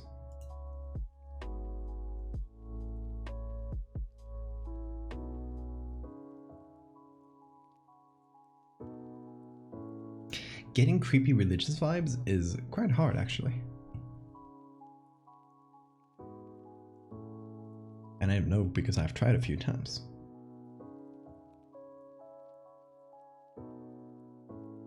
Trying to see what happens when I type Moscow Alfredo. I mean, the training set is definitely older than a couple days ago, so it's definitely not going to be a Megalomorpha, but it might give you some fun guy with a fly or something.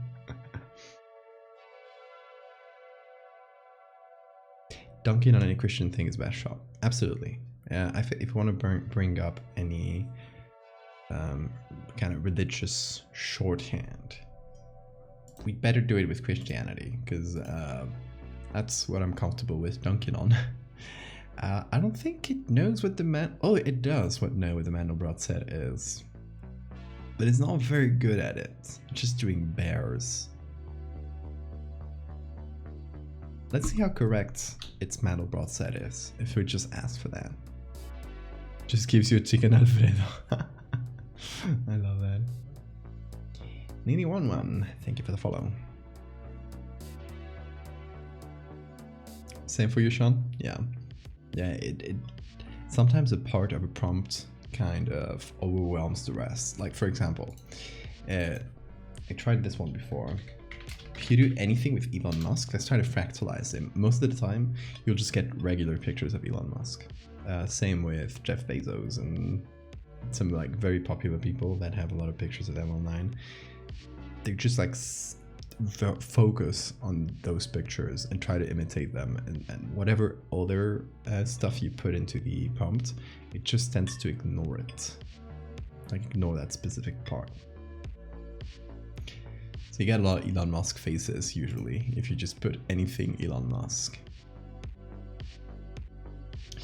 Well, I mean, it does get the bulb of the Mandelbrot set. It doesn't really get the rest though. It gets like the central bulb and sometimes the like little crazy edges, but hey, no, Fractal won over Elon Musk? I can't believe that. Every time I do Elon Musk, it overpowers the rest of the prompt. It was the opposite here. Huh.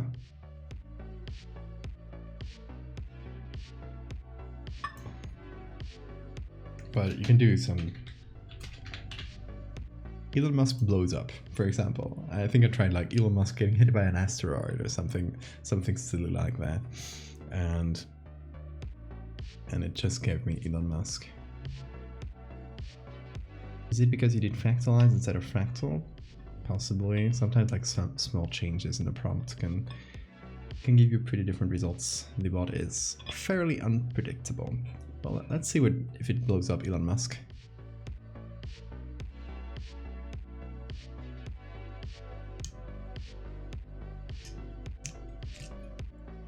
Let's see, the weight is killing me. I still love this one. Siren head lost in a Walmart looking for some mom. Just looking around. This is Slenderman.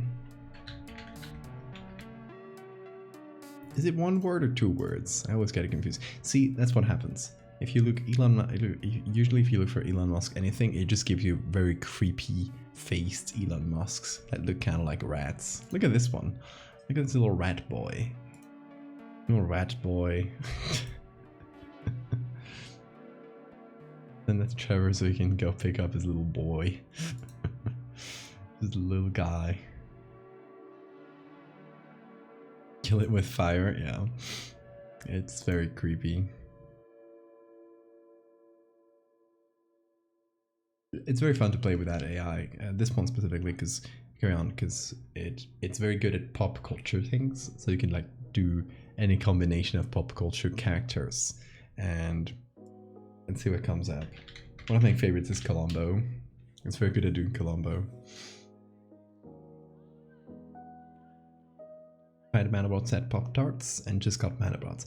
See, sometimes like a part of the prompt will just overpower the whole thing for some reason. I don't know why. It just happens.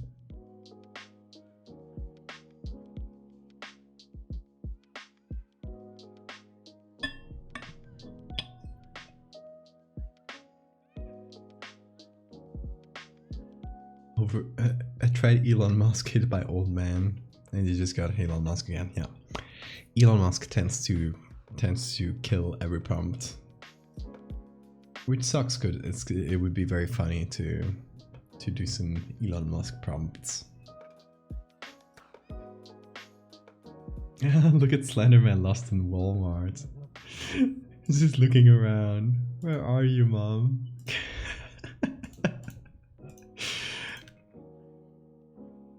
Mommy, I'm lost. Mommy, will you come pick me up?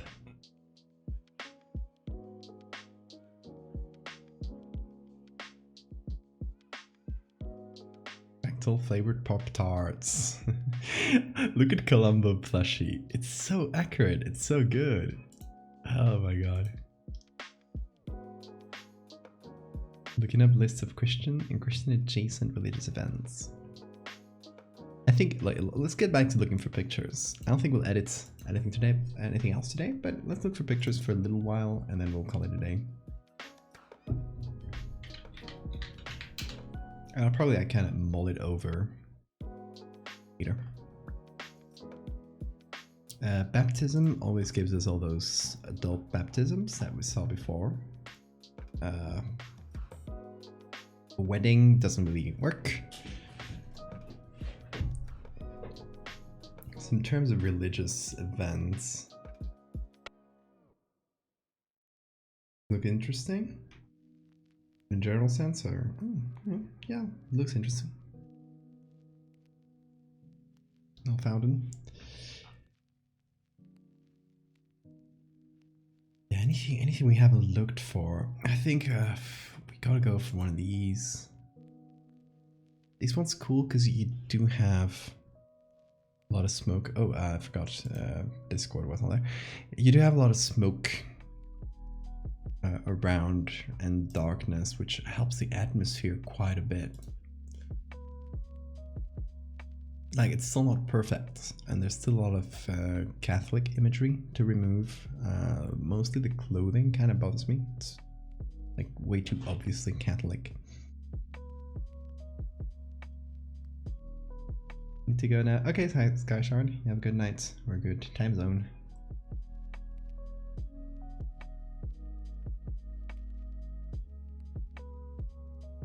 This one's also creepy, actually. I don't know where they got all these dark images of churches. But they are creepy. But yeah, I think we'll leave it at that. We've edited quite a bit today, and we've chatted quite a bit. So yeah, we will leave it at that, I think, because it's getting a little bit late. But it's good. We got 2 parts of the next installment on the Fractal series. Remember that? And we did that without most tools at this point. This was a very fun challenge, by the way. I think we should definitely repeat it at some point for any events, any excuse we might have to do this like subathon type thing where you're keeping a rolling track of the subscriptions, and you're trying to get people interested in that. Having something like this would be very fun, where we're turning off random tools for a while, this kind of thing. It'd be fun. What are we gonna do next stream?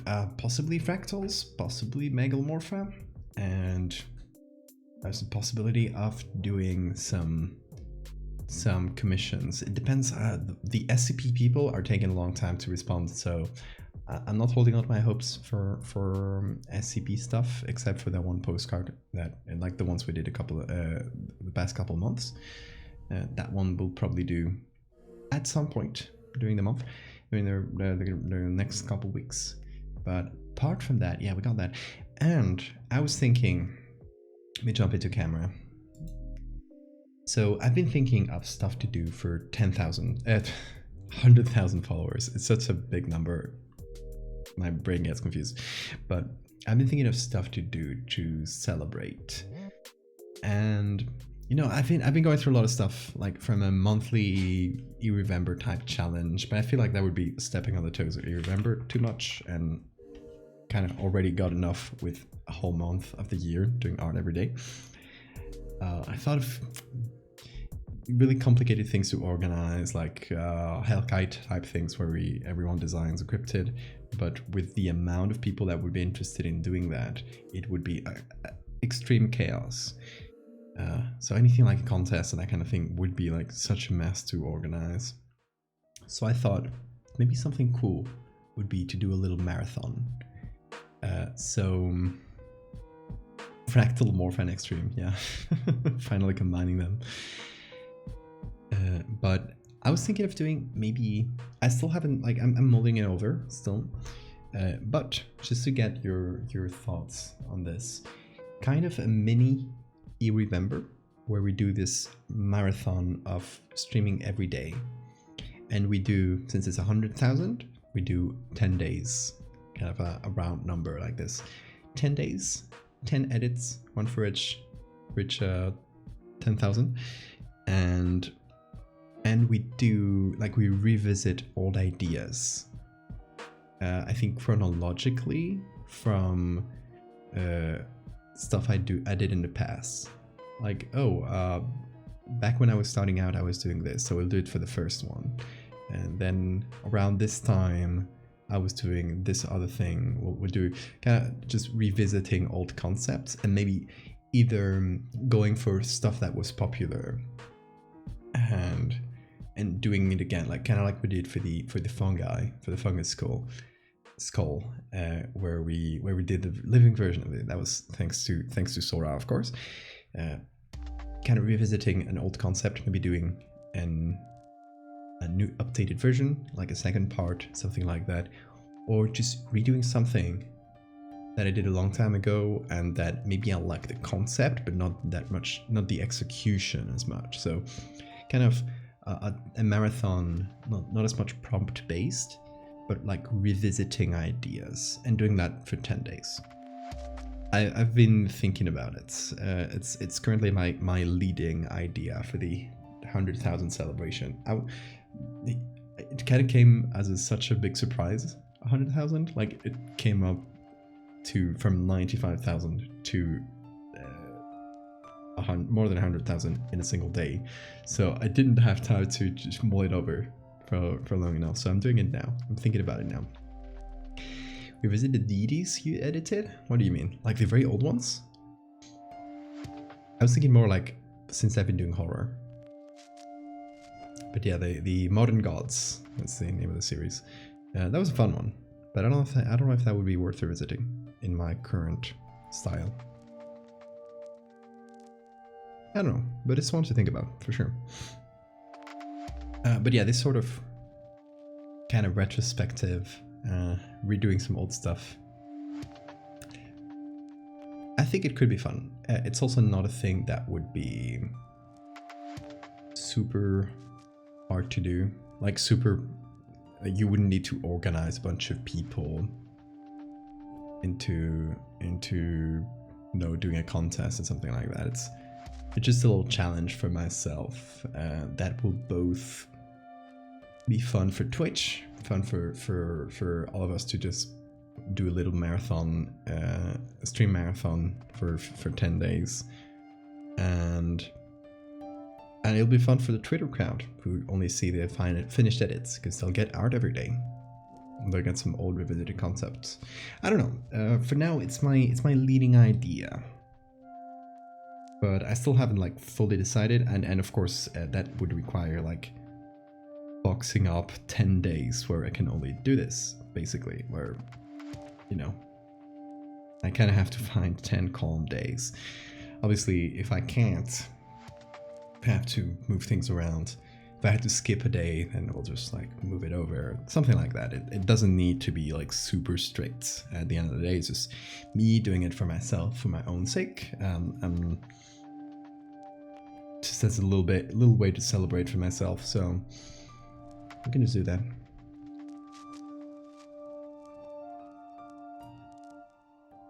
I mean, yeah, we could revisit the concept of deities. That's for sure. But the idea would be to find like 10 little things to revisit from chronologically, maybe, or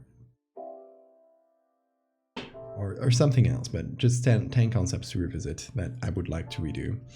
There's a bunch of stuff, so I don't think it would be a super hard thing.